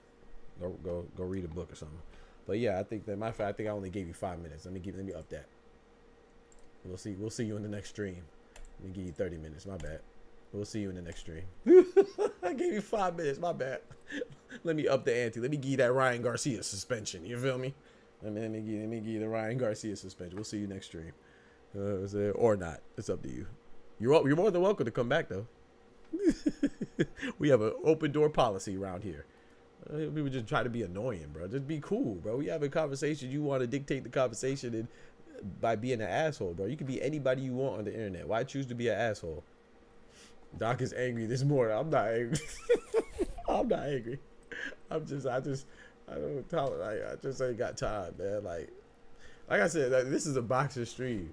You know, I like open dialogue. I like having conversations. We don't have to be in concurrence, but I don't like buttholes, man. Y'all know that. And this is not a babysitting stream. Like how your people send me some money, then I babysit your goofy ass. You want to act like a child, I'm gonna put you in the corner like a little child. Go to the kiddie table. I ain't got no time. There's big dogs over here, man. You got time for little puppies, unless your parents gonna send me a check. It costs a lot of money to babysit, right? I woke up late. Who want my boy BX in the building? You said JANIBEK won, man. JANIBEK won. You woke up late? Yeah, it's all good, bro. I almost missed it myself, man. I woke up at 5. But JANIBEK won though. JANIBEK won in a pretty good fight. ANDREI MIKHAILOVICH. Well, it was all right. Like Karma said, it wasn't. I agree with Karma. It wasn't that good, but the second round was good. Like the second round was good, and then it just felt like a matter of time before Mikhailovich would get stopped. But Mikhailovich definitely put on. I'm interested in seeing Mikhailovich again. I think he has to work on, you know, his defense a little bit, and or at least just keeping his hand. What's his defense? Keeping his hands up and stuff like that, and being a little more disciplined. But you like, if you know, you can see like I said, I'm not too familiar with him. I only became familiar with him once the fight was made. But you could kind of see that he's kind of accustomed to, like he said, he's a big puncher. He said that himself. He said he gets people out of. That's what he does.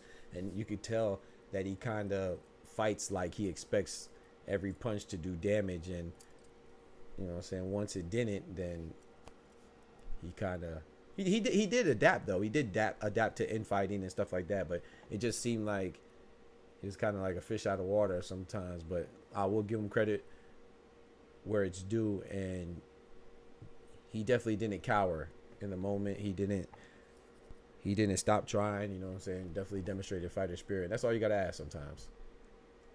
That's all you gotta ask is for a fighter to act like a fighter. He definitely acted like a fighter, so I'm not mad at him. He's only 26 as well too, so he could bounce back. You know, it's not the end all because and when you lose to a good fighter or a great fighter, I think JANIBEK is a great fighter. He's definitely the man of the division. Then I mean, as long as you take that loss and utilize it as a lesson, you'll be good, in my opinion. So I think he can come back. But then, like my boy B-Dog said, one of his trainers had on slippers, bro. I don't know. The thongs, too. He ain't even have on, like, you know what I'm saying, like the Jordan slides, or he ain't have on, like, you know what I'm talking about? Like, he had on, like, gas station slides that you wear them 2 times, they probably gonna break.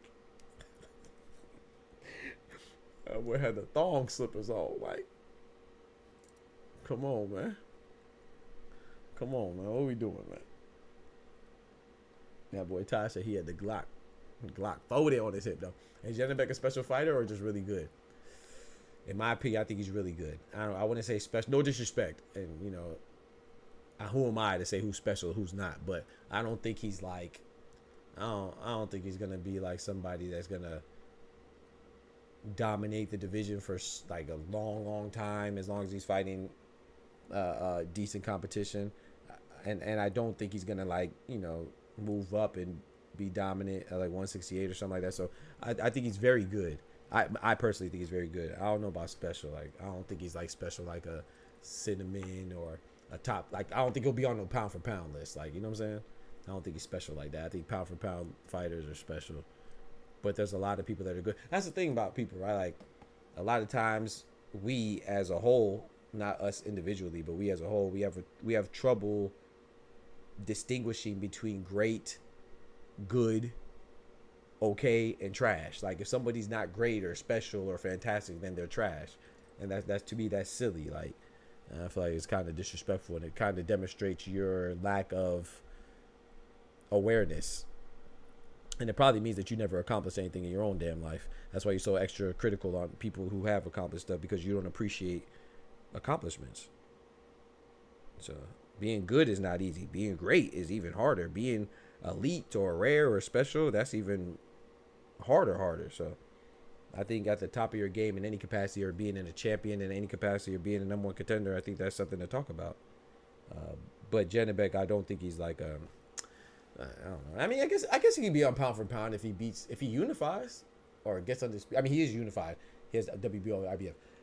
If he gets like undisputed, then yeah, I could see him get undisputed at 160. So I guess, I don't know. It depends, BX. I think he actually could be. I could see him beating Carlos Adames and Erislandy Lara and getting undisputed. I could see him losing to those fighters. I could see him losing to both too. I think that JANIBEK for me would be the favorite in both those fights, but I don't think it'll be easy. I think Lara would be an easier fight for him than Adames stylistically, but I think Lara and Adames would be a good fight too. So yeah, I would say really good, but I'm not mad at people who believe he's special, because I feel like he was just toying with Mikhailovich, to be honest. I don't think it was struggling. I think everything Mikhailovich did was a result of JANIBEK allowing him to do that. I don't think that he was like struggling. Maybe I'm giving him too much credit, but like I said, I really feel like that was like a replay of TJ Doheny versus Naoya Inoue. It's just that TJ Doheny had a herniated disc or whatever happened to his back. Shout out to TJ Doheny, man. You feel me? What you call him, Ty? The Henny man. And I apologize too, Ty. You said you wanted to get Buddy out of there. I said I tried to let him live and spare him, but you would have thought he caught the hint. But you know, some people are just retarded. Hopefully, I can say that word. I don't know.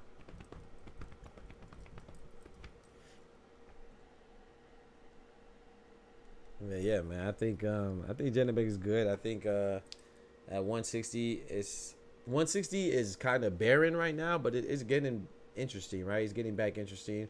with Hamza Shiraz, his emergence. You know what I'm saying? Especially with his affiliation with Big Turk. You know, that's picking up. So we have him. Chris Eubanks Jr., not saying that he's the best, but he's there. And I want to see him and Hamza Shiraz. You know, but I don't know. Chris Eubanks settled at 160. Sometimes he'd be at 160, 154. You talk about fighting Canelo at 168. So I don't know where Chris Eubanks is at, but he's ranked at 160. Then you also have Sugar Shane Mosley Jr. Or I should say Sugar Shane Mosley Jr. Shane Mosley Jr. I think he's a player in the 160 pound division. Not saying he's the best, but he's a decent fighter. And he called out the champions too. Like I said, you have Lara, JANIBEK, and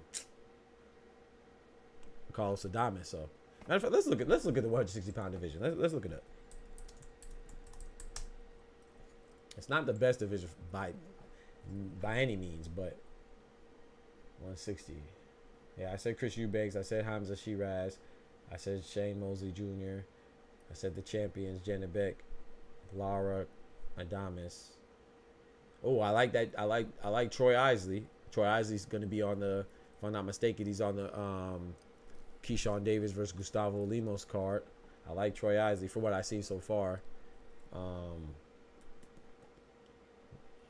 Ammo Williams is going to be on the Tiger Williams now. Austin Tiger Williams. He's going to be on the card with what's my boy name? Jerron Boots Ennis against Karen Chikadzian. The rematch nobody asked for, but IBF did, so it's not his fault. And then Ben Rodriguez versus Pedro Guevara. Some other people on that card. That card's pretty nice, man. I ain't gonna lie. You got like I said, Austin Williams on there. We got Khalil Cole on there, the big stepper, and we got Shakur's little cousin. I think it's his. Is it his debut? I think it might be his debut, his pro debut. And somebody else is on that card too. I'm missing. Can't remember. So it's pretty good. And then who else we have 160? We have Denzel Bentley on here. I'm looking at Denzel Bentley. Yeah, I mean, it's not bad. Ian Green, it's not bad. So it's coming up, man. I think it's you know, I think 160 is getting interesting. Official weigh-in: Tony 167, Jones 168 even. Shout out to James Tony versus Roy Jones. Shout out to James Lights Out Tony, man. Shout out to Roy Jones too. Two greats right there. I think, you know, both of them just fought too long, man, and so it kind of hurt their legacy. But those are great fighters right there. I think James Toney messed around and ended with like 10 losses or something. That's crazy. Half those people ain't had no business beating them, but you know, we see them fight too long. We see a lot of the legends do that.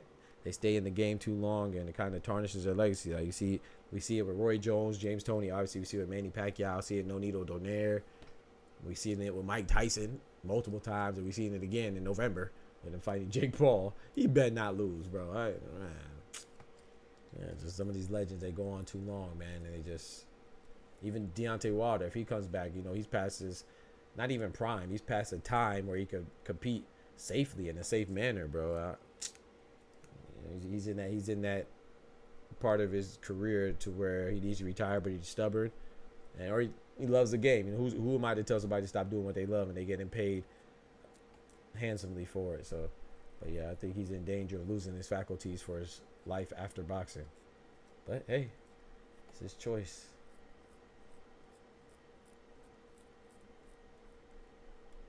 But yeah, 160's all right. 160's all right. I'm hearing some rumors about Demetrius Andre to Jermell Charlo, man. What's up with that, man? I've been hearing some rumors, my boy.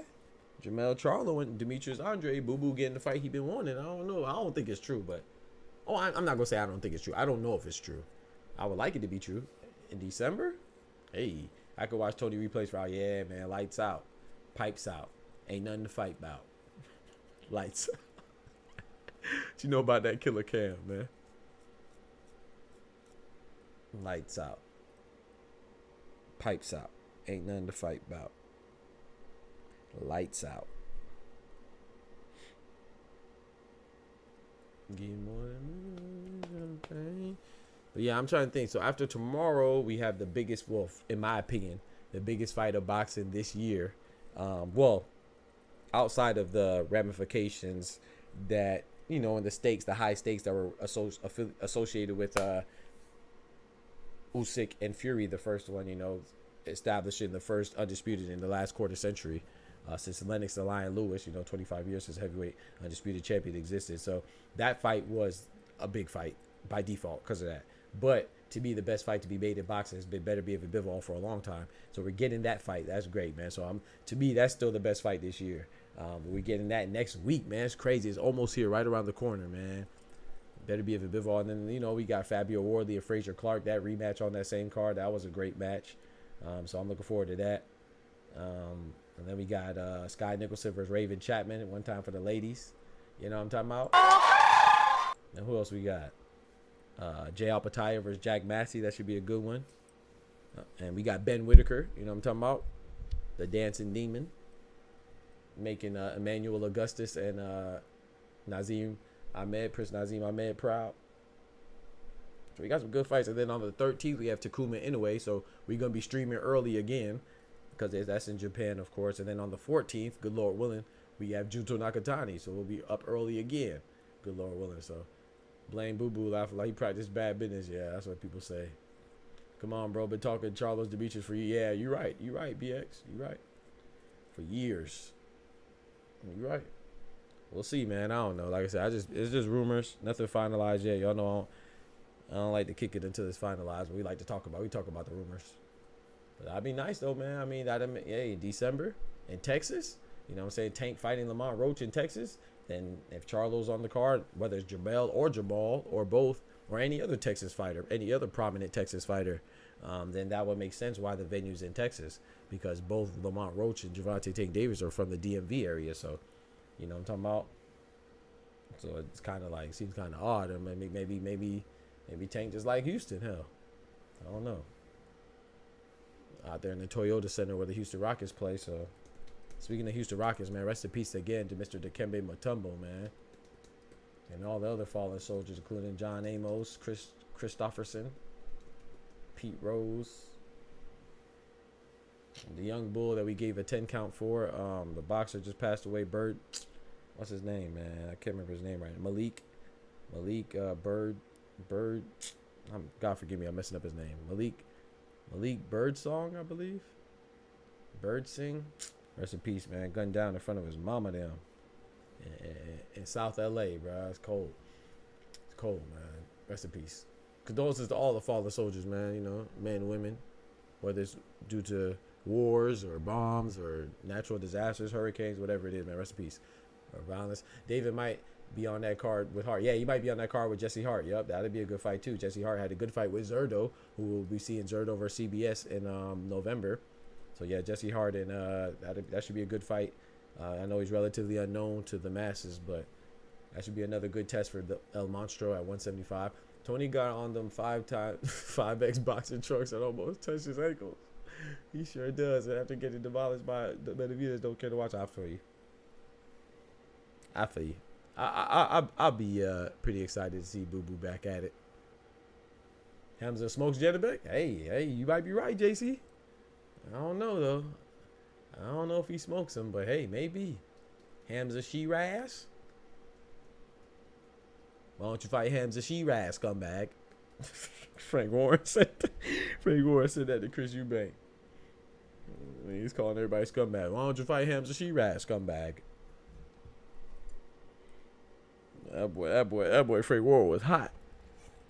That boy put out that litigation and shut Chris Eubanks up, made him retract his statement and apologize for his insubordination.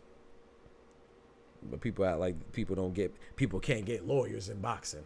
Why you think he retracted his statement and apologized? That boy said, I'm gonna get all that money up out you. People be pocket watching too much, man. Stop pocket watching, man. Whether you agree with it or not, let Devin Haney get that money. If the lawsuit doesn't go through, it doesn't go through. Shoot, man, got cheated, man. Shout out to Raymond Muratala's father for saying, if that was my son, I'd sue him too. Let me get all that money up at you. Sue you down to your socks. People be mad because they pocket watching the other brothers. Pocket watching is unbecoming of a man. Don't speak on how they pay you, because pocket watching us men shouldn't do, and that's just by nature. But thank you. Talk to him, Av. Pocket watching is something men shouldn't do, and that's just by nature. By nature, you shouldn't be pocket watching if you're a male. Go watch what happened in Malcolm X. Rest in peace, Malcolm X. Pocket watching and somebody got shot after that. JC in the building. Clapback Fridays. I hope Eddie Hearn does. Remember, Eddie Hearn's is called Fuck All Friday. So hopefully he does come up with another episode. But I don't think Eddie Hearn's gonna entertain him. You know, I think he did it one time. I think that was it. That'd be funny if they made it an ongoing thing though. Clapback Thursdays for Oscar and then Fuck All Fridays for Eddie. That'd be funny. I mean, like I said, whether you like it or not, or you like them or not, it's good for boxing, man. It's entertainment. It's something to laugh at. People be too uptight, man. Something to laugh at, man. I laugh at it. I thought that last one was funny. Oscar said all these exes, bro. It's a matchroom curse. He said forget a Madden curse. It's a matchroom curse. It's funny how dudes is calling Dev and Soft as if they didn't lawyer up to. Thank you. Tell him again, Ty. All you got to do is Google it, bro. Steve Cunningham tried to sue Antonio Tarver, and shout out to Steve Cunningham for keeping it 100 with him too.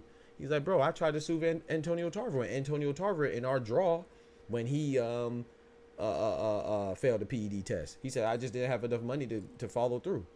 You know who does have enough money? Devin Haney. People lawyer up all the time, man. People get sued for all types of stuff, man. Y'all better stop acting. If it's not gonna work, it's not gonna work. You know, I'm not saying that it does. The optics don't look good because he's a fighter, but the optics also don't look good when you're a fighter and you cheat. People talk about, oh, he's suing, so anytime you lose, you got to make them sign a waiver because you can sue you for battery. No, you fucking idiot. That's not how it works. Battery is unlawful physical contact. If you don't know the definition of these words, please refrain from using these words and joining into these conversations. Every conversation, every topic, if it's unbeknownst to you and you are confused or oblivious to the topic at hand and the definition of words like battery, you know, then maybe you should remove yourself from that conversation. You don't have to have an opinion on everything. Everybody wants to have an opinion on everything. Bro, you are misinformed, man. Come on, you can just sue somebody if you lose a fight. That's the dumbest statement ever. No, you cannot. Because in a regular fight, there's nothing unlawful about the fight. But when you bring in PEDs, now it's unlawful. It's illegal. Those are words that are very synonymous. Fucking dumbass. Talking about, oh, it didn't do anything. It was a small amount. It's a PED, bro. Performance enhancing drug. What is it enhancing? Your performance. So whether you think it's significant or insignificant, it doesn't matter. It was 60 times the threshold that they set. The threshold for Austria is 0.1 nanograms per milliliter. He came in at 6 nanograms per milliliter. You try being 60 times over anything and see what happens to your goofy ass. Try it, bro. He's not the first athlete in boxing or other sports to be suspended for Ostarine. Amir Khan got 2 years for Ostarine in a loss against Kell Brook. He lost and still got 2 years. He got so long of a ban that he said, fuck it, I'm gonna just retire. But people act like Ostarine don't matter. All you gotta do is do your research, bro. This is all free information, man. Just look it up. Google's your friend. All you gotta do is Google it, bro. And you could also see that he's not the first boxer, like I said, to sue somebody, because then you'll see Steve Cunningham. And then if you look up, there's other boxers too that sued people. So, but you know, when a black man uses the judicial system to his advantage, that's when everybody has a problem. And we got to stop that stuff, man. We be attacking each other, bro. You know what I'm talking about? We be attacking each other, bro. I'm not saying that you ain't got to agree with it because somebody looks like you, but at least give him the benefit of the doubt and try to understand what he's doing. You know what I'm saying? You just getting on here sounding ignorant, bro. That joke get on my nerves, bro. Don't nothing make me more mad than ignorance, though. I ain't gonna lie. The chosen ignorance, willful ignorance. Everybody makes a mistake. I'm not, and I will say this too. I'm not saying it can't look weak. Of course it could look weak. That's your opinion. But you cannot have an opinion on it being unlawful physical conduct, which is what battery is. He's not suing because he lost a fight. So when you say that, you are either deliberately manipulating the narrative, or you're just ignorant and you should shut up because you don't know what you're talking about. I think the hard part will be proven intent. Yeah, but it depends on what you're suing him for, though. You know what I'm saying? It's so now, like, if he's suing him for no, I don't know. You know, I'm not a lawyer. I'm not pretending to be. I'm not part of the judicial system in any capacity. I too don't like I too don't like nothing about the law. You know what I'm saying? But at the same time, that's something that we kind of where a lot of us come from and how we grow up and our experiences. We are kind of raised to be anti whatever. Like, I've never been in a situation where I felt like I could call the police and they'll help me. You see what I'm saying? Like, I've never been in a situation like that, and I'm wrong for that too, because, you know, I have run into some police and they're kind. So every cop's not bad, but sometimes your experiences are what control you. But I don't know if he'll win. B-Dog, you have a good point. Proven intent. But what if he doesn't even have to prove intent? What if it's good enough to just say, oh, he enhanced his weapons, which are his hands. He enhanced his weapons, which are his hands. I'll say it again. He enhanced his weapons, which are his hands. It's like having a gun, right? Let's say you can have a gun. I'm not saying this is deadly as a gun, but hear me out. You can have a gun, right? Can you have any type of gun? Even in states that where it's legal, let's say Texas, where you have open carry, or Florida, even if you have a concealed weapons license, which, you know, I had a concealed weapons license. Can you manipulate or change or alter that gun any way you see fit because it's legal to have guns? No, you cannot put a freaking switch on your gun. You cannot have a banana clip on your gun. Certain things are unlawful. So even though the gun is lawful, having a pistol is lawful, you could moderate the pistol and where it will be illegal. That's what Ryan Garcia did. Your hands are fine, but when you add certain things to it, and what if that's enough to prove intent? Because Anaguchi did die in January in a fight that he had where there were no PEDs involved. And rest in peace, Anaguchi, 23 years old. He died in January. Got knocked in a coma after a Fight of the Year candidate, and he died. We saw Maxim Dadashev, who Buddy McGirt trained, against Subriel Matias. There was no PEDs involved, and he died. We seen Adonis Stevenson. I know I could sound like a replay, but I'm gonna keep saying this, bro. Adonis Stevenson against Alexander Vosdik. Again, no PEDs involved. The man suffered chronic brain injury to that. Brain damage. He's still brain damaged right now to this day. He was undefeated at the time. No PEDs involved. So boxing is a dangerous sport without enhancements. So now you add enhancements. Maybe that's enough to prove intent for a judge or a jury. I don't know. Maybe it's not. We'll see. You know what I'm saying? We'll see. Maybe he's wasting his time and his money. We'll see. It's his time and his money. Let him do what he wants to do. People want to control what everybody does too much, man. You worry about your punk puss ass life. How about that? Let the man do what he wants to do. And I'm not even a Devin Haney fan, but I'm a fan of utilizing your tools to the best you see fit. I'm a fan of that. I'm a fan of freedom, and I'm a fan of choices. If you want to sue that bitch, sue that bitch. Because that bitch would have sued you. That's a fact. Sue whatever you want, bro. That's what you want to do. That's what you want to do. Right, you're right. I think intent is a crucial component of battery as a crime. Yeah, it could be. It could be. Yeah, you could be right. However, I will also say this too. I don't know about you, B-Dog, but I could tell you a case right now where two people get in a fight and one of them dies and the other person gets charged with murder. And his intent wasn't murder. It was just to fight. You see what I'm saying? They were scheduled to fight. So they were fighting. So I don't know, man. Like I said, it depends on how you want to interpret things. I tell people this all the time. You know this, B-Dog. You a smart brother. The law is not about proving right or wrong. Sorry. The law is not about right or wrong. It's about what you can prove and what you can't prove. So, we've seen plenty of cases where people don't seem like they're right, but they still end up ruled correctly, ruled in their favor. So it's less about who's right and who's wrong and more about what you can prove. So yeah, I don't know. I mean, we'll see. I'm sure that there's a strong case against it, and I'm sure there's a strong case for it, because we can't sit here and act like this man isn't rich, man. So when he's rich, I'm going to give him the benefit of the doubt that he has consulted his lawyers and he consulted his legal team before he took it to litigation, right? That's what people do. So when people just say, oh, he doesn't have a good point for suing for it, because he's not just suing for battery, right? He's suing for a multitude of things. One of them is battery, but he's also suing for residual damages and extra compensation for his name being diminished and tarnished. So other things like that, and those things probably could be proven. I don't think he would take it to court, right? So I think that we're assuming that, oh, this is unprecedented, which is wrong. People have taken people to court before in boxing, and that are boxers and due to PEDs. And we're also assuming that he doesn't have anything to stand on. Well, I don't think he would go to court if he didn't have anything to stand on, or he didn't think he could win. That's not how it goes. You don't just walk into a lawyer's office and be like, okay, I want to take this to court, and you go to court. No, you know what I'm saying? That's why when you holler at a lawyer, a lot of times they'll be like, okay, well, we offer free consultation, and if we take the case, then we'll charge you on the back end, or if we win, or now after I give you consultation, and if we decide to go forward the case, then you got to give me a retainer or something like that, bro. These are discussions that happen legally, bro. So we can't just assume that he has nothing to stand on. If he didn't believe he could win, why the hell would you take it to court? Like, I don't get what people think. Like, it's funny how people just apply common sense to certain situations where they see fit. I mean, didn't Ryan Garcia contact his lawyers first? Didn't he contact his lawyers, which is why he went through the hair follicle testing to try to prove that the ostarine wasn't there, which was stupid because that wasn't the best way to test for ostarine. He consulted his lawyers first. Where was all the gangbanging saying, oh, he's weak for contacting lawyers? Oh, okay. So only certain people could contact lawyers. Oh, okay. You think Ryan Garcia just did that on his own because he was smart? Which he ended up looking dumb because the same people that he referenced, Dr. Pascal Kentz, who's an expert in the toxicology field, he said that in his article, he said that a hair follicle testing does not supersede urine analysis when it comes to detecting selective androgen receptor modulators, which is SARMs, which is what ostarine is. Ostarine is a type of SARM.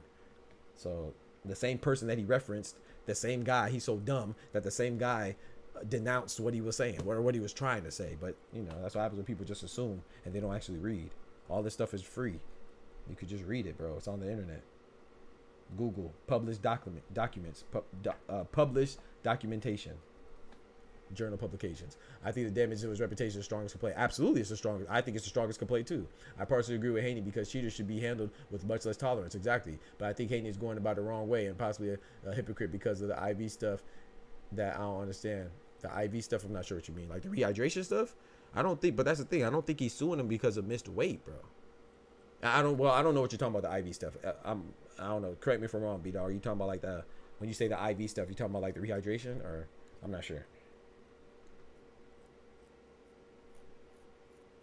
But yeah, I agree with you, Vin. What up, Vin? Sorry, I said B-Dog. I meant to say Vin. I apologize. I think that I agree with B-Dog. I think the strongest complaint is his reputation, the damage to his reputation. That could be reflected in his loss of a purse bid suddenly. It could be reflected in his removal of pound for pound rankings suddenly. You know what I'm saying? So that could be that it's documented for those things. And every time somebody says something like a Teofimo Lopez Sr. or somebody saying that he's washed up all of a sudden, they never said that before, then that's also adds fuel to the fire and gains momentum on his reputation being damage. You could sue for a lost reputation. Has any ever had any IV allegation? I don't know, Karma. I don't know. That's why I'm asking if Vince talking about rehydration. But even if that is, who cares? That's what does that have to do with anything?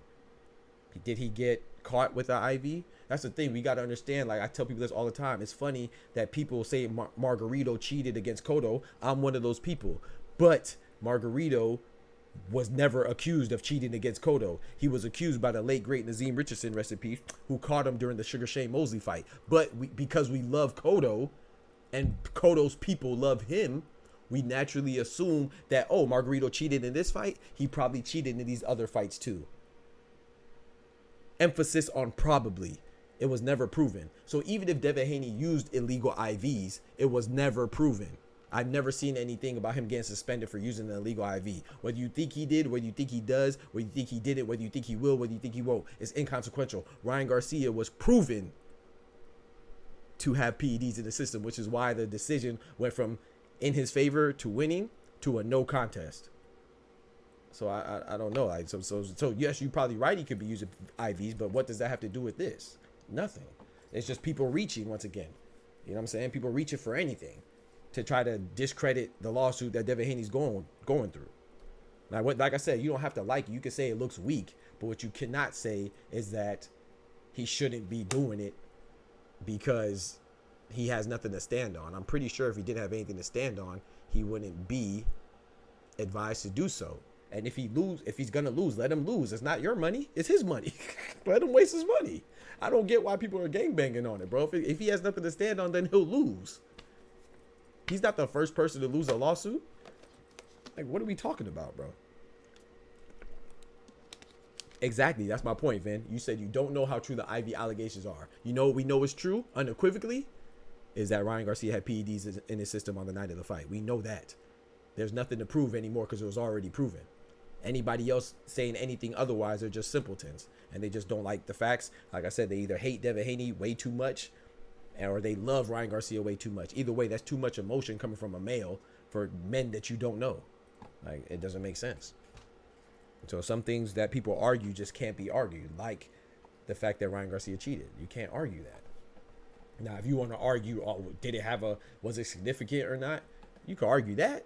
But what you can't argue that it was significantly past the threshold in which they allow for ostarine. You can't argue that because they give you a quantity. They quantitatively tell you how much he had in the system. Whether you think it mattered or not, that's opinion based, you know, unless you're a toxicology expert or whatever. But even still, it's an opinion, but it's still insignificant because it doesn't matter if it helped him or not. You don't get suspended for cheating if it helped you. You get it for it being present. So it doesn't matter if it helped or not.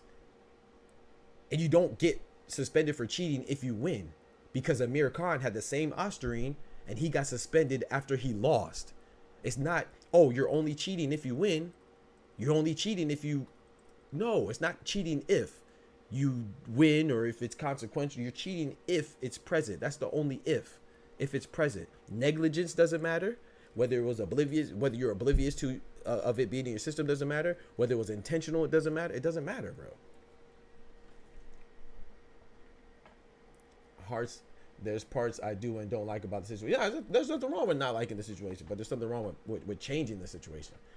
I'm saying I don't have the full picture, so I feel wrongfully judging him for suing. I just know in my heart of hearts that that's parts I don't like. Yeah, there's nothing wrong with that. I can't argue with that. Hey, everybody has an opinion on that part. But the stuff that people are saying, like when they say, if I'm a boxer now, I have to sign a waiver because if I beat you, you can sue me. That is one of the most ignorant statements ever. When have you... And the fact people think this in their head and they have the audacity to say it, it lets you know how dumb they are, bro. Like, LJ all day, what it do? So like I said, you don't have to like the situation. That part's an opinion, but everything is not an opinion. Let some people tell it. You would say 1 + 1 = 2, and they'll be saying, oh, well, that's an opinion because Terrence Howard came out with some new math.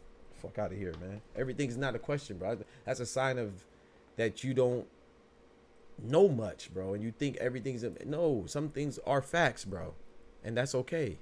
There's some things that are actually factual. Like, I don't get, people think everything's an opinion, bro. Everything's not an opinion. That just shows that your fucking comprehension on said subject is very limited. That's why you think everything around said subject is an opinion. You know, there's a lot of things about the situation I don't understand. A lot of things about the situation, but there's some parts I understand too, and you could too if you weren't in denial. But yeah, man, people argue anything though.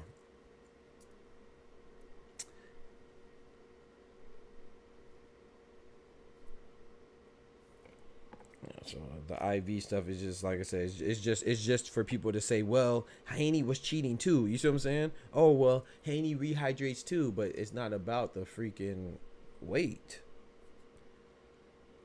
And I have no problem saying that Devin Haney's a weight bully. I think him and Benavidez are weight bullies. I think anybody that comes in 20 pounds, 25 pounds in excess of the weight limit is a weight bully. But I don't think weight bullying is cheating. I think that Devin Haney is also a consummate professional because when he misses weight, when he rehydrates way over the weight limit, he always makes weight. He never misses weight.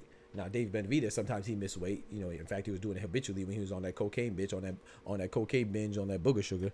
But you know, he's been making weight a lot lately. So I think that's just a fact that he uses his weight to his advantage, but that's not cheating. That's not outside the confines of the sport. If you don't want somebody to rehydrate, put it in your contract. You can negotiate everything from the gloves to the ring size to who walks out first. I'm pretty sure you could negotiate the rehydration limitations. So if you elect not to negotiate or place the rehydration clause on there, what people demonize too, then you cannot complain after the fact that he came in big. I just feel like that's hypocritical. You could control that. You say, hey, man, I want a rehydration clause. And if he doesn't want to agree to that, then guess what? Don't take the fight. Simple as that. That goes for Canelo, too. And when Canelo didn't say, I never heard Canelo say it, but I heard people say, oh, Edgar Berlanga came in 23 pounds heavier. I mean, well, Canelo can't complain about that because if you were worried about that, you should have put a rehydration clause on there. But it's funny that the same people that demonize and talk trash about having a rehydration clause are the same people that also talk trash about somebody coming in heavy like Devin Haney or Dave Benavidez. That just shows you people just like to complain. They just like to complain. On one hand, they don't want somebody to come to blow up. On the other hand, they say, "Oh, you're weak for having a rehydration clause." So which one is it? People that don't do nothing, bro. All they do is judge others, bro. It's crazy. I don't believe in weight bullying because that wasn't a thing during the 80s or 90s or 2000s. This is a new narrative that people use only against certain fighters and ignore. That's true. I agree. I believe in it though. I do think, like, I think JANIBEK, I don't even care what the unofficial weigh-in was for this fight.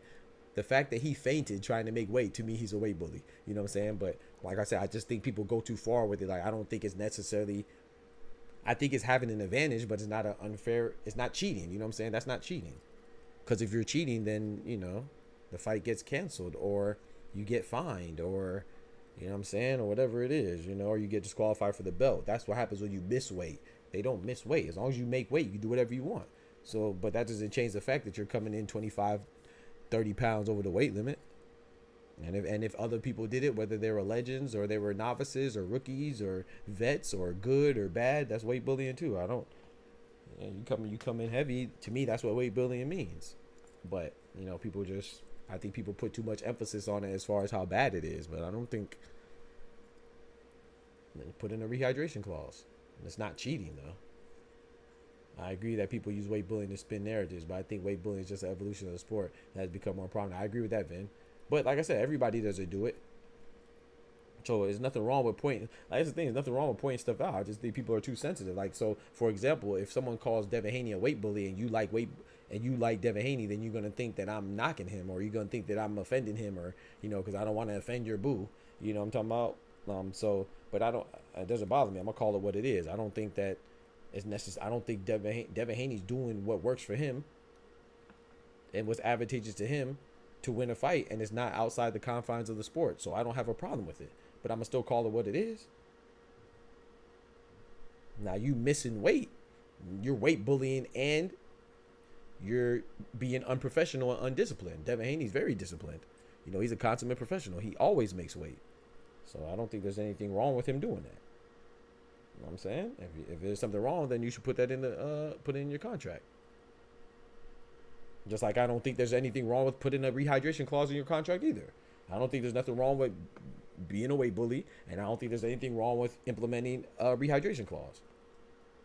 But that's just how I feel about it, though. I don't really, as long as you're in the confines of the sport, man, and you're not cheating, I don't have a problem with it. Negotiate that, man. Get your team right. I'm not a boxer, but if I was, you wouldn't weight bully me. I'll slap that rehydration clause on your ass so fast your head to spin. And if I was a boxer and I was fighting somebody that wanted to put in a rehydration clause that I didn't agree to, guess what? I wouldn't fight him. I don't give a damn what people say, because people gonna talk regardless.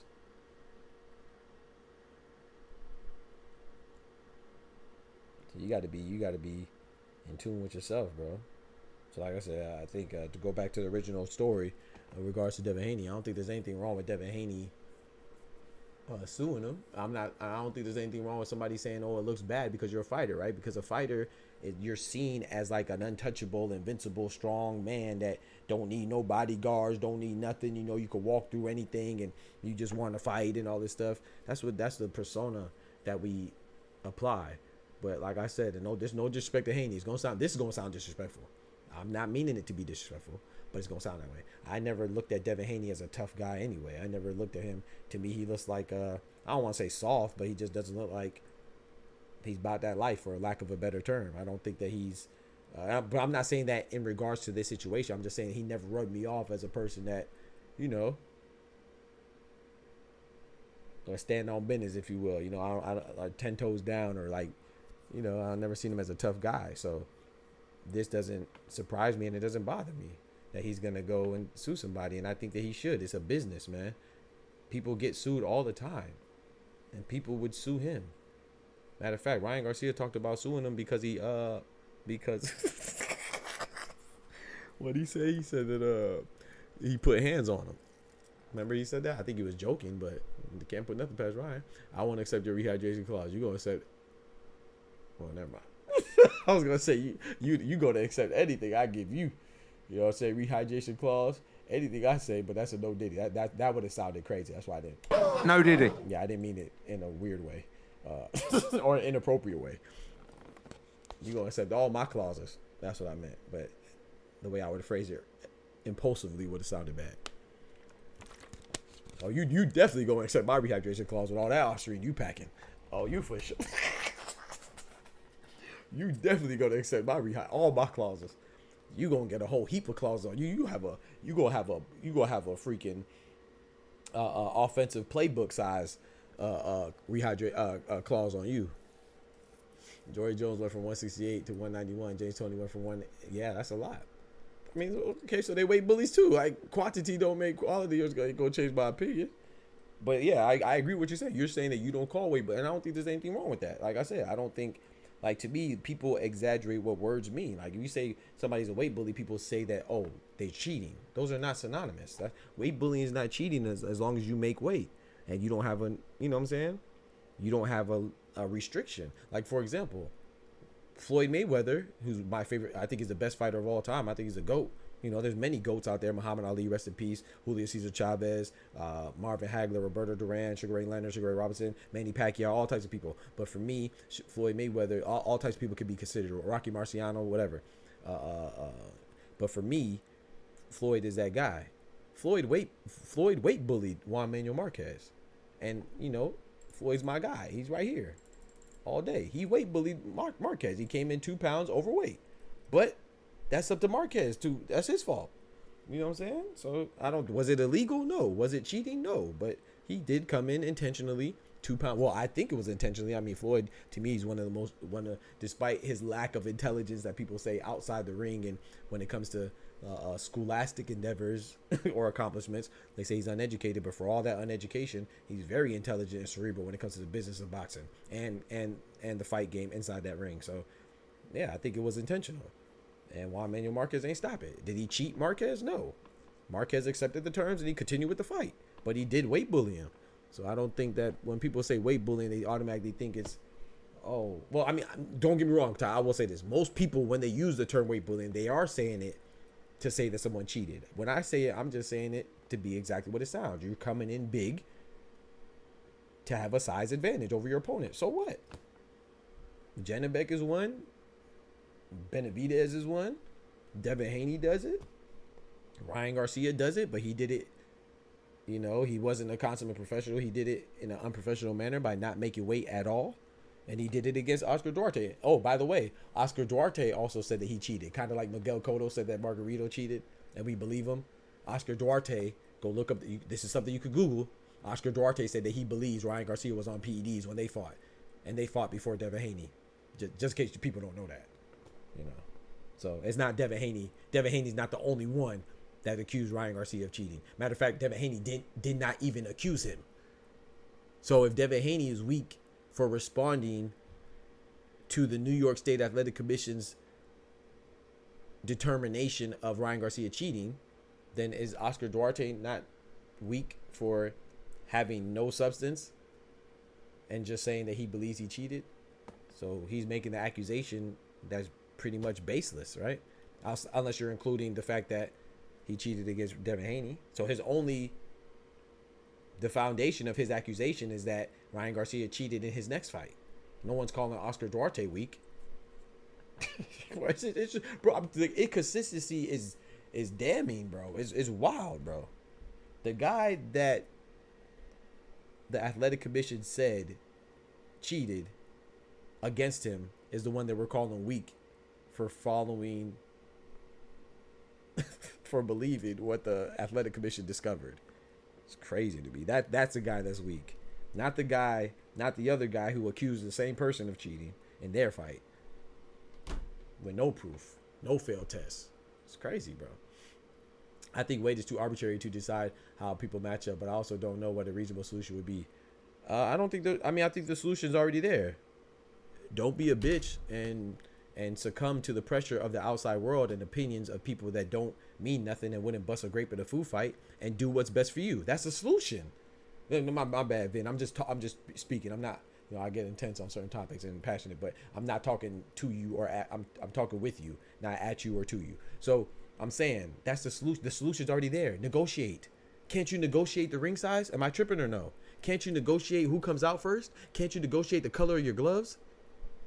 Can't you negotiate how many people are in your corner at the time? Can't you negotiate things? Why can't you negotiate the weight limit? We negotiate it. This is boxing.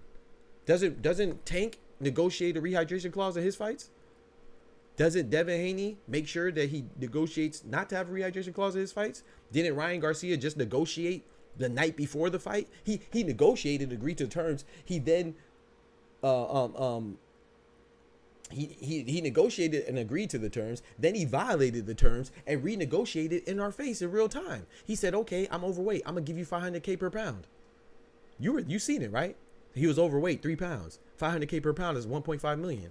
So he renegotiated in front of all of our eyes, and the fight commenced. So we know that people negotiate. So what's the problem? Negotiate it. Don't care about every Tom, Dick, and Harry saying that you're weak for having a rehydration clause. Don't care about every Tom, Dick, and Harry saying that you're a weight bully. Be in tune with you, bro. Because people don't care. They just want something to talk about. There is a solution. The solution is handle your business like a man or a woman. It's crazy how 10 years ago using hydration clause was viewed as trying to get an advantage. Now exactly. Now naturally rehydration is trying to have an event, right? But I don't think it's naturally hydrated. I think it's which is not wrong. I think they have a scheduled plan and a blueprint on how to hydrate appropriately and do it in a way that's advantageous for you. You know, so whether it's through your dietitian, your nutritionist, or your strength and conditioning coach, whatever it is. So I blowing up 20 pounds in one day is not healthy. That's, you know what I'm saying? That's not natural. There's nothing natural about gaining 20 pounds in a day, Ty. So, but like I said, I don't have a problem with it though. I don't have a problem with it. Was him? Yeah, he definitely did weight bully Marquez. Talk to him, Ryan. Laughed at Marquez about drinking his own piss. Yeah, he definitely laughed about him drinking his own piss, and then continued and proceeded to knock the piss out of Marquez. He said, "Oh, he drinking his own piss." He laughed at him on the 24/7, and then walked in that ring, hit him one time to see how that man reacted, and said, Nigga, you's a bitch!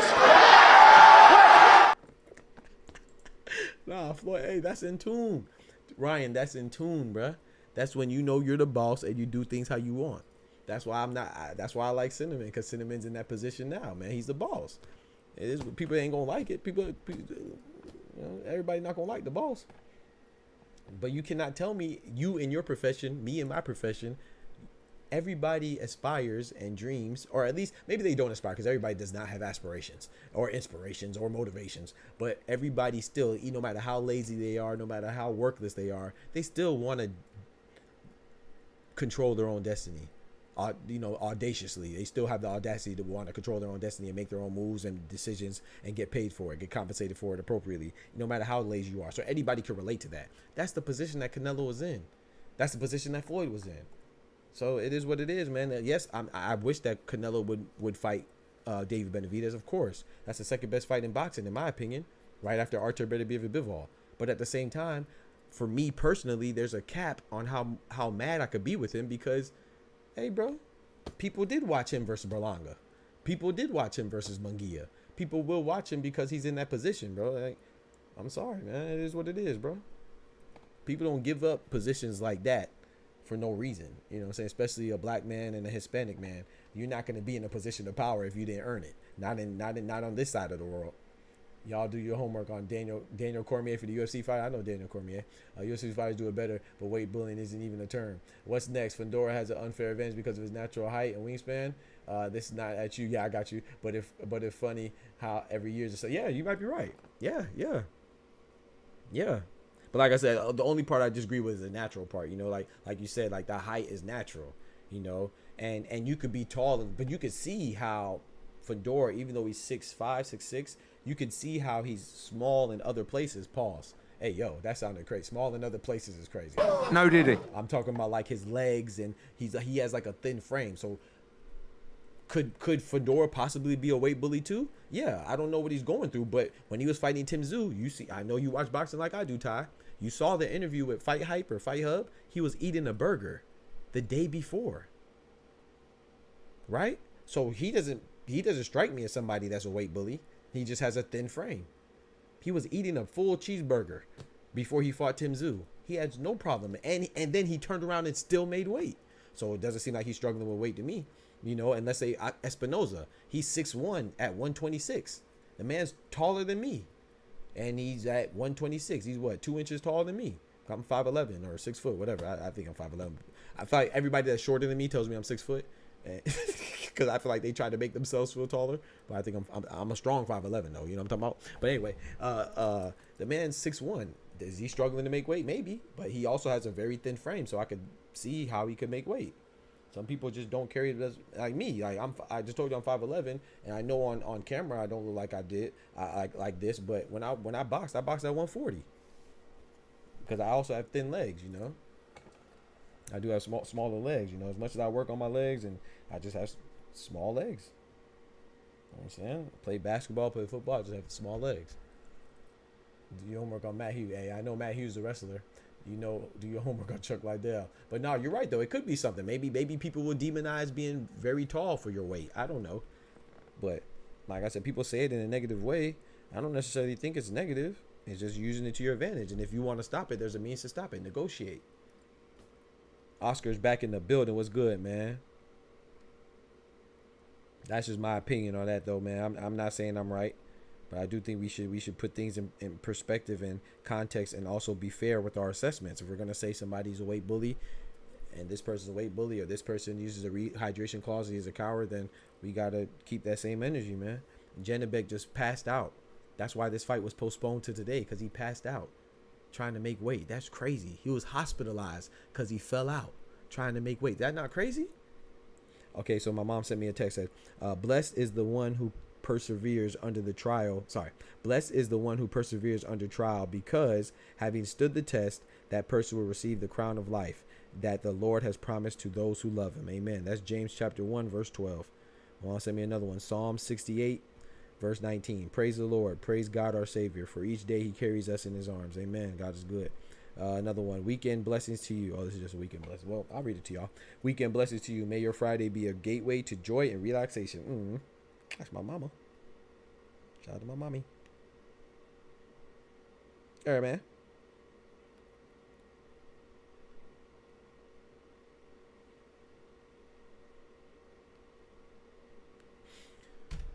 I've been thinking about it, and I agree with the negotiation point. I think any two people can fight if they agree. Thank you, Vin. Thank you, Vin. That's all I be saying, bro. I know. I may not always make sense, but damn it, I try. You know what I'm saying? I appreciate you, bro. Even if we disagree, at the very least, I try to make it to where I approach things logically and fairly and consistently, bro. That's it, bro. That's the solution. If I'm fighting you, Vin, and we agree to a weight, and then I come in over that weight, cancel the fight. Or if agree to the fight and then find me and I gotta pay you extra, or agree to the fight and you, I don't know, react accordingly to where you come up with some advantage. I don't know. Renegotiate. Negotiations happen all the time. This is boxing, bro. This is not basketball. This is not football. This is not track. This is not swimming, where everything is already predetermined, like the size of the pool, the length of the pool, the width of the lane. No, bro. In boxing, every single fight can be negotiated. Now, because you may be a more popular fighter than me, you may have more negotiation power, but then don't. If I'm me, I'm not going to make myself susceptible to your rules and regulations if I don't agree to it. If I'm not in concurrence or in agreement with you, then don't have the fight. But people want to do stuff for money or whatever reason it is, and then complain with the result afterwards. Bro, it is what it is, bro. You can't have your cake and eat it too, man. Everybody ain't going to make it, man. Everybody ain't going to make it, meaning that everybody's not going to be in the same position and do the same thing, but you got to work with what you got. And maybe you have to take 3 other fights for half the money to come up with the same amount of money, but it's fair to you. What's worth it? Is it worth the extra money, or is it worth being fair to you? It's what you value, bro. I'm not saying that they're easy decisions either. I'm not saying it's easy, but it is what it is, bro. You're grown. You're grown, man. If you don't like the restrictions or the lack of restrictions, don't involve yourself in the fight. Simple. It might also be the day before weigh-in. My brother is 6'3", fights at 154, but some promoters want him to fight at 147 in America because of the day before weigh-in. Yeah, we do. I love same-day weigh-ins, Ryan. I'm a proponent for that. I want same-day weigh-ins, but they're not going to do it. You know why? Because a same-day weigh-in and then somebody's overweight, they have less time to work with to try to save the event. And that'd be devastating if somebody, a main event, like JANIBEK and Mikhailowicz was, and then the person trying to make weight doesn't make weight, and then the other person cancels it. You know what I'm saying? Not saying that's what they did, JANIBEK and Mikhailowicz, but JANIBEK made weight. I mean, didn't make weight, and he fainted, so it was canceled regardless of what anybody else wanted. But yeah, they would cancel a whole lot of events because people wouldn't make weight and people wouldn't agree, so they would lose money. So that's why they don't do it. Everything's business, bro. Everything is business except for when Devin Haney sues Ryan Garcia. Then it's you're supposed to be a gangster. Everything about boxing is business until somebody you don't like sues somebody that you like, and all of a sudden you're supposed to take it to the streets. What would happen if Devin Haney took a bat and banged it on Ryan Garcia's head top, took it to the streets? What do you think Ryan Garcia would do?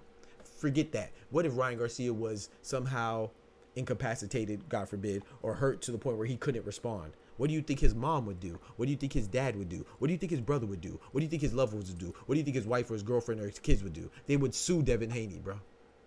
You know why? And the critics that are saying that he should take it to the street, they're the same ones that would say, "Oh man, I wish you would have handled it more professionally. I wish you would have took it to the legal system. I wish you would have filed litigation. I wish you wouldn't have handled it like a gangster, like a street dude. He's so ignorant." But then those same people that would have critiqued him that way are also telling him not to go to the route that he went. That's why, once again, you have to do what's best for you. Forget what every Tom, Dick, and Harry's saying, because everybody's going to have an opinion regardless. It doesn't matter what he does. He's already looking bad. So when people say, "Oh, he looks bad," bitch, he already looks bad. Every time you Google Devin Haney, you see him with his face down and booty in the air, like he about to watch a porno. Every time. No, did he? He already looks bad. Get the freak out of here, bro. Stop it, bro. My boy Ty said, "This ain't the 60s." You right? Oscar will sue for incapacitating his fighter. Facts. Everybody will sue, man. It's just crazy. It's disgusting to me that we're even advocating that this young man should take it to the street. Who looks at Devin Haney and thinks of him as a gangster? Any type of gangster. If you look at Devin Haney and ever thought he was a gangster, I know you not gangster. I know. No disrespect. That sounds disrespectful to Devin Haney. I'm just saying. I'm not a gangster, but guys, dang it, I'm talking about. I fit the part better than Devin Haney. Freak out of here, bro. Telling that this man, he shouldn't sue, man. He should handle it outside the ring. He should have ran up on him. Fuck out of here, bro. And if he would have ran down on Ryan Garcia, what do you think Ryan Garcia would have did? What do you think you would have been advocating for Ryan Garcia to do? Y'all would have told Ryan Garcia to go sue him, and you wouldn't have had to tell him because Ryan Garcia would have sued him, and rightfully so, because it's a business. Ain't super thug. Freak out of here, man. Y'all niggas clowns, bro. Anybody who says that stupid stuff and that goofy rhetoric are clowns, man. You should be ashamed of yourself. Ashamed of yourself, man. Especially if you're a black man telling another black man that he should go run down on him in a business. Freak out of here, man. We can get millions by taking them by filing a lawsuit and going the litigation route. Freak out of here, bro. Eddie Hearn suing somebody right now. You know what I'm talking about? Chris Eubank just told you that he was sued by his own promoter and Frank Warren. But you advocate for other people to sue. I mean other people not to sue. Freak out of here, bro. We are witnessing boxing going through pussification. I disagree, bro. We're just witnessing people being more bold and obnoxious and audacious enough to let out their stupid opinions in front of the public. That's all. You know what I'm saying? This is nothing new, man. This is nothing new. This is nothing new, bro. It's just maybe you're just paying attention now, but I don't think there's any pussification about it. If someone cheats, they should get punished. Why do you think that's pussification suddenly is beyond me? Was it pussification when Mark McGuire got his records retracted because he cheated in baseball? Was it pussification when Reggie Bush got disqualified from being a Heisman winner because he accepted some money from somebody else and they took away his award? When you don't follow the rules, you get reprimanded for it. I don't know what lifestyle or I don't know what life you live in or what earth you live in, but that's what happens. So why is it different now? Why is everybody suddenly disappointed now? I don't understand. Now all of a sudden it's you know, LFA looks more gangster than LFA looks more gangster than Haiti.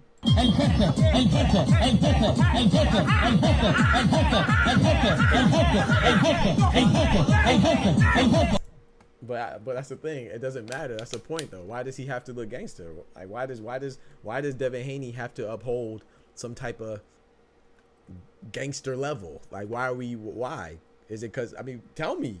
He don't look gangster to me. He doesn't act gangster to me. So are we saying that he has to be gangster because of what? Because he's black? So when you're black, you have to be a gangster? Oh, okay. Okay. That's crazy. I'm just asking. I don't know. So why nothing about Devin Haney rubs me as a gangster ever in life.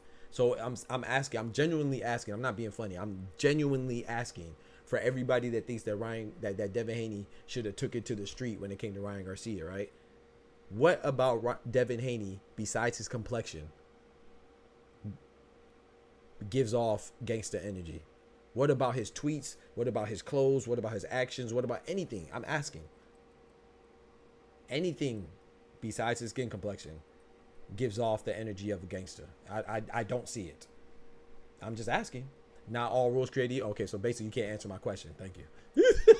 And by the way, that's not a rule. You just made up a guideline in your head that doesn't make sense. It's a nonsensical assumption that you're making, and a illogical, irrational, and pretty ignorant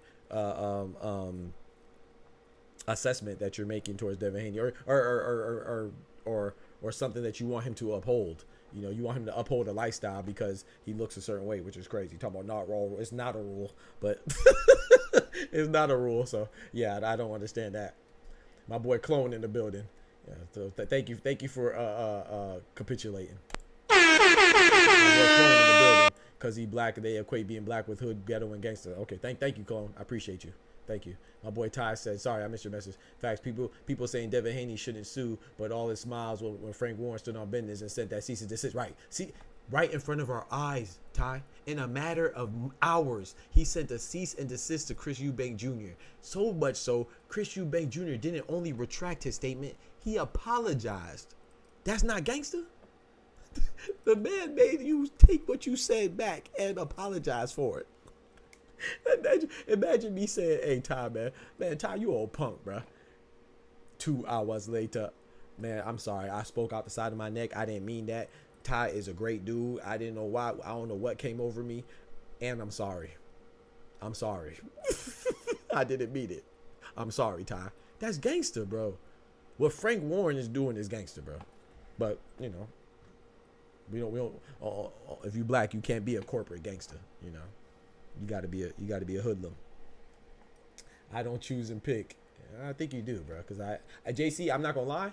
You've been in the my stream has my channel is only 6 months old. I mean, sorry, 8 months old, right?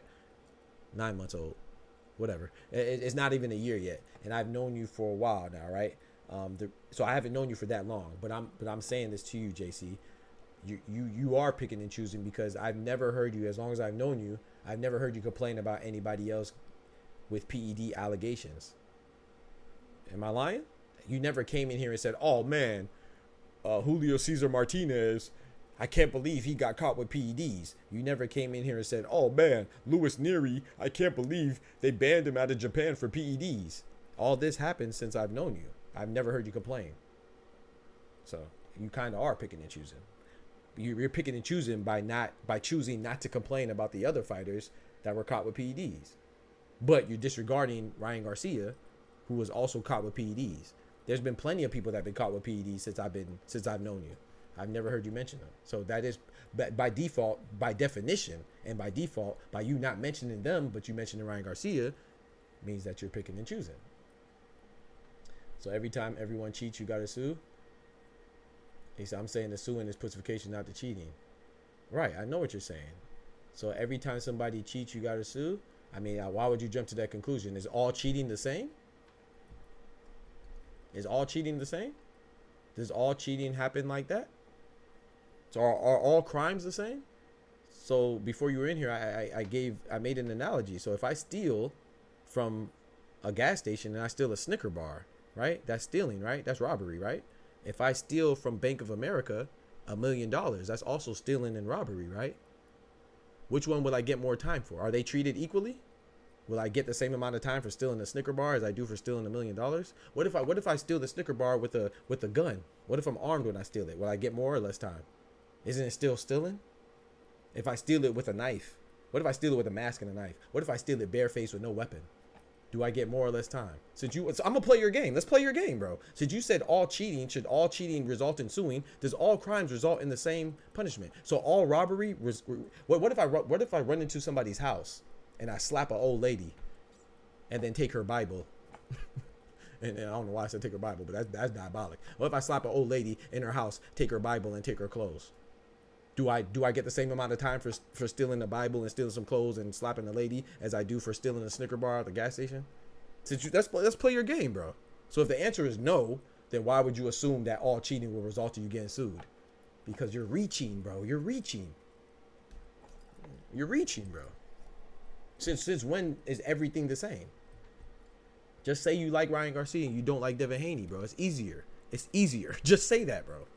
Don't try to make it seem like it's some type of unfair treatment or it's unprecedented or like you never heard. Like, bro, stop it, bro. Just say, hey, man, I don't like Devin Haney. He got what he deserved, and I hope he loses the lawsuit, and he's a punk.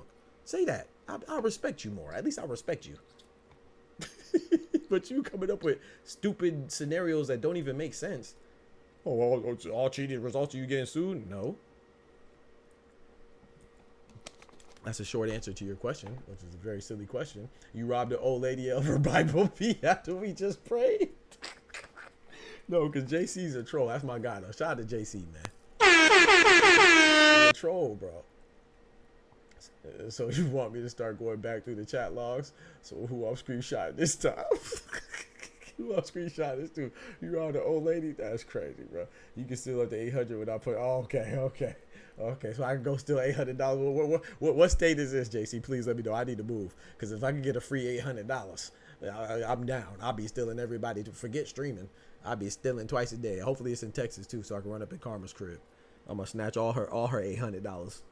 I'm going to get... Because you know she got the money, too. She got to spend at least $8,000 on the Austrian she purchasing. So I know she got $800. Let me know. Hopefully, is it in Texas? He said not all crimes are created equal. So why would you say all cheating is created equal? Did you not?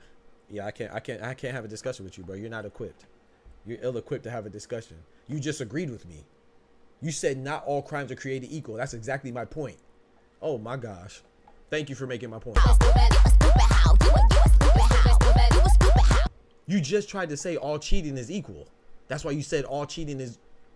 Should everybody get sued because you cheated? So I brought up all crimes not being equal, meaning that they shouldn't be treated the same, meaning that you're not going to get punished the same for all crimes. So why would you get punished the same for all cheating? Like the dumb question that you said. You just proved my... Oh my gosh. Yeah. See, this is where we got to stop, chat. We got to stop, chat. This is where we got to stop ourselves, chat. We cannot have a discussion with everybody, man. And this is why I be talking about when I say that everybody does not deserve to have an opinion. But that's what Twitter and other social media platforms allows. This man he literally just killed his own argument. I just gave him the knife and he stabbed himself. You're like Plaxico Burress. Didn't Plaxico Burress shoot himself? You're like Plaxico Burress. I gave you the gun and you took it and shot yourself. Goofy.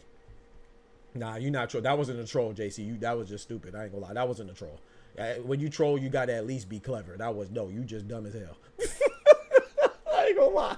That was not a troll, bro. Don't try to kick it like you was trolling. You was not trolling. You was not trolling. You just dumb as hell. You dumbass. You just dumb as hell, bro. Stop it. That was not a troll attempt. You just dumb as hell, bro. Stop it. You my guy. But I'm not going with that one. Mike Tyson on the pads at age 58, 6 weeks out from the Jake Paul fight on November 15th.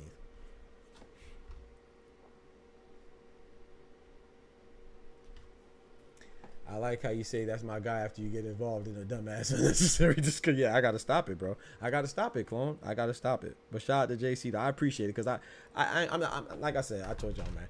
I'm not gonna lie. I'll be lying if I said it. I like debating. I do. I was on the debate team, full disclosure, in high school and stuff. I I did a lot of things. I played sports and on the debate team did a lot of extracurricular stuff. So I like. I actually took some.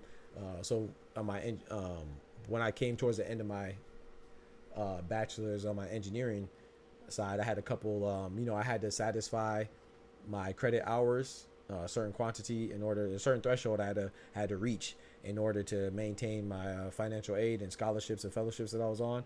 So like, but I finished, you know, my was it my junior year or my senior year? I can't remember. For my bachelor's, I had a couple empty slots, so I took some law courses and stuff like that. And I took a debate course. It wasn't a debate. I can't remember. It was a law course. I can't remember the name of it, but the theme of it was like, you know what I'm saying, every week you have a different court case and you have to debate it. You know what I'm saying? You have to go in there like either a prosecutor or a defendant. And it was cool, man. I like stuff like that. So I do enjoy a good debate, but I have to stop debating with everybody because there's a difference between a debate and an argument. Our argument is what JC's doing. He's just saying whatever sounds good in his head just to be right. That's the argument. A debate usually has a definitive conclusion, or at least has some type of logic in it to where we can agree to disagree but still come to a conclusion. You know what I'm saying? An argument is just trying to prove that you're right no matter what dumb shit you're saying. You know what I'm saying? At any cost. That's what JC's trying to argue. I can't be arguing with goofies. Chill, bro. It was only a nickel bag. We acted like he smoked a pound. And you feel me? Shout out to Ty. Like what me and Ty was doing. I wasn't attacking Ty. Ty wasn't attacking me. We fundamentally disagree on the term weight bully. Like, even though he knows that I'm not saying it in a negative way, just saying it sounds negative. And I agree with that. It has a negative connotation on it. But when I explain it, I don't explain it as somebody cheating, but I do think it's an advantage. I think it's in the realms and the confines of boxing. He doesn't. He thinks that it's okay. And he thinks it's natural. We can disagree, but I understand what he's saying. He understands what I'm saying. But we're both making sense. It's not void of logic, you know? JC, I cannot say the same for you in this one, brother. Hey, we got big news, chat. Well, I don't know if it's big news. Big news to me because I've been anticipating his return. Anthony Yard will return on the Adam Azim versus O'Hara Davies undercard. Damn. On the undercard of Adam Azim and O'Hara Davies? Sheesh. That Frank Warren litigation got him bad. Speaking of Frank Warren, right, Ty?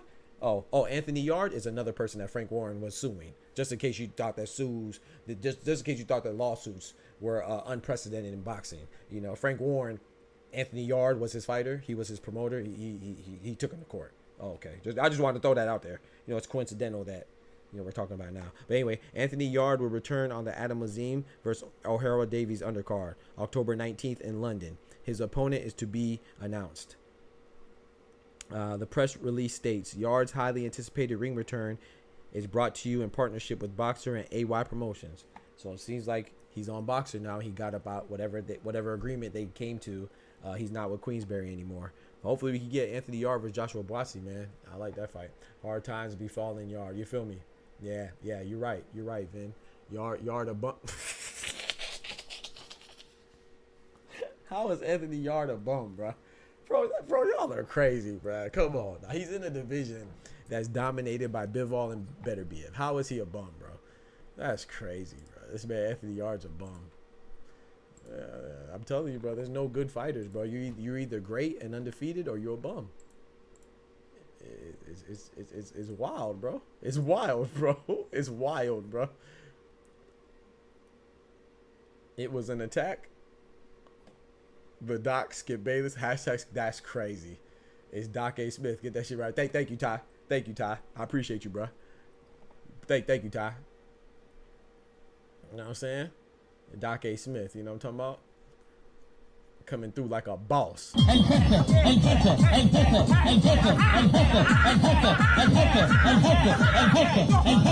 Who was an attack, Karma? Who getting attacked? Hey, my boy Just Do back in the building, man. They are on the same side of the street. Yeah, they're on the same side of the street now, Karma. Let's get it. Let's get it. I like it. Is there any other fights this week? Yeah, remember tomorrow, Oscar, we have Ronnie Rios versus Nick Ball. Excuse me. Give the champion his respect. He got to say him first. Nick Ball versus Ronnie Rios tomorrow. It's in England though, so remember that it's gonna be early. So I'll be on around 2 o'clock, good Lord willing, Eastern time. Maybe even earlier. This man said Yard's a bum, bro. With no gas tank. Why is he a bum? Why, bro? Why is he a bum? Let's pull up Anthony Yard's resume, bro. Let's look at it together. Let's look at this bum, this quote unquote bum. He has 3 losses, right? 25 wins, 24 by knockout, 96 KO ratio. This is the bum we're talking about now. He lost to Artur Beterbiev by 8th round TKO, bum. He lost by split decision to Lyndon Arthur, a guy that he fought twice, and he revenged that loss and knocked him out in the 4th round. A guy that also fought a good fight against Dmitry Bivol. But, you know, Anthony Yard's a bum. And he lost to Sergey Kovalev by knockout. Sergey Kovalev's nickname is the Crusher. His first loss, Sergey Kovalev's first loss came to who? You guessed it. Arguably one of the best fighters of all time. And Andre, son of God, Ward.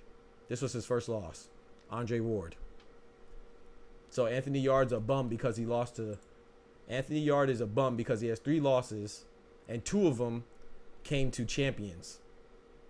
One of them undefeated still right now to this day in Artur Beterbiev. And the other guy that he lost to, he avenged that loss in devastating fashion by knockout. And by the way, Lyndon Arthur's a contender. This guy's a bum, chat. Bro, we got to stop it, bro. We got to stop it, bro. We got to stop it, bro. We got to stop it, bro. Who you got, Doc? I got Ball, but I'm hoping that Rios makes it interesting.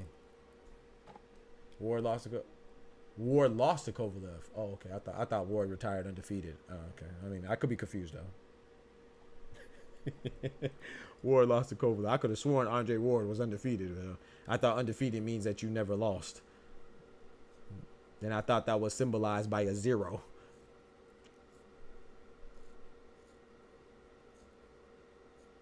He says he's not the Crusher. Oh, all of a sudden Kova is the Crusher. But he's not the Crusher. I agree. He was not the Crusher. He was not the Crusher against Kovalev. I mean, Kovalev was not the Crusher against Canelo. And you know Canelo's my favorite fighter, but him and Tank, he was not the Crusher against Canelo. I agree with you. Yes. He was not the Crusher against Canelo. But you know that Kovalev fought Anthony Yard before he fought Canelo, though, right? Well, actually, you probably don't know that. My bad. It's JC. My bad. You probably don't know that, but I agree though. He still wasn't as good as he was since losing to Andre Ward. So if that's what you're saying, I agree. Yes, but losing to Andre Ward, there's no shame in that. It's Andre Ward.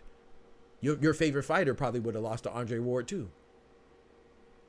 Like, there's no shame in losing to Andre Ward. Like, but then again, if you lose, you're a bum, right? So I guess he's a bum. I don't think Sergey Kovalev was ever as good as he was when he fought Andre Ward. So yes, he wasn't necessarily the quote unquote crusher that he was when he fought Anthony Yard, but he was better than he was when he fought Canelo because he fought Yard first and then he fought Canelo. So he was older. You know what I'm talking about?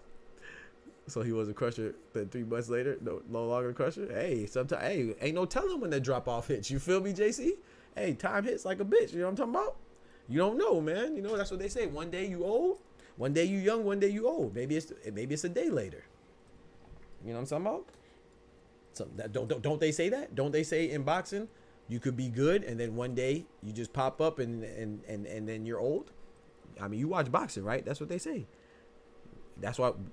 Isn't that what people are scared of with Beterbiev? Don't they say, oh, well, Beterbiev, he could pop up and just not be the same because he's old and because of his injuries and stuff too. But you know what I'm talking about? The age don't help. So, yeah, it could happen.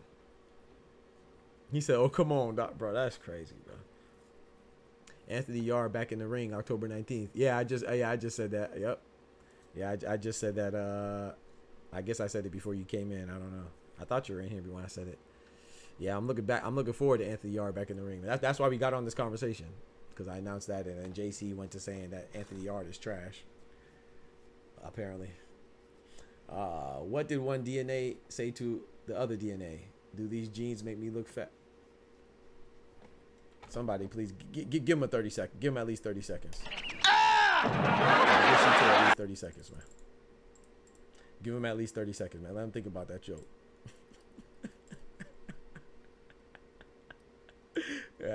Yeah. Thank you, bro. Please give him a 10, bro.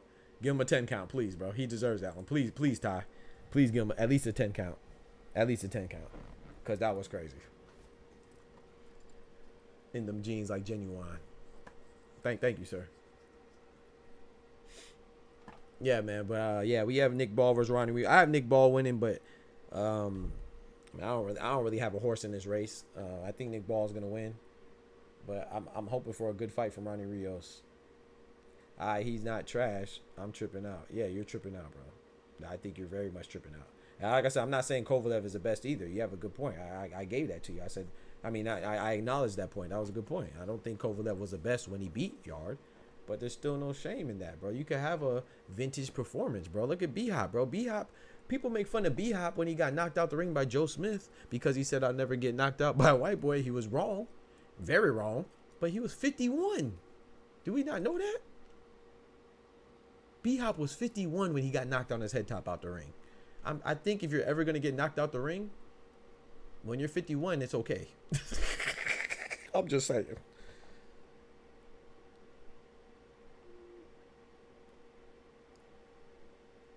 But before that, he looked good, right? He looked good enough to be in the fight with Joe Smith Jr. But I think it's those. He should have said he don't lose to white boys named Joe specifically, because he lost to Joe Calzaghe and Joe Smith. He better stay away from them Joes. You're gonna have to give me a 10 count too, because that's crazy. He said we gonna have to give him a 10 count because he laughed at Cito. Nah, Cito's my guy, man. That's a good brother right there, man. Shout out to you too, Vin. You're a good dude too. You need to come through more often, man. You know what I'm saying? Don't forget to hit that like button for your boy as well, man. That's one thing I will say, man. We not the biggest boxing channel, but we will be. And I will say that even though we're not the biggest right now, I love all y'all, man. Y'all be even when y'all be trolling me, it be funny, man. Y'all be making me laugh, and we be having good conversations. Kovalev had a little crusher in him when he talk to him, Just. Talk to him, Just. He said he had a little crusher in him. Yeah. Talk to him, Just. Thank you, bro. They be sleep, bro. They be sleep, bro. You can't lose.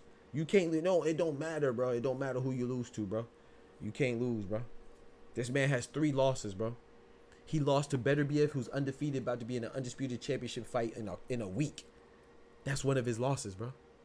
I think it's okay to lose to him. Not saying you want to lose to anybody, but if you lose to the person who has a 100% KO ratio, about to be involved in an undisputed light heavyweight title, I think that's pretty okay, you know. And then he lost to a guy who was a former champion named Sergey Kovalev, aka the Crusher. You know how many people Kovalev crushed? And then he lost to Lyndon Arthur by decision, and then he avenged that loss by knockout. Paul Williams, shout out to Paul Punisher Williams. Nobody really holds that loss against Carlos Quintana against Paul Williams. You know why? Because he came back and devastated Carlos Quintana, I believe, in like the 2nd round or something like that. Knocked him out.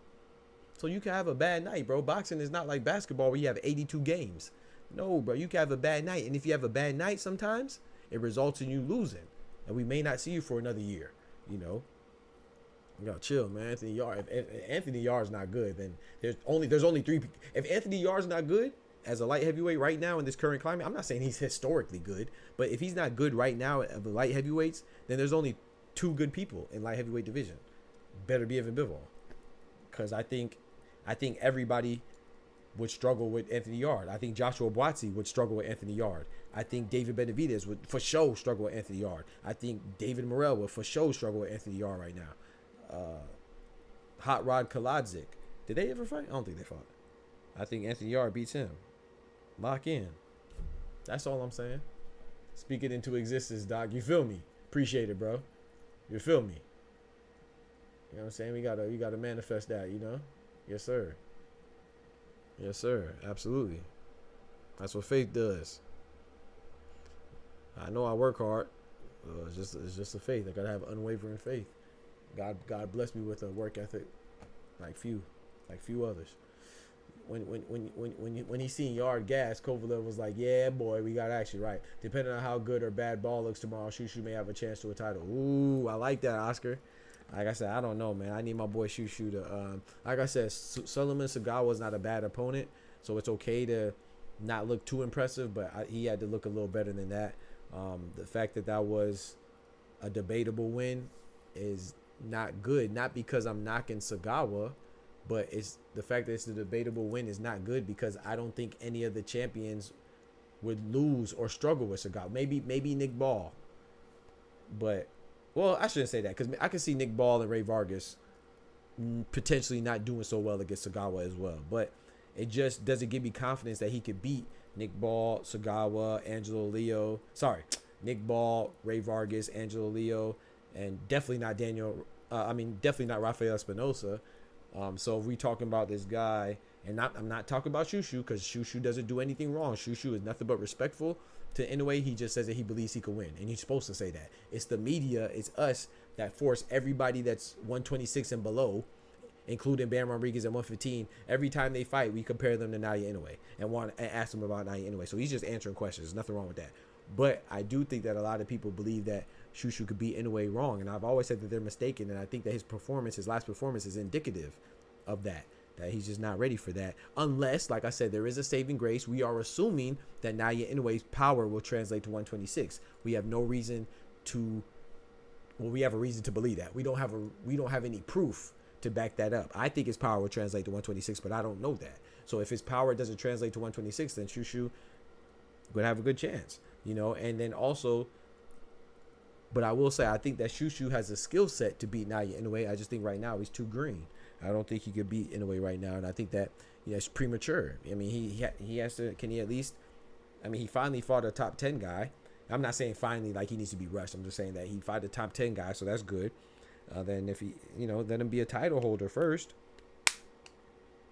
and then maybe we could talk about him fighting people outside. Yeah, your channel will continue to grow. You got good energy. You know your boxing. You're consistent to winning. Man, I appreciate that, Just Do. I appreciate that, Brethren, for real, man. Shout out to Just Do, man. Y'all check out my boy channel, man. He's one of the few channels that I tune into. He goes live. This how you know I tune into him. He goes live every day at 4 p.m. Eastern Standard Time. So he's live at 4 p.m., man, and like clockwork. So, you know what I'm saying? I rock with him because I respect not only his boxing knowledge, but his presentation of his boxing knowledge, and you know what I'm saying, and his consistency as well. So shout out to Just Do, man. You know what I'm saying? I rock with him heavy. So yeah, I be lurking, bro. I not in there every day, but I'm in there a lot. So good. That's a good channel right there. Yeah, I appreciate that, JC. Thank you for the compliment, man. Make no mistake, Shushu got a freebie, but if he could beat a champ, is gonna be Ball. I feel you, Oscar. Yeah, you said, and I gotta go watch it. I didn't check it out, so sorry, I watched it. I didn't score the fight, so looking at something, and then when you actually score it, you can get a whole different result and outcome. So I believe you when you say, because I didn't score it, so I just watched it. I just enjoyed it. He said, whatever, I don't mind. Nah, you good, Cito. You know we rock with you, man. I'm trying to take the title as the official joke man of the DBT channel. You feel me? I appreciate those well wishes from everybody, man. And the compliments, man, it means a lot, man. Shout out to y'all, for real. I just like boxing, man. We gotta make boxing fun again. That's my intent, man. I know sometimes I get passionate and I get intense, and I know that's not looking for a scapegoat, but that's a Jamaican in me, man. I'm Jamaican and American and Nigerian, so.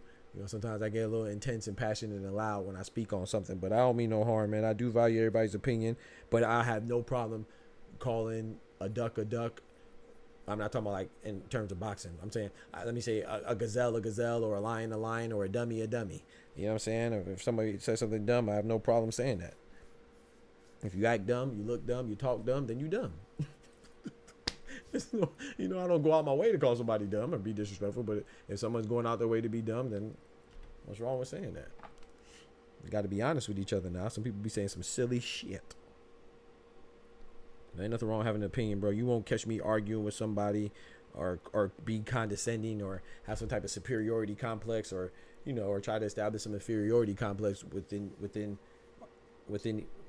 one another simply because we don't agree on who will win between Tank and Devin Haney or Shakur and Teofimo. Like that's opinion, bro. We have fun and we talk about it.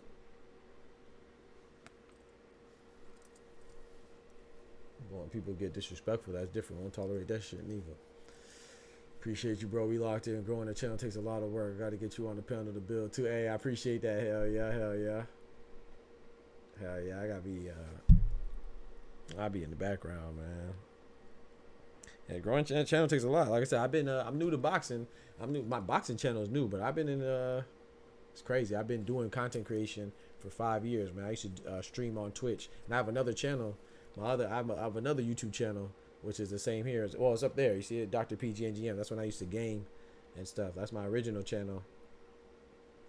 We were growing a little bit, but I was just, you know, checking different things, and you know, I would do gameplay, like video gameplay. I would do movie and trailer reactions. I would do anime reactions.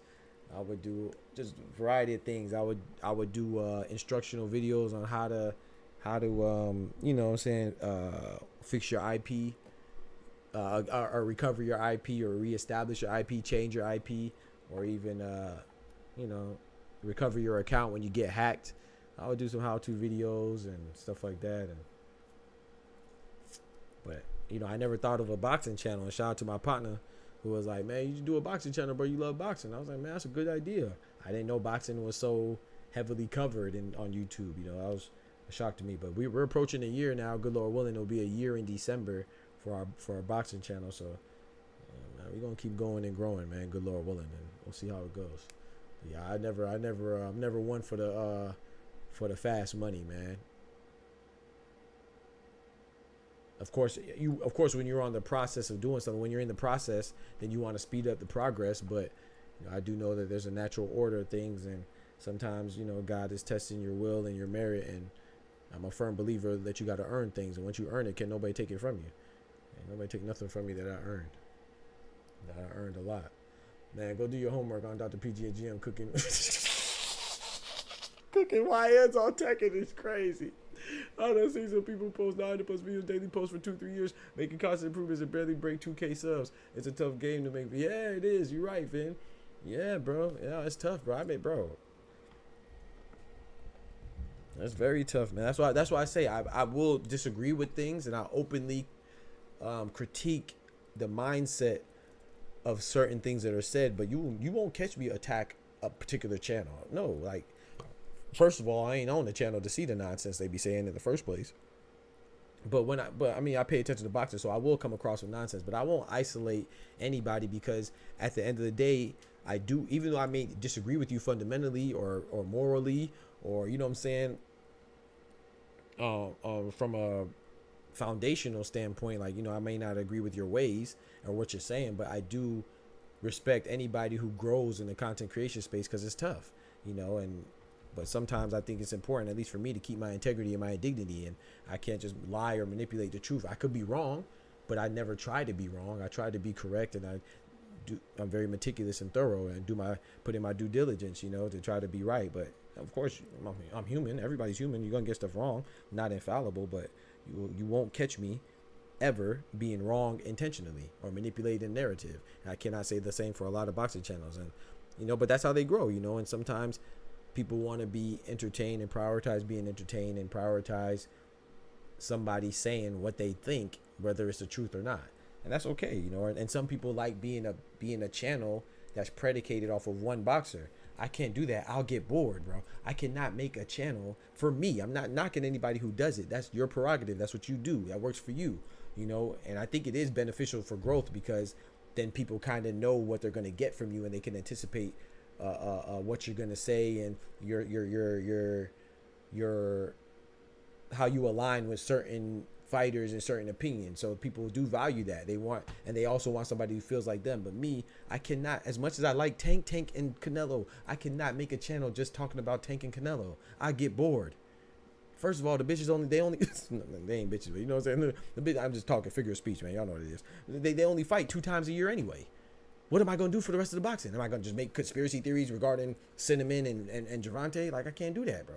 I don't even want to talk about them all day. I get bored, bro. I like boxing too much. I want to know what Juto Nakatani's doing. I want to know what Naoya Inoue's doing. I want to know what Liam Paro's doing, who Tyson Fury's fighting, or who Anthony Joshua just lost to, or Daniel Dubois fighting, or how Bakoli's looking, or, you know what I'm saying, or Hamza Shiraz, what his projection is, or Ajit Kabaya. I like boxing too much. Or even Carolyn Dubois, how she's looking with her brother, looking like she could be another Gabriela Fundora and Sebastian Fundora as they both becoming champions. That'd be dope. 2 champions in the same household, Daniel Dubois and Carolyn Dubois, brother and sister champions, if she could get there, just like Gabriela Fundora, who was actually a champion before her brother. You know what I'm saying? Now they have a household of 2 champions. That's fire. I love stuff like that. I wouldn't be able to know that or get that if I was just predicated off of making a channel solely about Teofimo Lopez or Devin Haney. I can't do that. How old is your channel? 10. This channel is like 8 months, 10 months maybe. Yeah, about 10 months. 'Cause I started in December last year of 2023, so about almost a year. We're approaching a year. But my other channel, my older channel, is my channel up there. It says Dr. PGNGM. That's that one's probably like I said, like 4 years, probably 4 or 5 years. I bought a belt, but it was too small. What a big waist. Okay. Oh no. Okay, now we got Vin. Yeah, definitely strike one. I ain't gonna lie. Nah. This ain't the MLB, man. Get him out of here, bro. Give him at least 10 seconds, bro. That's crazy. I read that with good intentions too. I did not know that was a joke. J-Main voice. Do your homework. I'm telling you, has he stepped back and fillet on 2K? You feel me? Yeah, I was making instructional videos on how to do dribble moves and stuff on 2K as well. Shout out to Ty.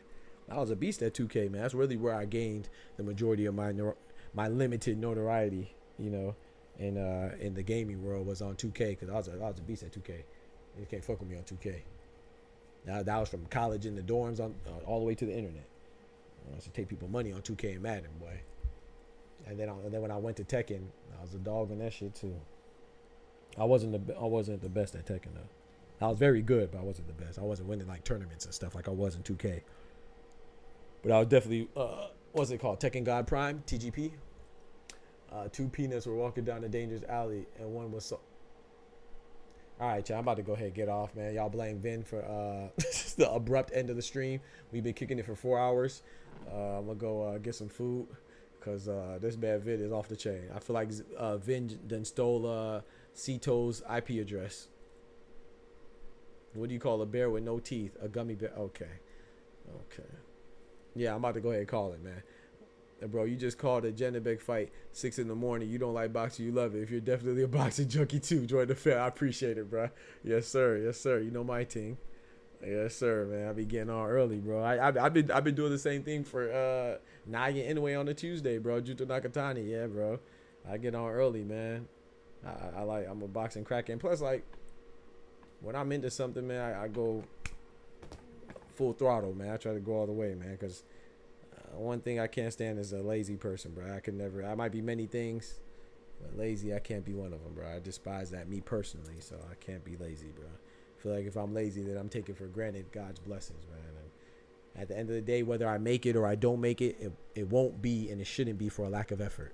It may be because I don't have something, I'm missing something that I just didn't acquire, or you know, I wasn't hip to something or something else. But I don't want it to be for a lack of effort.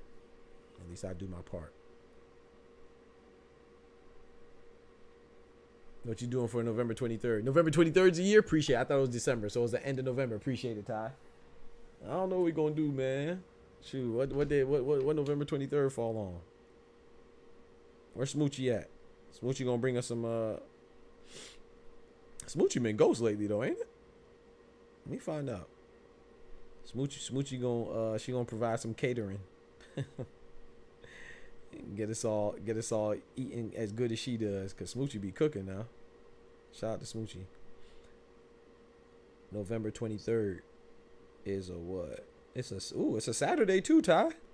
Okay. I don't know, bro. You gotta do something. As much as I troll or talk shit, I'm a boxing degenerate. Nah, you cool, JC. Yeah. You definitely like boxing too. I know you be trolling. Peep that 38, bro. It's a copy pasted from a list.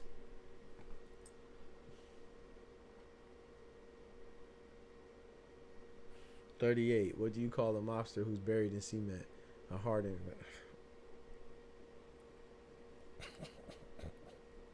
I can't, bro. Nah, I ain't lying, bro. Y'all gonna have to see to on the PED. He out there cheating. Yeah, y'all gonna have to start super chatting them jokes, cause that joke is terrible. Hey, bro, Pete, be easy, bro. Great work, real talk, dog. Keep doing your thing. I appreciate that, just appreciate it, man. You too, man. You keep doing your thing as well, man. Rooting for you, bro. Rooting for you for real, man. You and your family, you know. All your people, them. Yes, sir.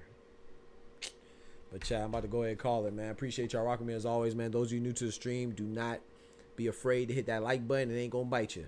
And don't be afraid to hit that subscribe button that's going off right there. Hit that bell, turn on notifications as well. And you can always join the Discord if you want to talk. We could chop it up. You know what I'm saying? I welcome differing opinions, various boxing takes, and you know what I'm saying, no pressure like that. I like the open dialogue. I value that. We can have discussions, or the balls are your court. We could be a heated debate, or we could just talk, you know what I'm saying, amicably, and you know, move like that. But like I always say, man, I don't go looking for problems, but if a bitch say they got problems, I say no problem. We could keep it cool, and that's what I prefer. But yeah, anybody could join, man. Shout out to those that do join, and those of you new to the channel, I stream every single day, and Monday through Friday I stream twice. Once at 8 a.m. Eastern Standard Time, and again at 7 p.m. for the late show at Eastern Standard Time. So 7 p.m. Eastern Standard Time for the late show, 8 a.m. Eastern Standard Time for the morning show. We got on early this morning around 5 o'clock. We got on at 5 o'clock because JANIBEK was fighting in Australia, you know what I'm saying, down under, you know. I'm going to try to go get me something to eat, take a shower, and then hopefully I'll be going down under in my bed, you know what I'm talking about? No, I don't think so, no. I don't really sleep much, so I'm trying to. But yeah, man, y'all be easy, man. Take care of yourselves. Stream liked. I appreciate you, Vin. Shout out to everybody for the conversation that we had, man. Y'all remember, before you like the video, I want you to also remember, which is more important than that. More important than liking the video, remember, with God, we can do anything. Without God, we're nothing. The doctor's out. Peace. I'm going to catch y'all on the flip side for the late show at 8 o'clock. 7 o'clock. Whoa. 7 p.m. 7 p.m. Eastern Standard Time. Y'all be easy. From the hood to college, both worlds they had to meet. 6 degrees between us, so cold we're about to freeze. But we're Florida boys, hot takes, we bring the heat. We're moving the culture, the engineers to the streets.